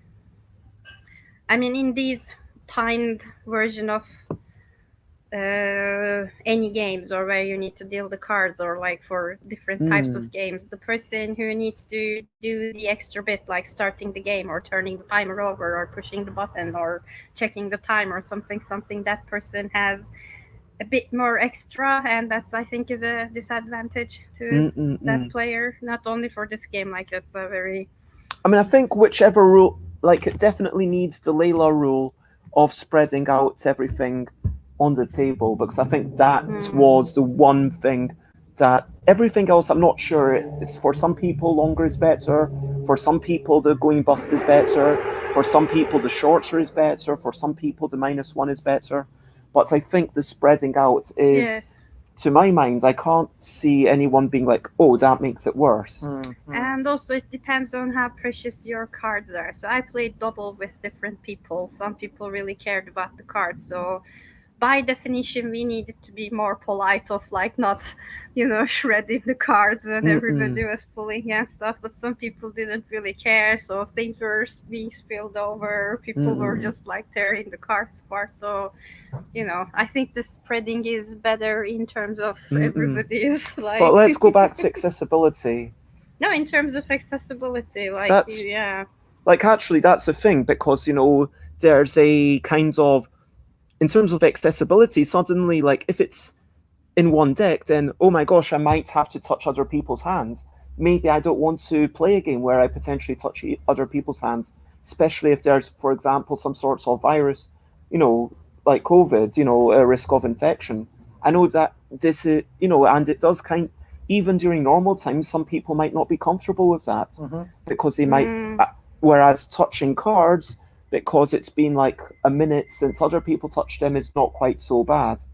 And some people are just uncomfortable touching, other people. How many players is this game? I think it said up to 4. Up to 4. Okay. Yeah. I mean, it depends on what kind of table, for example, we're playing, because if you're sitting there and I'm sitting here, then we all will have to like. I think you could easily play with 4. I mean, on any table. No, I mean, if you spread it, then everyone will be able to reach it. But if it's in the middle of the table, then. Accessibility thoughts, Krys?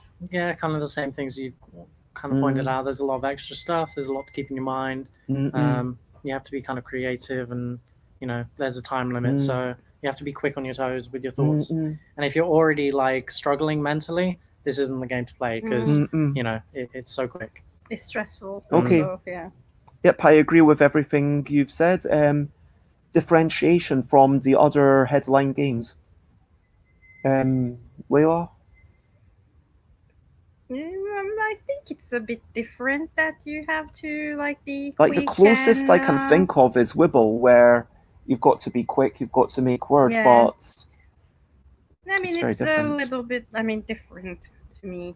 I mean, mainly because of the timing on your own, so you're basically competing with yourself essentially to begin with, not with other people, but you want to make a word no matter what. So I mean, you could easily play it as a solo game, like play it 3 rounds and then see what score you get, right? But yeah, I agree. Krys, do you think do you think it feels very different to other things, or do you think it feels quite similar? No, I mean it's got elements of grapple. Going after everything as quickly as possible. Um, it's got elements of wibble, as you said, trying to quickly make a word with what you've got. But it ultimately it doesn't seem too much like one other game. It's pretty unique. Just... And finally, enjoyment value. Is it worthwhile to play? How this is like the difficult one to say, but the most subjective. Did you enjoy it? I'm going to say right now, I personally, I preferred the going bust. For me, that was a little bit simpler. I found the maths a little bit too complicated, and I wasn't exactly sure what to do in the first version. Whereas in the second one, I felt very clear. Okay, as long I liked that clarity myself, but I like it. I felt like there was something to there, and with the shortening, I think 50 is way too much. But with saying okay, it's 3 rounds, I think 3 rounds is a good number no matter what rule sets you're playing, and I would definitely happily play this again. Sorry, I don't want to see the thing, but thoughts? Yeah, no, it was enjoyable to play. I personally preferred the first version just because it gave me the opportunity to kind of be like a lot more conservative about it. I didn't rush into it too much, take too many cards and then try and plan it out. And I felt like that way I could kind of work on it bit by bit. And then if the timer went off, I was okay, like, a bit more solid in a sense. But that's just a personal playing preference, I think. But yeah, it was good. I enjoyed it. It was fast paced. Pretty interesting to see what other people came up with. Yeah, not. I would be vaguely interested in the original scoring, but with slightly more time. Yeah, I was going to say, so I felt involved in the game, so I did not fall out because of something happened, or it never was my turn, or I didn't have the opportunity. I mean, it is very multiplayer solitaire. There's literally no interaction between us. Yes. I mean, but it was also so quick that the no interaction did not matter because, it's very fast paced, so it doesn't matter that much if you interact or not. It's not even necessary. So the basis was there. It's very easily tweakable. So we said, okay, we're getting mentally tired. Let's make the point 30, or maybe increase the time 30 seconds. So it's very, what needs to be tweaked is like very simple and very. So the foundation was there. So it's like literally just no big decisions need to be made. And I think you thought about it already after you played and you wanted to try your own version. So that's your like own house rule. I would be happy to play either versions, but the first version definitely not to 50. So that was the only downside. I think 50 was a little bit too much. Okay, are we ready to give some sort of rating? Is there anything else we want to say? I don't have anything more to say. Nope. Okay, so ratings out of 7, 5, 4. Has everyone got a number in mind? Yep. 5, 4, 3, 2, 1, vote. 4, 5, and 4. Okay, so that makes it 13. Okay, so this is I think this is the first one that. So this is your favorite. Yes, that's why I scored this 5. I mean, I'm not saying that what I scored lower is a much worse game, but I'm gauging my general enjoyment of the game, and would I wanna play it again? Did I enjoy it? If I come to yours tomorrow, will I be happy to, I don't know, spend half an hour on it? So yeah, I think this would be my favorite to, let's say, oh, let's try this again, and maybe like, make it 30 or make it 90 seconds or I think 90 seconds could work, a minute and a half. Yeah. Or maybe to be honest, I felt like maybe just 10 more seconds would have been perfect on the first rounds, but I don't know, it's arbitrary. The thing is, like, Android phones are better than Apple phones in terms of that. I'm not sure. I think it depends on iOS, but like, it's not. I'm not sure how to do seconds on my phone in terms of a timer. Yeah. I don't even know how to use the timer. This is But so we've got two possible games. Would one of them I kind of understand a little bit more than the other one. So because it's late, this sounds very bad. I'm going to go for the one that I understand a little bit more. That's Sure. much better. And then everything that we didn't play today will be played before the end of the month for sure. What I promise is that before the end of August, everything will be played at least once with the rules as written. Yep. Yeah. Okay, choose a deck. It doesn't matter which one we go for. It's already on the table, so. I mean, both of them are technically on the table. Yeah, but this one is like within my arm's reach. That sounds incredibly, wow. Lazy. I didn't want to say it. Okay, please could you lay out 9 cards in a face-up manner in a 3x3 grid? 3x3 grid. Okay. Yes. This is a game all about trying to. It's golf scoring, okay? What scoring? Sorry. You want to get the lowest possible score. Okay, a low scoring. Okay, I didn't understand. Yes, so it's not about positive points. These are not victory points. These are penalty points. And just ignore the fact that all the top ones are 6. Just focus on the bottom one. Mm-hmm. You want to make a word, and you want to use at least one letter with the lowest number you can. So if I use a V, then I only score 1 point, which is very good.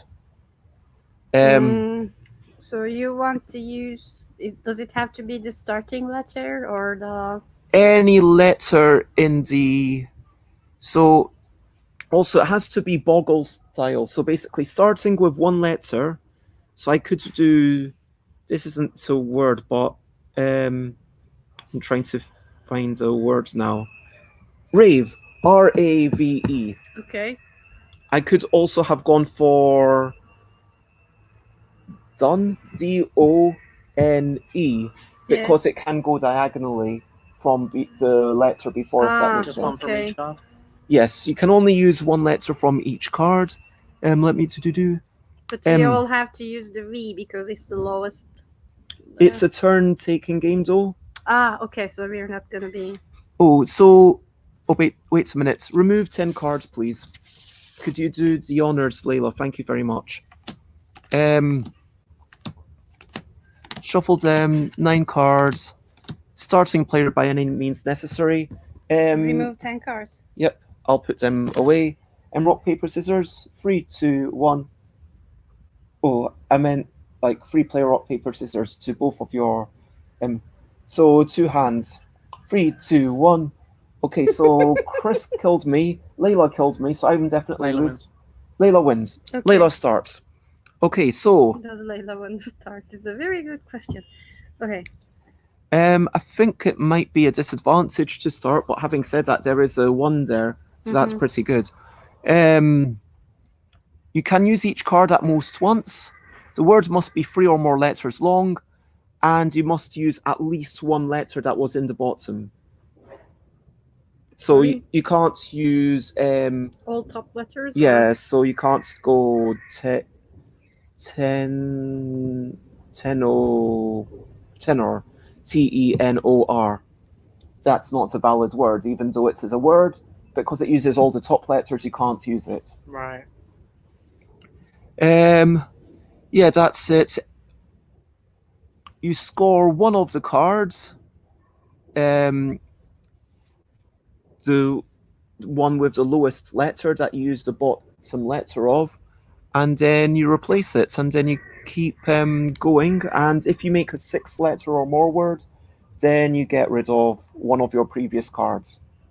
So that's a way to get potentially rid of a high scoring thing. Mhm. The person with the lowest score at the end wins. So, Leila, Okay, I'm thinking about a word. and I'm just checking every turn. You only take one. Once you made your word, score it. Take the card you scored. Yep. Okay, so I guess we'll have 20. 38 minus 9 is 29. So we've got 10 turns each, which seems like quite a bit. Mm.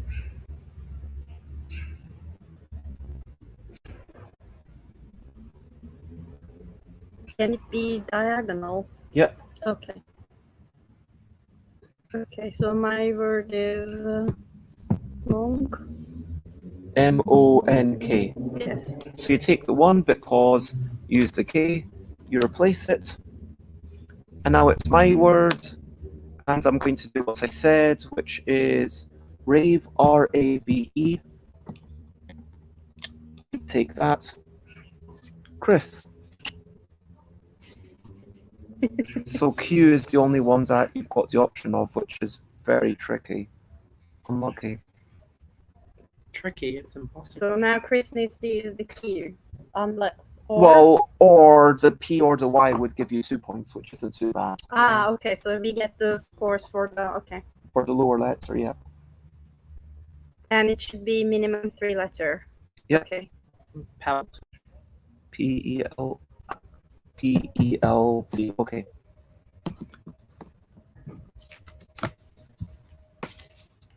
Nice. Mm.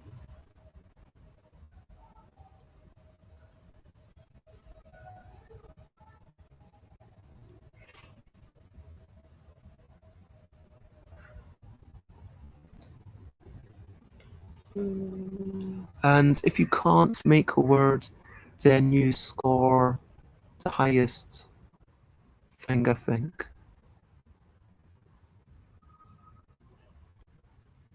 Yeah. Yeah, okay.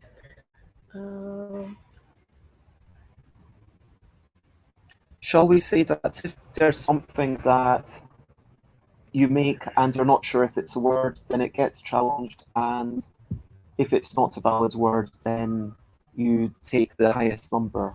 Does that seem reasonable? Okay, my word is tidy. Can you tap the numbers? Oh, yeah, nice.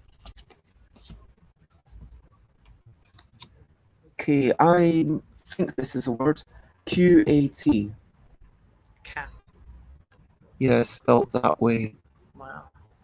Let me double check. Q-A-T. Is it a word? Yes, a variant spelling of K-H-A-T. It's a white flowered evergreen shrub. Okay. Very proud of that.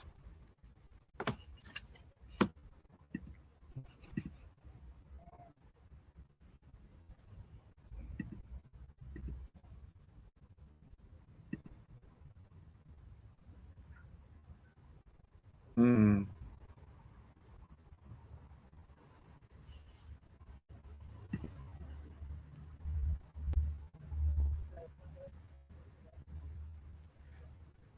Huh.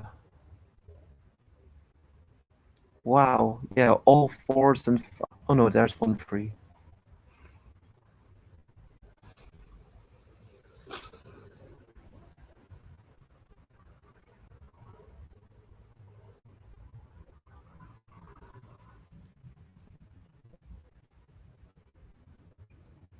Ah.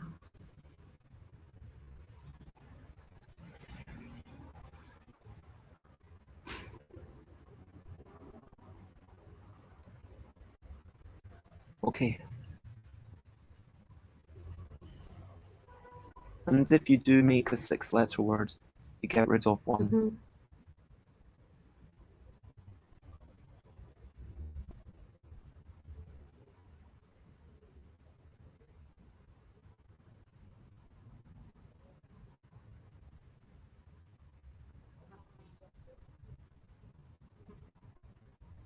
So I can get rid of one if I do a 6-letter word. Yep. And that the one you get rid of could be the one that you just take, or it could be one from your pile. So even if you take a 5, you can get rid of it straight away. Oh, okay. Okay, that's a good strategy. I'm going to go with Gotten. Gotten. So you take the 3, and then you get rid of it, I guess. Because that's 6 letters.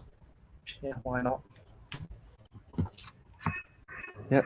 And yeah, I was thinking about something, but then I forgot. So what was I thinking?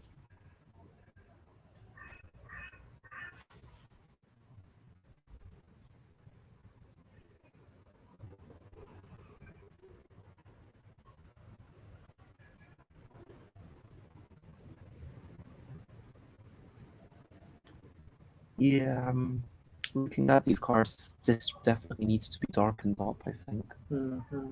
Either this needs to be darkened up or this.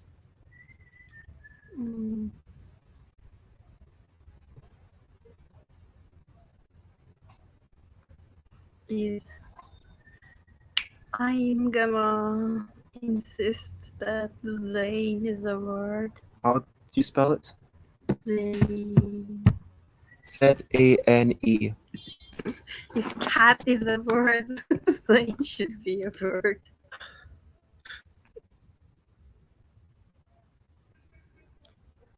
It's a given name. That is not a word, which means that you take a 5. Which 5? It says the one closest to the top left.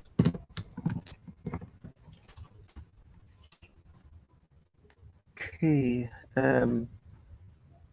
Oh, zoo. Z. Oh, wait. Zoo. That's good enough.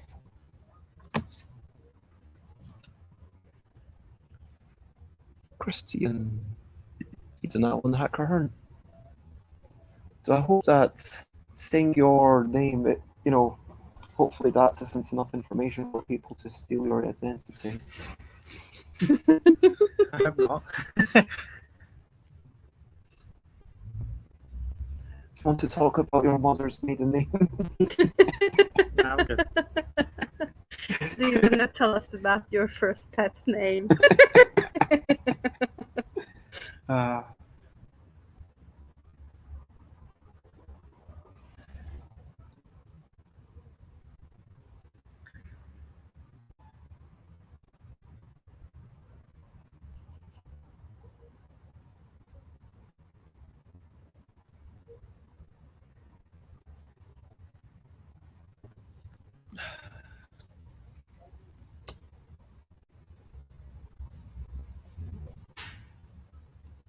I'm just going to go with you. Y-O-U. Nice. Okay, so now I should come up with a 6-letter word, I guess. If you can. Yeah. Or something that uses the J. Because that would only be 1 point. Yeah, but I want to get rid of my 5. But you've got a lot of game left.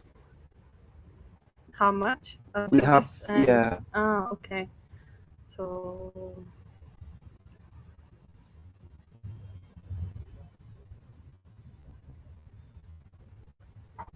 Hmm.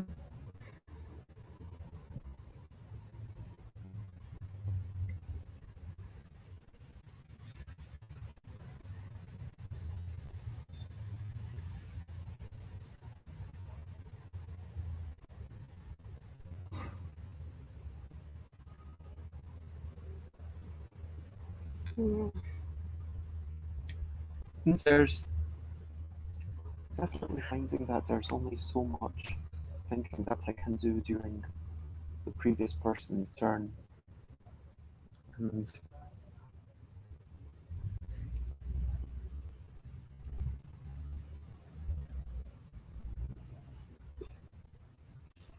Yeah, so this slows the game down, I guess, very much that.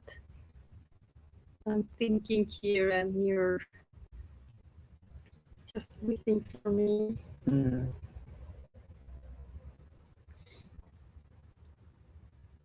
Ah, okay. That was something else. Okay, I am. Oh, no.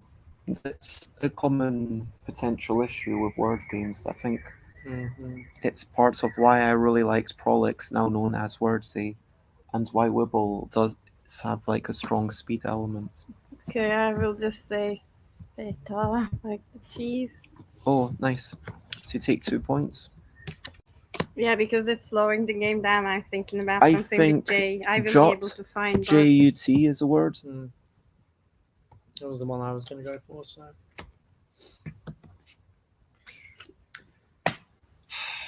Yeah, but you know, the temptation is I want to use the J, but I also want to make a 6-letter word to get rid of the 5, and then I start thinking about different things which it might involve, like 6-letter words, or it's the J, or it's like my thoughts are getting scattered, and I think more and more. And actually, I just realised that there could have been a 6-letter word if it's gone jotted. I was thinking about like jilted, for example, like or joust or things like that, but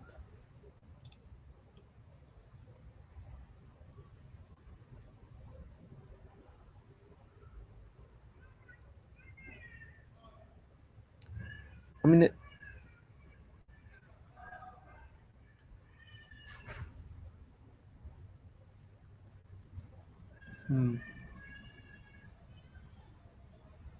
Aha, yes. Darted. Nice. And so that means that you take yeah. darted. So you have to take the D. And just discard it. Nice.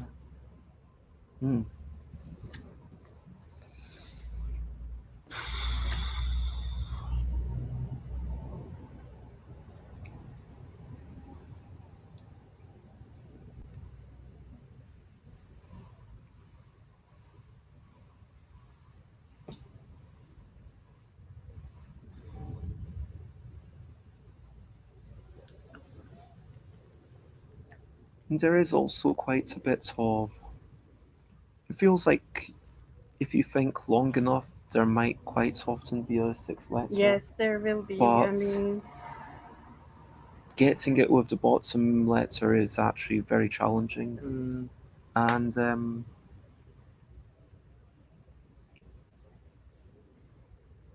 there is a element of luck for sure with whether there's a 1 or not, or if it could literally be nothing but 5s.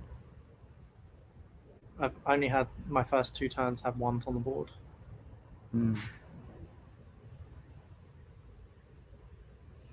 So I like the fact that only 1 card comes off because it means that it doesn't change totally. So created. Created. Yes. I'm going. Created up that box. Yeah. Oh. That's yeah. So that's a verb. Huh. If something is created, it's packed in a crate, so yeah. Okay. And I will be able to get rid of this, I guess. Well, first created. So you take the 4, and then you can get rid of that. Yeah.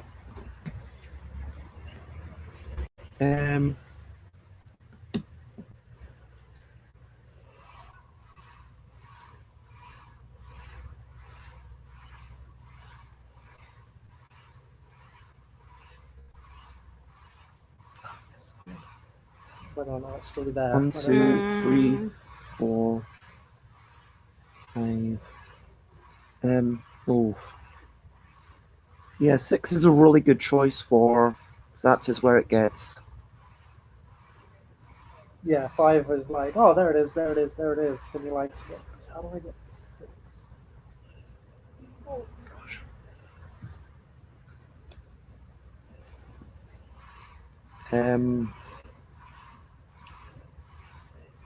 My gosh.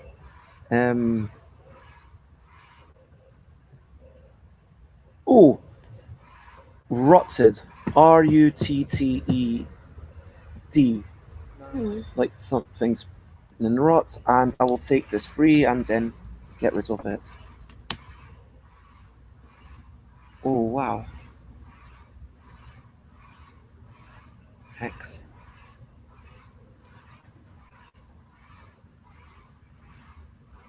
Ah.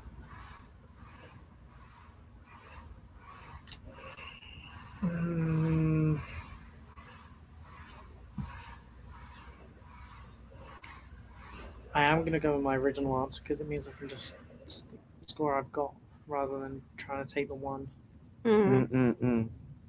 Because I've got one for one, obviously, but I don't think it's going to. So what's your sixth word? Sixth Hold letter? on. Sorry.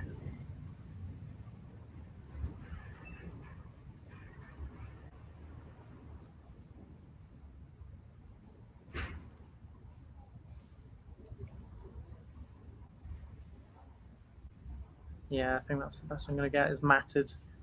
Matted. Okay, so you take the M, and then you can throw something away. Leila. Yeah.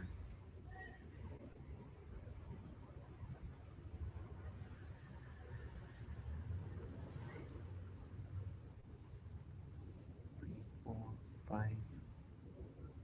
Hmm.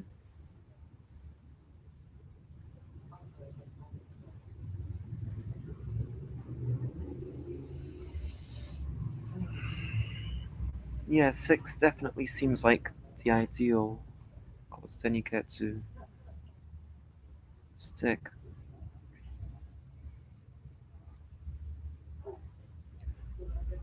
I do partially wonder whether you should maybe have to use 2 lower letters, and then you take the 2 lower letters, because that way our scores would still be increasing, because at this point, you know, if we're able to keep, you know, Finding doing sixes. good words, then there's no way for Leila to be able to catch up. Seems a bit It sad. depends. I mean, if you manage to get a low scoring number and replacing it out, you can start decreasing your score gently. But then depends on- that relies on you to get to 6 and a low scoring thing in the same word, which is. I mean, it doesn't matter as long as you've got a higher number in your deck. You can just swap them out, replace it. Like eventually you will lower your score as long as you pick something that's lower than what you've already got. Only if you also make a 6-letter word. Yeah.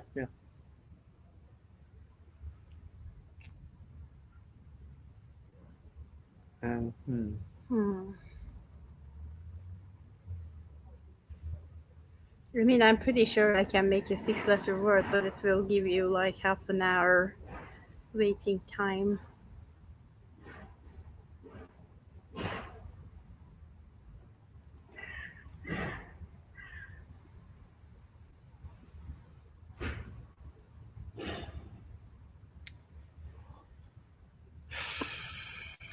Yeah, I will just not keep you waiting, and I don't know.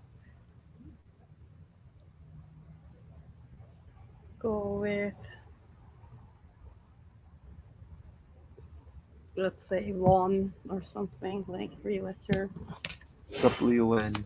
Okay. Tasted. TASTED. It's pretty close. Yep. What? Sorry. TASTED. Okay. So I use the D, I take that and discard something because it was 6 letters.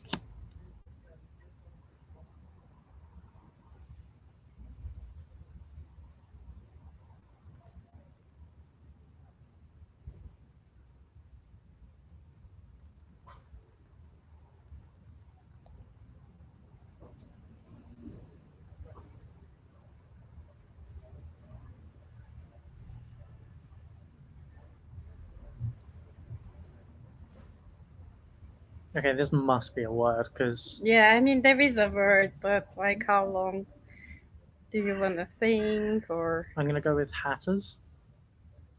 Hatters. 1, 2, Yeah. 3, 4, 5, 6, 7. Very nice. Yeah. So you've used the H.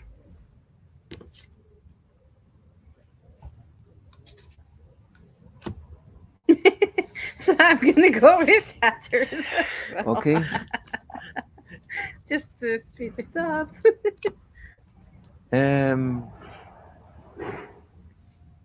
I'm going to go with mm,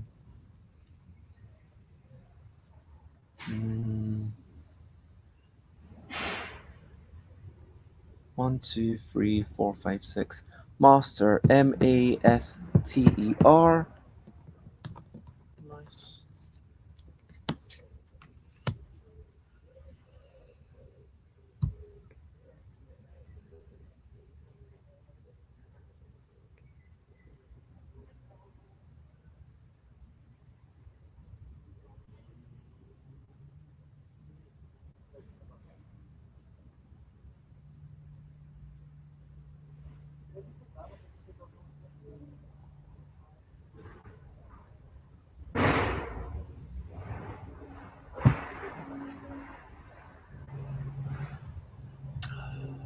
Yeah.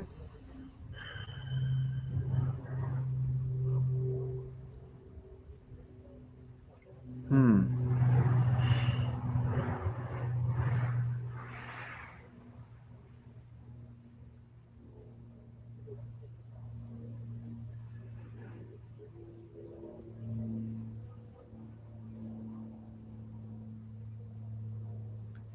Yeah, it's.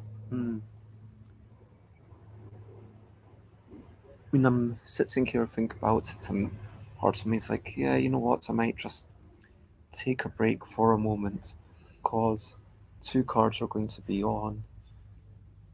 To be fair, this is the last game we've played. We are a Yeah. little bit tired. Um, how many chocolates are left? There are 2. And if Krys says they don't want any, more. I'm good. well,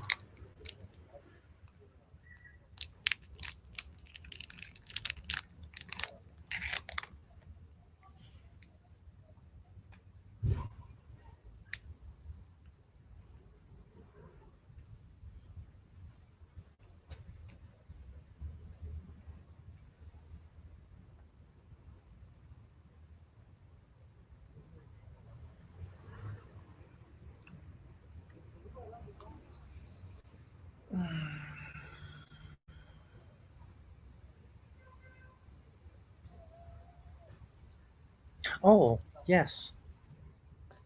That's how you spell it, I think. Dollar. DOLLAR. nice. And the 1, lowest 2, one 3, was 4, 5, 6. any D. of the 5s. So if there's a tie, it's the Sure. first one in the word, it says. Collar. Collar. You passed me by. Okay. I said color. It's your turn again. Oh, sorry. Okay. Um, sorry, I forgot. But you would have seen that.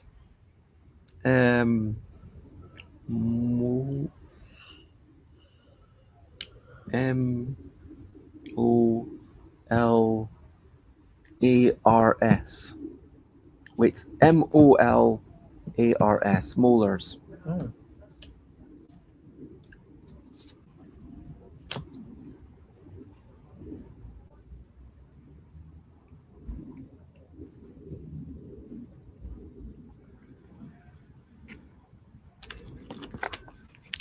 And hello,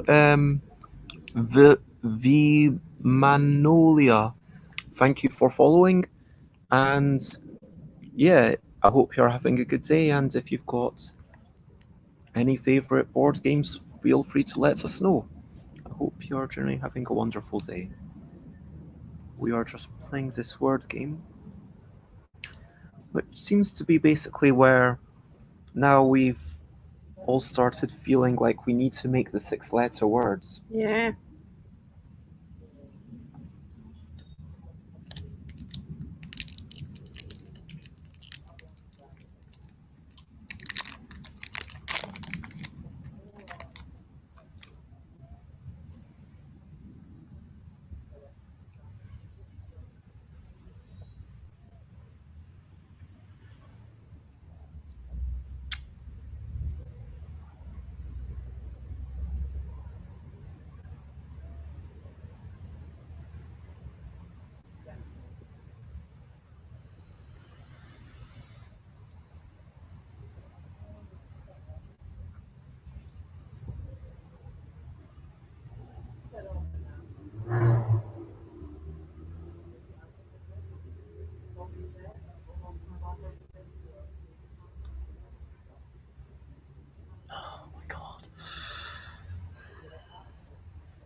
Those chocolates were lovely. Thank you, Leila. Yes, I think they were good, right?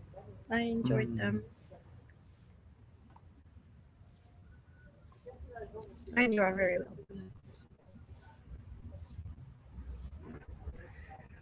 welcome. I'm sorry, but I don't wanna lose. Yeah. Yeah, I get it. I Um, really do. And Yeah, I think I don't want to lose either, but I am also getting tired and hungry. post. 1, 2, 3, 4, 5, 6. Very nice. I knew it was there.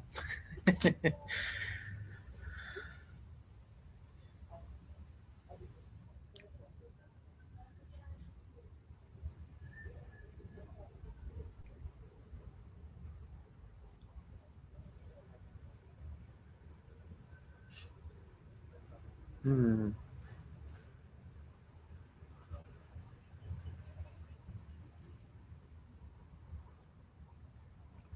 Hmm.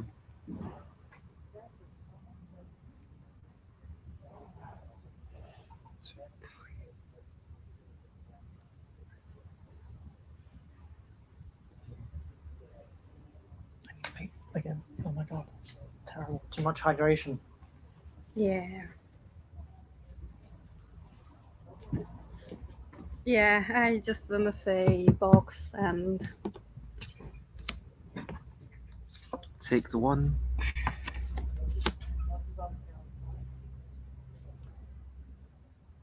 Yeah, I've already got a 7-letter word, so I get rid of 1. And okay. so, but booster, Booster. Yeah, I was kind of thinking, yeah, do you think about.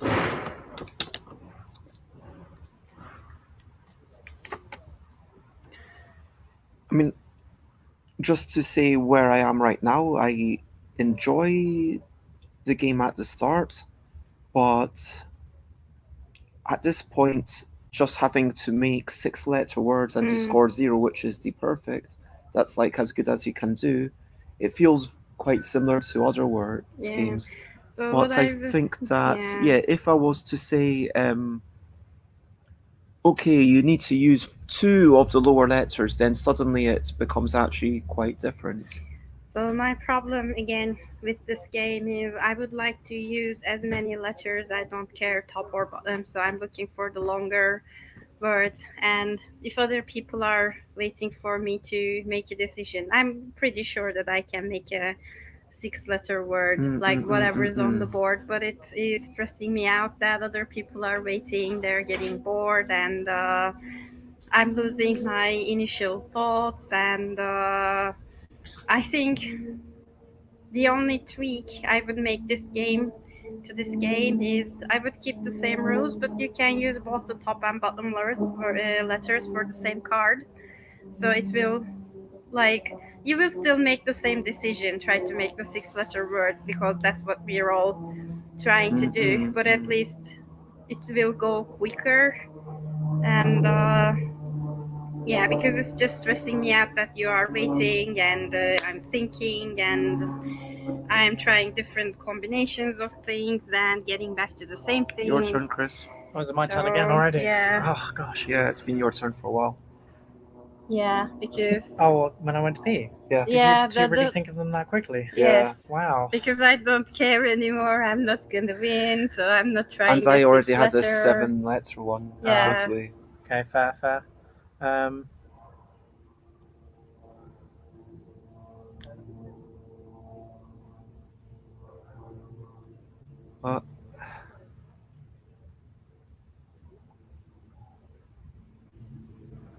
I mean, it is one thing with strategic games where you're like, generic Euro games or whatever, even like deck building or whatever, like even things that are okay, they're not entirely Euro, like Scythe or Empires of the North or whatever, especially when there's dice involved. it kind of inspires people to think a little bit quicker. So I think Mm. there is something about words games that makes people think more slowly. And I'm not sure. I mean, people say, oh, with words games, people feel like it's more part of themselves. They feel like more ego involved because, hey, it's words, I should be able to do that. But also, I think here there's a clear sense each turn that 6 cards, I get that, I score 0. Anything less, I'm inexorably going, increasing my score, and I can never. Yeah. Oh, you got the X. Wow. Yeah, I just said box, so that wasn't Oh, super exciting. That was for you, right? Okay. Yeah. Yeah. Oh, jeez. Oh, my gosh.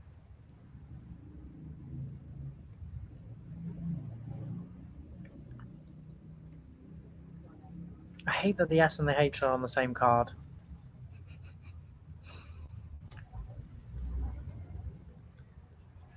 Yeah, that's CH what I is was also saying. pretty useful.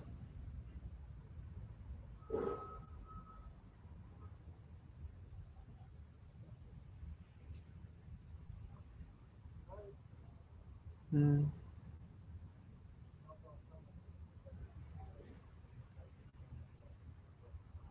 Ah, I think I've got one. What's it? Loser. Do we got no. Looser. Okay, nice. Or, yeah, looser, sorry. So L is the only lower one used, so get rid of that. Leila, Apologies for taking so long. no worries. And then it's Leila, then me, then your I will final just turn. say Okay. one WON and keep it going, I guess. I'm going to say I think it's gonna be Krys's turn. So. last. Yeah, Krys finishes it. 1, 2, 3, 4, 5. Oh. Ooh, curlers. CURL. No. 1, 2, 3. Yeah. 2, 3, 4. Oh no.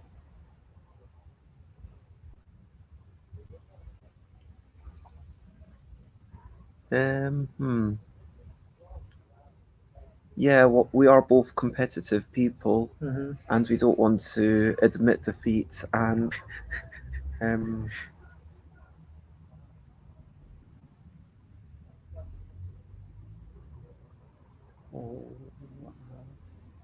Holaz.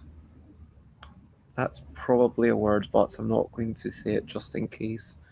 Because I don't want it to be challenged and then to lose.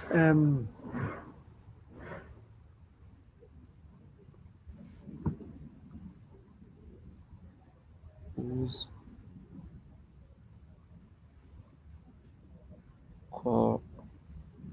Corers. 1, 2, 3, 4, 5, 6. CORERS.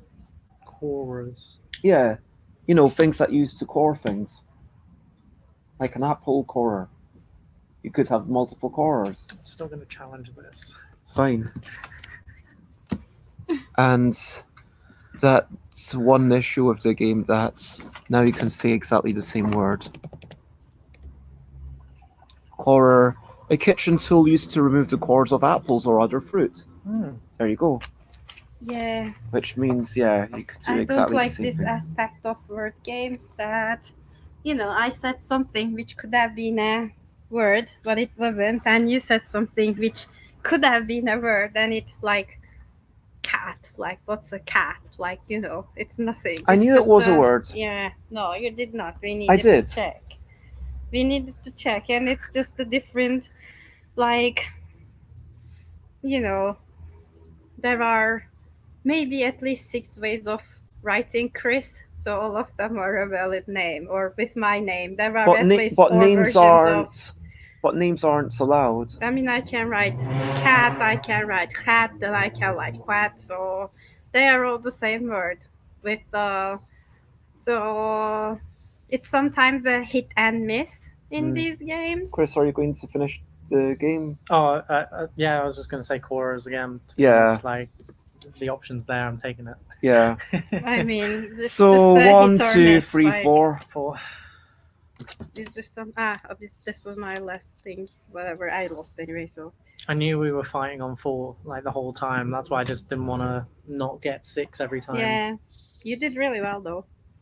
You're If not I'd known at the impressed? beginning to Yeah. just keep getting 6, I would have had no The cards. person with the most 1 cards wins. If there's a tie. What? Is there a tie? What? Ah, okay. Yeah. How is that fair? Bess just typed it when you were in the toilet, you know. It does say it's right there. No, fair. I feel like less cards is better. You've made more 6-letter words rather than, Yeah. just picking up the ones. But Yeah, I kind of agree. I think that, if you've got more cards, that suggests that you went for the easier free letter words. I mean, I guess it means. like just you I getting guess it zoo was means. just incredibly lucky. Yeah, zoo. Like anyone would know, zoo. I know you feel annoyed about cat, but I feel like I knew that was a word, and I feel like I'm not annoyed at you. I'm annoyed that some words are in the dictionary, like for example, rye, which I still disagree.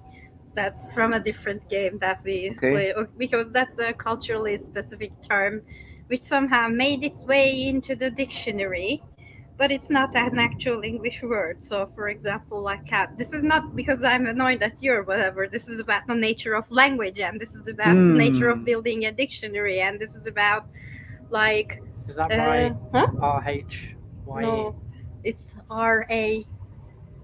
And it was like a, I don't know, Moroccan inspired some kind of music. And Algerian popular music based on traditional Algerian music influenced by modern Western pop.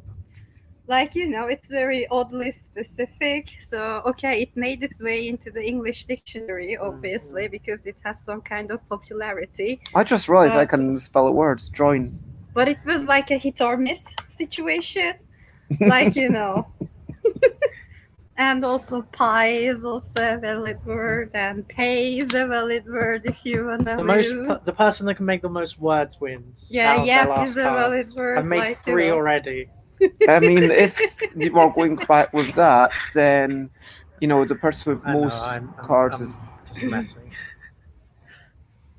I mean, you've already got NA, NO, vein, join. Yeah. That's 4 already. You're good. Yeah. I think we've already expressed some sentiments during that. Let's talk quickly about accessibility. Yeah. Who wants to go first? I mean, no extra pieces, handy. Just the cards you've got on the table, fair. It really pushes. This game really feels like it pushes you towards like the most beneficial option is to get the 6-letter words, and in that sense, it's not accessible because it's not incredibly easy to get 6-letter words in a 9-letter configuration such as this. So, I mean, sure, you could also then go for the lowest scoring ones, but again, they're going to be more harder. So, getting a Q or a Z, like it's not going to be as accessible for those who are not as not have as wide a vocabulary, for example. So I don't know. It's not totally inaccessible, but it's not exactly accessible. I mean, what I would think, this would be a very good game as a solo game. So you would like sit there, think about like different versions and different letters and how you would score like 0. So I would enjoy playing this as a solo game. But when Krys wasn't here, I said, like, I am sure that I will be able to find something, but also how long do we wanna play this? Because you don't want to make a... Yeah, I get that. And with a Euro game, okay, I'll make a worse decision. I'll have a lower score at the end. But here, every time it's like, okay, you take something, other people are scoring 0, 0, 0. I think For sure, it is a difficult game. I think that I would also probably prefer it as a solo experience.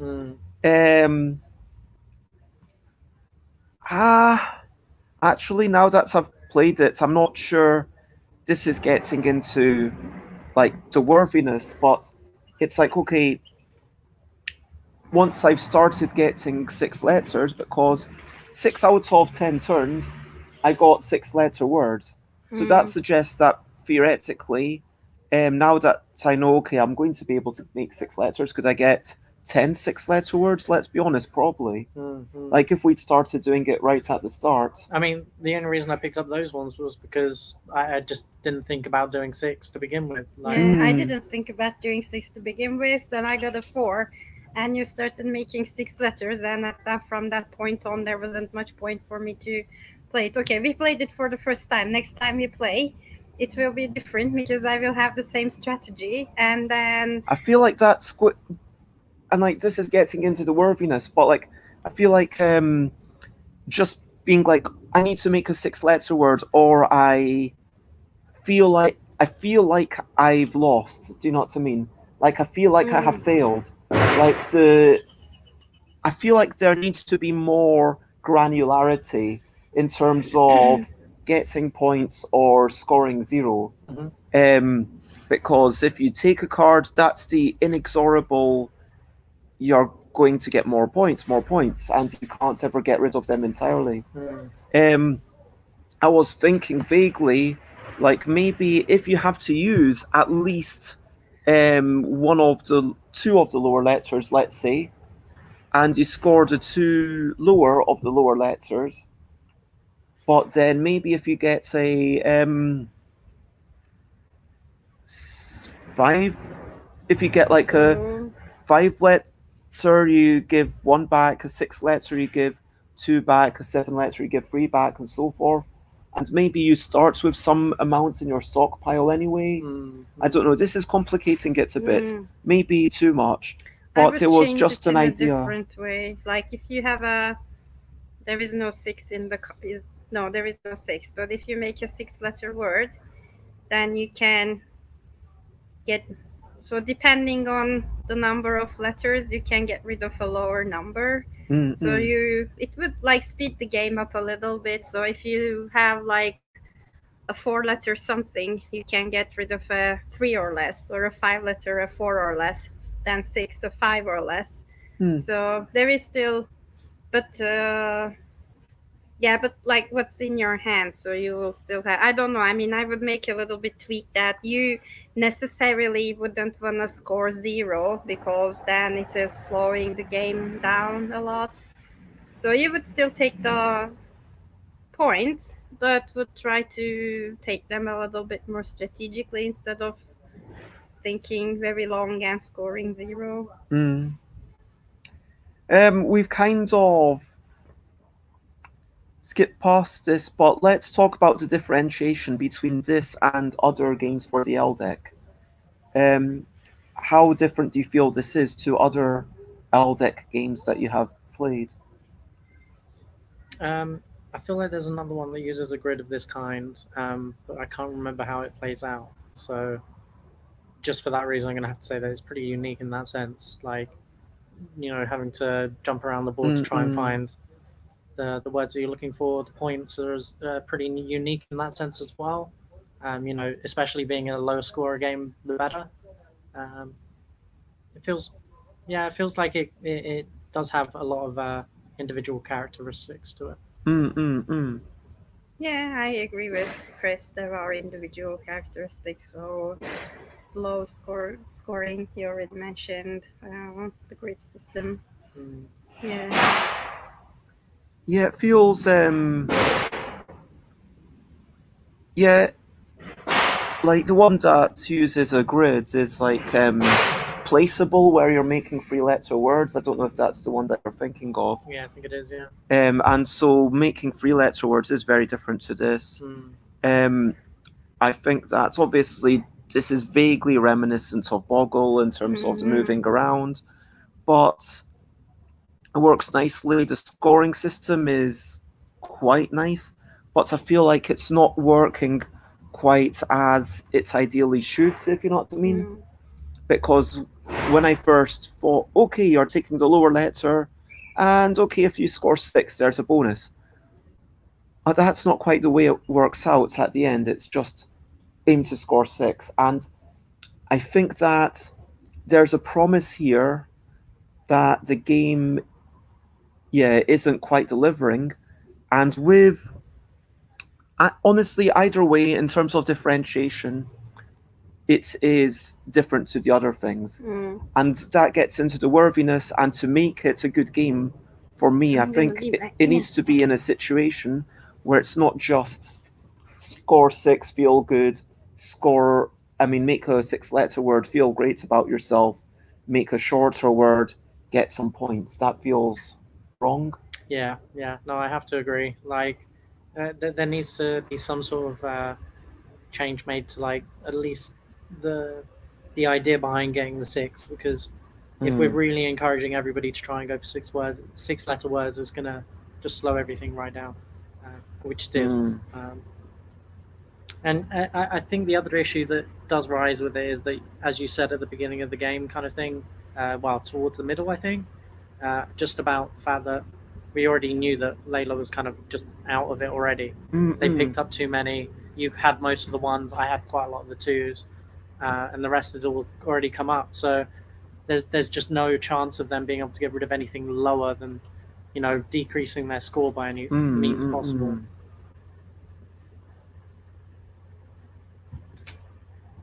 Yeah, so generally, how much did you enjoy the game, Leila? Talk about the worthiness I mean, experience. I enjoyed the game. This was our final game, so everybody is a little bit tired, and it's been a lot of thinking. So yeah, I would enjoy this game more if this was like our first or second game. And also, now our aim is to finish things in time, be able to talk about it, and not to score the highest. So in a different setting, it would be a different experience, but for sure. I wanted to take some time to take, but I wasn't gonna win anyway because we started differently, so I didn't want you to wait for me. So I enjoyed the game overall, but that kind of aspect that we were a little bit tired, and initially we started to play it differently, and then you needed to wait, and I did not want to keep you waiting was the problem. But the game itself, I think, is good, and maybe if some small tweaks around the scoring, or depending on in which setting or for how long, what kind of patience, what kind of time we would like to play, we will say, okay, you have 3 minutes to think, and that's your time, or something to speed it up, for example, so the other people will not be waiting. But in a solo experience, I would start playing this, I could do my thing, I would come back to my table or wherever I set it up, the letters will still be there, and suddenly I will say, okay, how did I not see this before? This has already been here, so it would be a different experience. Yeah, there was one Jutsid where I could have, and then after I saw that, do you remember? Oh man, I missed Jutsid, and yeah. But then again, it wouldn't have made any difference to your score. It would have reduced it by 1. Oh, okay, fair, yeah. I would have scored 3 rather than 4. But yeah, let's rate it out of 7. Okay. Currently, is everyone ready? Yeah. 5, 4, 3, 2, 1, vote. Okay, so it's 4, 4, and 5. 13 again. I was choosing between 3 and 4 for the record. I'll put 13. Place that there. Okay. So those are 5 games that we played, and I think that if we can get everyone on camera very quickly, if I move this, we were, but if you can come around here, so we can look at. I'm going to actually Where get am I? rid of this. Okay, on this side. So Yeah, maybe I should come this side a little it further. should. There we go. So let's firstly. So we were testing various ELL deck games, and today we tested in order. If we want to recap, finishable. Whoops. I think that was 11. Finishable, where you try to make a word, and I think the consensus was that it was nice, but it didn't feel like the round got going enough, and we wanted to get a little bit more complex with what was there, and maybe even some sort of. People suggested some sort of cooperative thing, but there were some really nice ideas in there. Wasn't quite matching the promise. Bluffable, again, this is a really nice game. I think that bluffing based on your own ability is a weird one, but I think that for sure, just being able to come out of the round might be interesting. I would be interested to try that. And many other quick thoughts. Yeah. We had Storytell. That took us a while. We played about what was it? The elephant and the llama who's trying to be pleased, and the llama was for some reason entertained by the elephant eating coconuts. I don't know why the llama was entertained by the elephant eating coconuts. And then there was the zeppelin and the submarine for as gifts, but you know they were financially irresponsible. And also the llama was very helpful. What happened to that? It was still helpful. I was Okay. still pushing around all the boxes and doing all the grass. But yeah, that was a very interesting game, and interesting. Like, there's only been no one's actually submitted a storytelling game for it before. Like, people have submitted, you know, games about quick recall or phrases or stuff, but not that. We had Gamble. Oh yeah, take cards, get penalized for taking too many. That was a very quick thing. I mean, for sure it needs to be shortened. But like, yeah, then Lowell, and there's some possible variations of that. I might try. I'll probably try that out solo. A few of these games for sure. Lowell and Pushable and Storytell, and yeah, maybe also Finishable. To be fair, I might.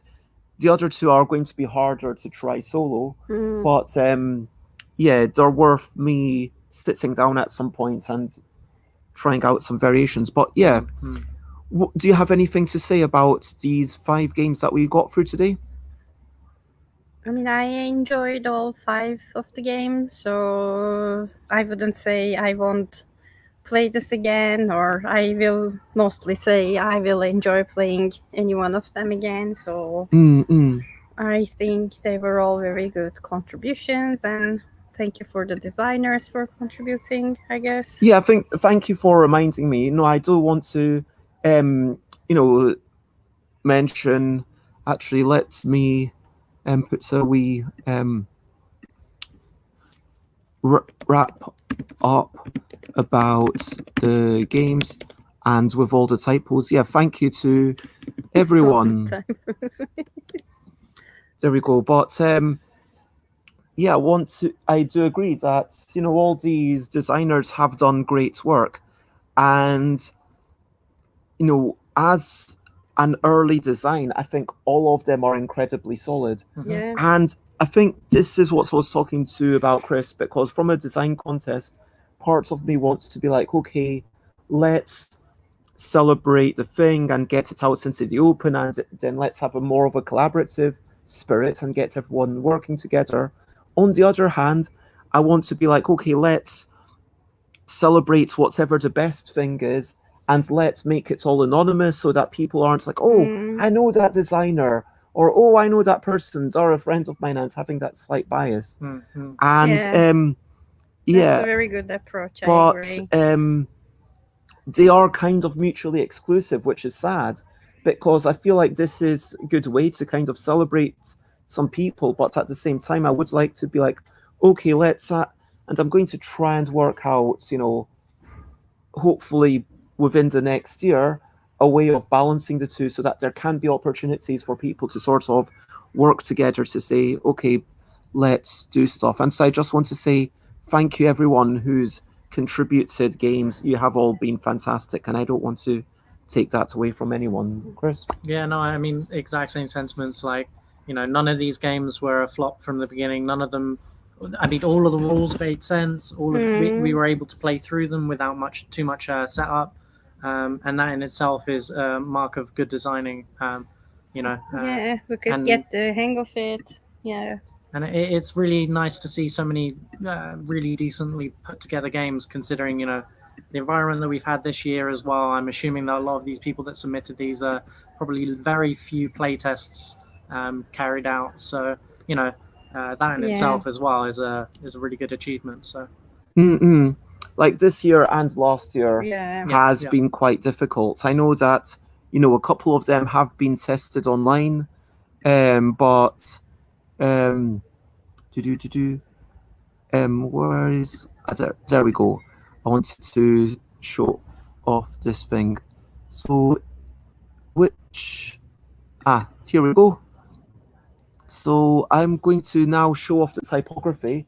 What I thought is that I'll show it off. This will be the reveal, and then we will also talk about all the other stuff. And because of the way the art is, it's a lot harder to do this anonymously, but I can show it off. Hopefully we'll celebrate these people, and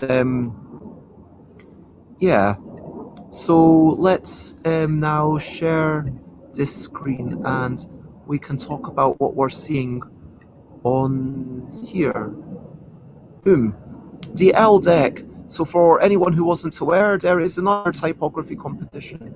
I mean, there's another competition, a typography competition.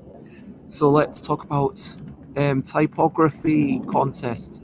Can people actually, yeah, people can actually see the names if they look in the top left. So I was going to say, could people? Can't exactly cover it. Yeah. So this is from Alex. So this is just a bunch of textures. It's really all about the shadows, and it's almost like it's really popping out with the different colors. I like the different textures that's going on here. It's definitely vibrant. What do you think of this? My initial thought is that your screen needs cleaning. There we go. Is that slightly better? Yes. Yeah. I mean, for me personally, the one thing I really liked about this typography was the fact that it's on a dark background, which very few other people did, I think. And that in itself is a unique characteristic, and I quite like it. It feels like it pops more, especially with the textures and everything. It feels almost fluorescent. Yes, I really like that idea that there are two layers. So I really like that idea, and I think we've got some bananas for the yellow. Yeah, that's some strawberries, some leaves. Nice. Yeah. I don't know what this green bit is. I think it's mint. We've got the blue sky and some sort of lavender here. Yeah, it's very creative, and because all letters are unique, I would like to see the other letters, for example, in the deck, like what kind of ideas there might be, what kind of colors, what kind of patterns. So it makes me be curious about it. Yeah. I like the fact that it's kind of, you only get to see the shadow. I think that for this to work better, the entire thing would have to be a little bit brighter.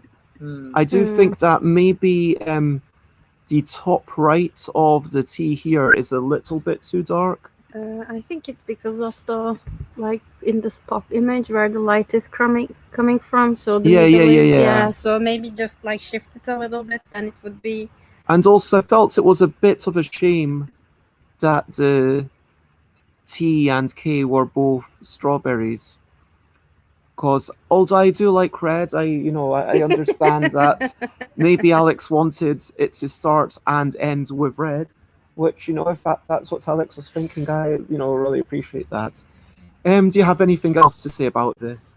I really like it personally. Yeah, personally, I also really like it. I would like to see more, and I would like to see it in action because there are so many possibilities. Like, will there be, I don't know, 5 main colors, and will it be a future, or when I'm playing this, will it be like based on color features, or will it be also? Yeah, it could in be terms that of, all the top letters are one color, and then maybe the D, H, and L are one color. there Or might be maybe so many different ideas. Yeah. it could be that yeah, vowels are one color. I don't know. It could be other things. So this is from Emily. So we've got the ELL deck. So this is hand painted little mushrooms, and if we look in, we've got You'll have to excuse the plain background because obviously it was textures in the pictures, but and I think Emily named all these mushrooms, but I can't quite remember what they all are. I'm going to actually. The first one is looking like oyster, and then Typography competition, Google Forms. Let me double check. Individual. This is not showing. So T is oyster. yes, that was great. H is enoki mushrooms. Yes. E is morel. Yeah. L is honey fungus. I've never heard of that. D is chanterelle. C, that's a classic, red cap. And K is called the chicken of the woods. So, yeah, this is the ELL deck with just little mushrooms. So you've got the letters in the green, you've got the mushrooms on the side, and yeah, this is just a really nice whimsical idea. It kind of reminds me of picture books, you know, children's books. It's quite charming, it's quite approachable, it feels friendly. How does this make you feel? I mean, yeah, the same as what you said, and the same as what I said about the previous one, that I would like to see the other letters as well, because are they going to be all like different mushrooms? I assume like there are more than 26 mushrooms. Yeah, that would be cool to see, like, because I really like the hand painted feature. I really like I like mushrooms anyway, you know that. Okay. So yeah, I would like to see more. I might have guessed, but I wasn't entirely sure. Chris? I mean, personally, I hate mushrooms. Yeah, well, but visually. But visually, I mean, I actually got a sneak glimpse of this on Twitter when I was going through at one point for the ELL deck, and I did indeed comment on it because I did just genuinely believe that, you know, the distinguishable features between each mushroom and fungi is just so beautifully done. Like, you know, that you can see they're all visually different, and they've all had time and work put into them, and they just look really nice. I think that's if I'm going to give one slight criticism, that I feel like with some of them, it's a bit of a shame that it doesn't quite follow the letter. Like, I feel like whereas with some of them, the E, it kind of flows around the letter nicely. Yes. With the L, it's kind of okay, that's filling up the space, it's white. With the H, I like how it's kind of almost growing on there, and the T is my favorite in that regard because it's spiraling around. But yeah, my slight criticism is similar. It's like also depends on the types of the mushroom. You know, this is an individual mushroom, so it has to be an individual element, but the other ones are like more flowy.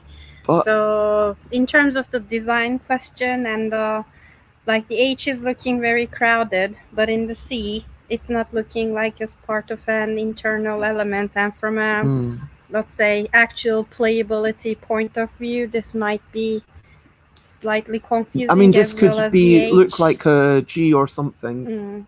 But like with it, I don't know, like maybe if the one from the K had been on the C, kind of on the top, kind of flowing around the top, because I really like the way that it's intertwined and it's kind of like it's growing on it. I really like that Yeah, aspect.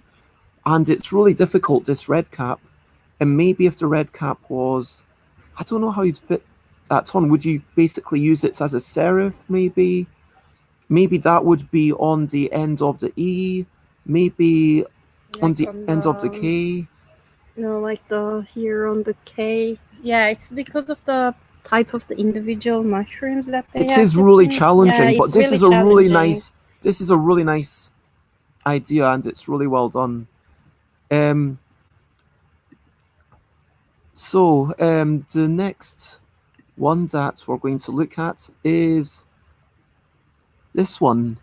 Okay, by Jack B. Amber, and Oh no, amber is just the type of typography. okay, The Jack colours that they B. used. Yeah. Okay, so let me double check if there were any comments that I should share here. I mean, do you think I'm right in thinking that, yeah, there's no way to make this anonymous? This is the only way to do it, like to show it, and then next week we can pick a winner, right? Yeah, like I mean, it's incredibly difficult to anonymize artwork. Like arguably, it's difficult to anonymize, games if people know who's making what. So this is, wait, that Jack Briggs Miller. Okay. Talking about, yeah, they're trying to incorporate real textures. They're using macro photography of gemstones and different crystals. The idea is that like maybe different colors would be different suits in a full deck. So each different suit would be a different color. Nice. So yeah, that is a really interesting idea. And so the idea of 4K is in conjunction with a universal background texture. Okay, so we've got this one, which is yellow. Is this actual amber? I would assume so. This is fossil. Okay. Wow. Ooh, okay. So that's So this is photography with you with a textures bevel. of rocks. Yeah. The other one was amber. Ah, okay. So different. And Rocks. then this is jade. Ah, cool. So yeah, you can see the texture over here. This is really nice. And then jasper. Oh yeah. So this is the reddish thing going on, stripy. And we've got Pink Lady. I didn't realize that was a rock, the name of a rock, but that looks very different. Yes. I mean, I only know Pink Lady as an apple. Personally. Yeah, now you're saying that. Yeah, as you're saying it. Okay, so let me go back. So yeah, and the idea which you weren't here for is that this would be like 6 different suits. So okay, so that would be... an E on different suits would be that color or that color. So they're all very similar in terms. They're all identical, I think. Yeah, in terms of the actual letter shapes. Mhm. It looks yeah, it does look like it's an off-the-shelf font, but then it's used Jack's own macro photography as a template. Yeah. Yeah, what's your thoughts on that? How does that make you feel? I wasn't aware that the each new color or new gemstone was supposed to be a different order, and I really like that idea. That each one would be done like that. It seems like something very special and unique to itself. And honestly, when you look at it in detail, you can definitely tell that it's more of a gemstone rather than like a just a random texture. Yeah, texture. Yeah, exactly. Oops, sorry. Going. Yep, and I do like this one, not just because it's red, but also it's like very stripy. And the green one, and then that one, and that. Yeah, the yellow one, I actually really like that one. That's almost like fire, and Yeah, but the red one is also like fire a little bit, no? yeah. And it's like, but yeah, any additional things to say, Leila? I really like the macros and the different textures. I think the only thing about this is because we had some like small, critiques. I mean, it's more like a technical issue. I am not sure if the sizes of the letters are like. Yeah, my only question is because of the texture itself. You know, when you're cutting the shape out, like with the strawberry, could they have been more like, I don't know, the dark somehow in the middle or the light on the side, like some kind of, especially for this one, because some of them it doesn't really matter, like for the green one and was it emerald or jade? Sorry, the jade and the previous, it doesn't. Yeah, for example, in fossil, yes. Yeah, different parts of it do look different, but you don't want all the letters to have just the same texture, because then it's. No, in this one it works, but the other one was because of the difference between the light and the dark. When it's too much, it is like. Yeah, I don't know. I mean, maybe they should be aligned, not aligned, entirely mixed. I mean, it's also a decision. A really nice idea. Anyway, something else that's all about photography, and I asked Krys to do something.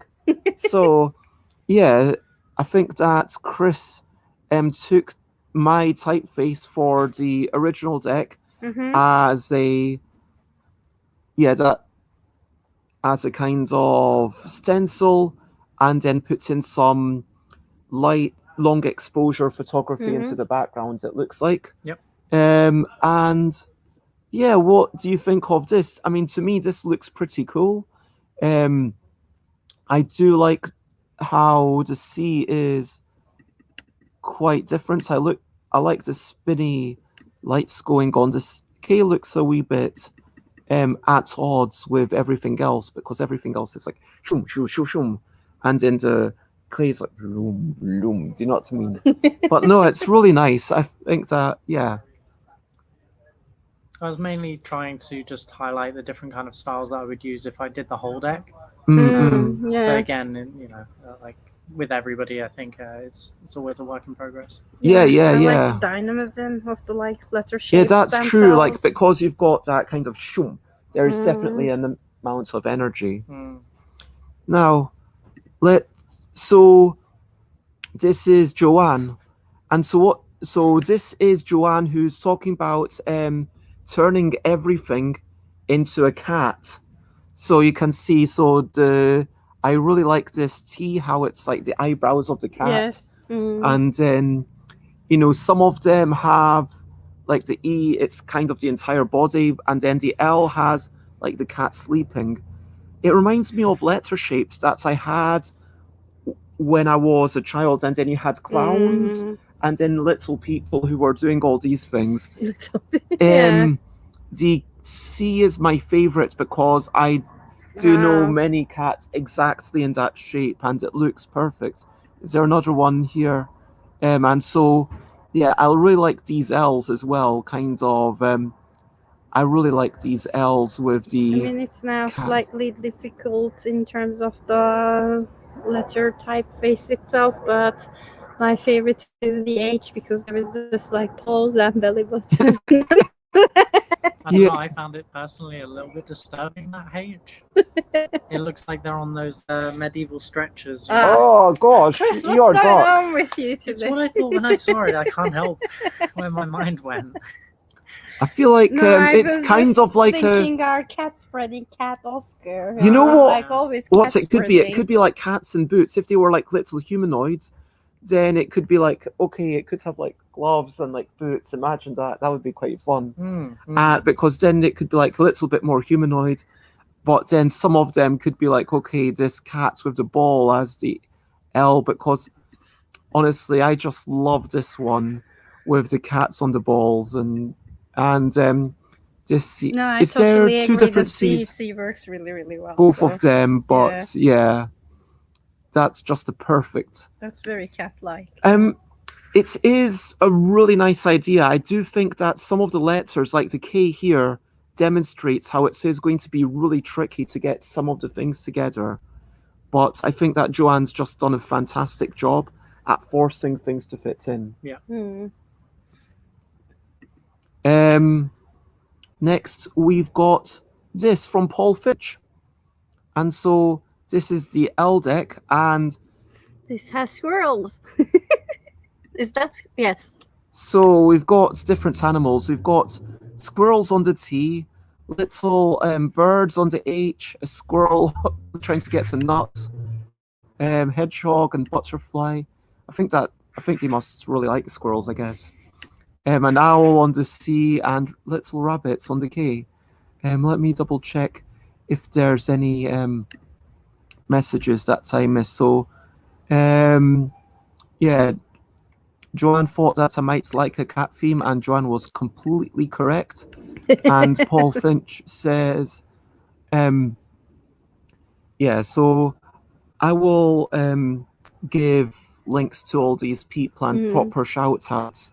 But yeah, so Paul Finch has just done, yeah, I think these are just lovely. My favourite one is, I think, the C.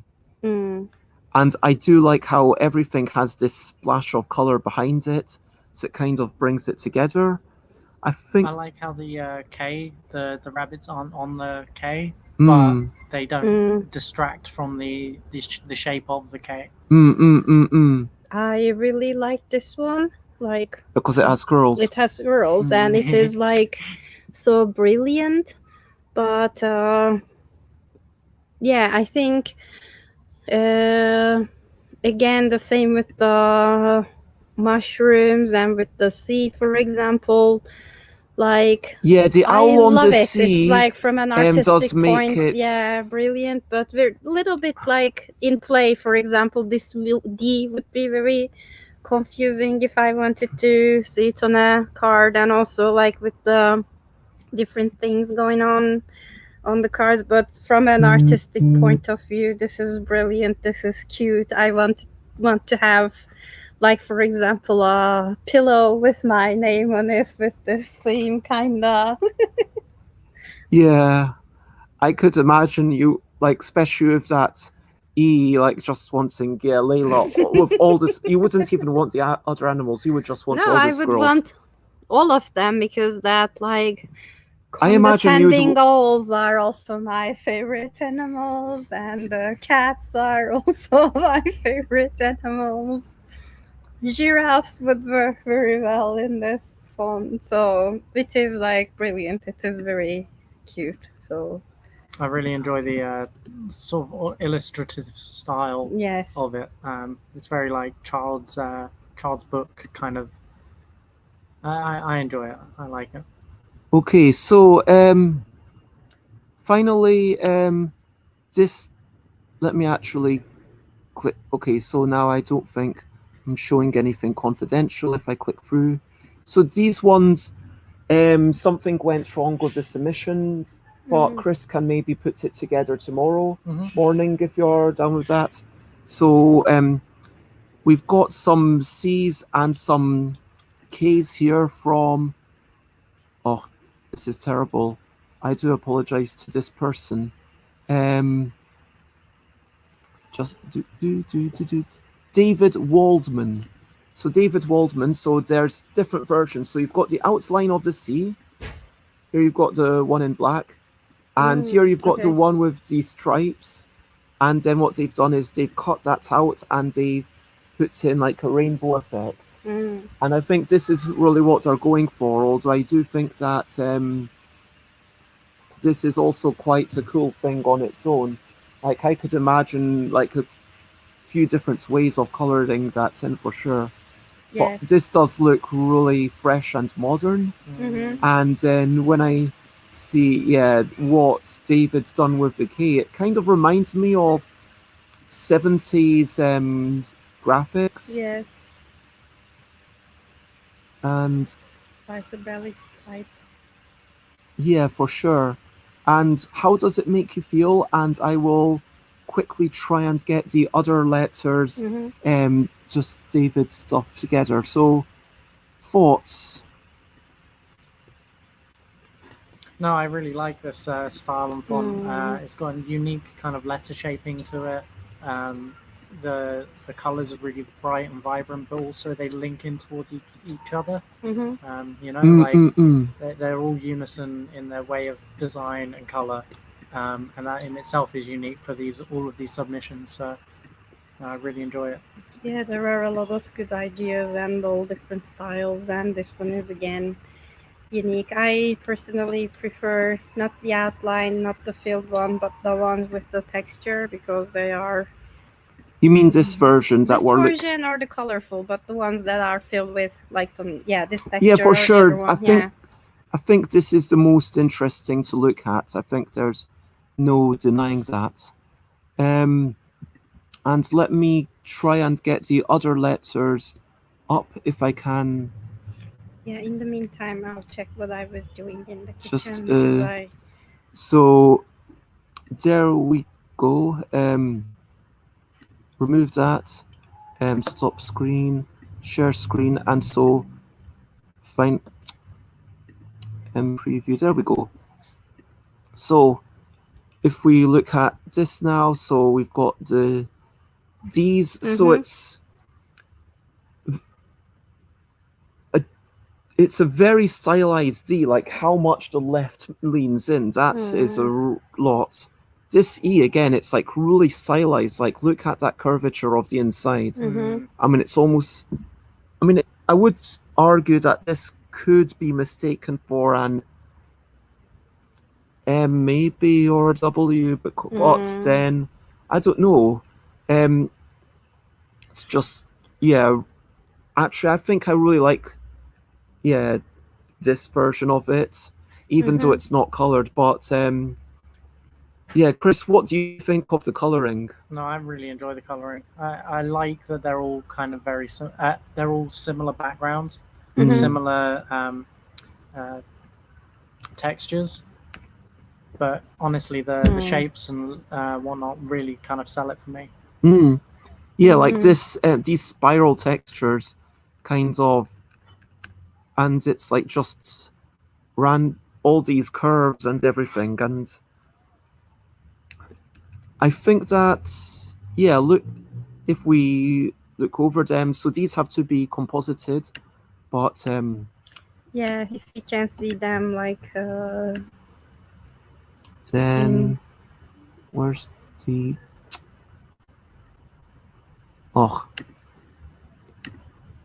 Okay, I'm checking on my side quest. I will be back in a second. Yeah, what's your thoughts on these? I don't want you to say which one is your favorite, but let's just recap all these typographies if we can. Because there is a lot to really appreciate.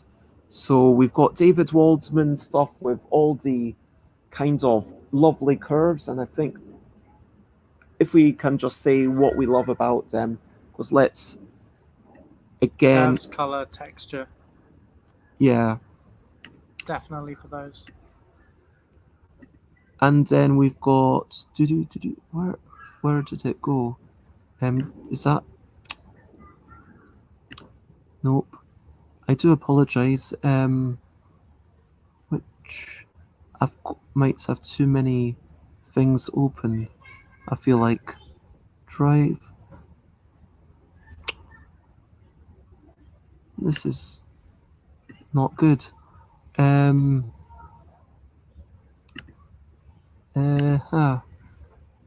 Next time I'm going to download these things and put them into their own little thing. Google inbox. No. I do apologize to anyone who's watching this. Wow, StreamYard's within StreamYard. That's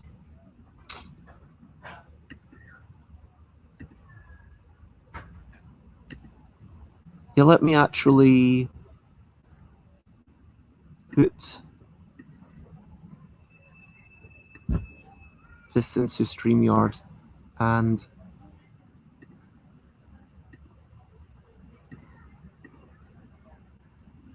so if I do that.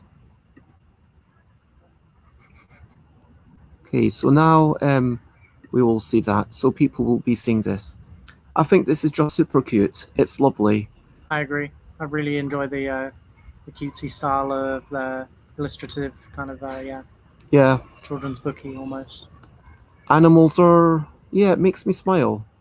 Same as this. I mean, just the joyfulness, I think the loveliness, I think, yeah, it reminds me of, something that could be on a child's, wall, kind of. Like the alphabet. What it should be is like cat clowns.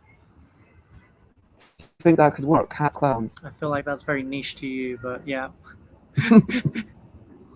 I mean, because the H here is a bit humanoid. And then I think, don't want to big you up too much, but that's really nice energy.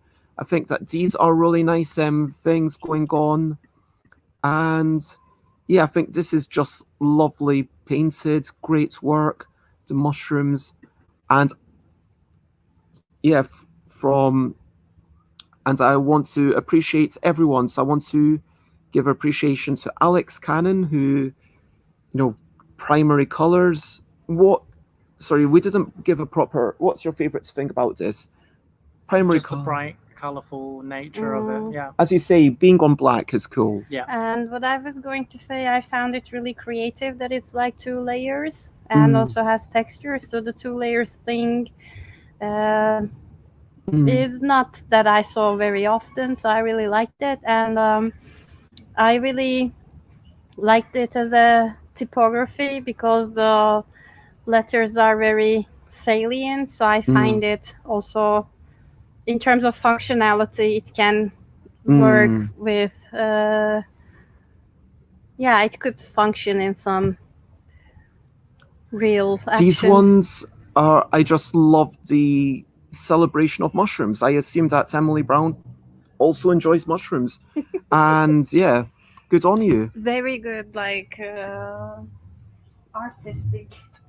And Jack again, like Jack Briggs-Meyer, great photography, great macro photography. And I think the idea of integrating the different suits within the textures of the letters is a really nice one. I really like that idea. It's completely unique on its own. So, and I'm going to stop there, and I am going to discuss with my friends here and which one they prefer. But we'll do that privately, and I will, share these. Get Krys to make some composites and celebrate these, because I want to appreciate everyone has done a super fantastic job. And once again, thank you, everyone. Yes, this is just beautiful. A lot of work and everything. There is a unique idea in all of those, and I enjoy each one of them in a different way, I would say. And sorry for my side quest, but my blood sugar was dropping and I didn't want to faint, so. It's all good. Well, we have been going like 6 hours, a bit longer than we were planning to go 5 hours. We probably should have stuck to 4 games rather than the 5. But at this point, there's no point in rating because there's like one person in the audience. But let me quickly do the wrap up. So very quickly, we played a bunch of games. They were fun. We looked at some typographies. Everyone's done a great job. If you want to check me out, I am stuffforbez.com, stuffforbez.com, twitter.com, stuffforbez, instagram.com, stuffforbez, twitch.tv/stuffforbez, and youtube.com/stuffforbez. I want to thank you, everyone. everyone who participated, everyone who sent in games. If you've watched this video and was part of, and your game was played, then please, let me know if I got anything wrong. Let me know how you feel about the stuff. If your typography was shown off, thank you very much. I want to appreciate you. And I think that this year, actually, everyone who enters, because I think there were, let me double check. I think there were 5 people who entered, or am I wrong? I think everyone's actually going to win prizes because I said there would be 5 finalists. Oh. So typography contest. So I mean, I don't get anything, but yeah, like you don't count. Exactly. You are allowed to enter, but you can't win. In fact, you are forced to enter. But so everyone's going to win something, and but yeah, Praise what? You, Krys. Come on. Yeah, just the praise is enough for me. Praise. But thank you very much. And if either of you want to say anything, now is your time. For people who are watching, check out stuffbells.com/streams to see when I'm streaming. Share, spread the word. Is there anything else you want to say? Thank you all for entering. Thank you all seriously. for entering. Yeah, it was fun. It was very pleasant and nice, and we all enjoyed the typography. We enjoyed the games, and we're looking forward to play more. Yeah, actually. And I'm really looking forward to I saw there were like 4 or 5 games that I can play solo. I'm actually really looking forward to trying those on my own. Nice. So I'm going to say for now, lots of love, and bye, bye, bye, bye. This is a goodbye song. Bye, bye, bye, bye. Thank you for watching along. Bye, bye, bye, bye. This is the end of the show. Bye, bye, bye, bye. And now it's time to go. Bye. Bye,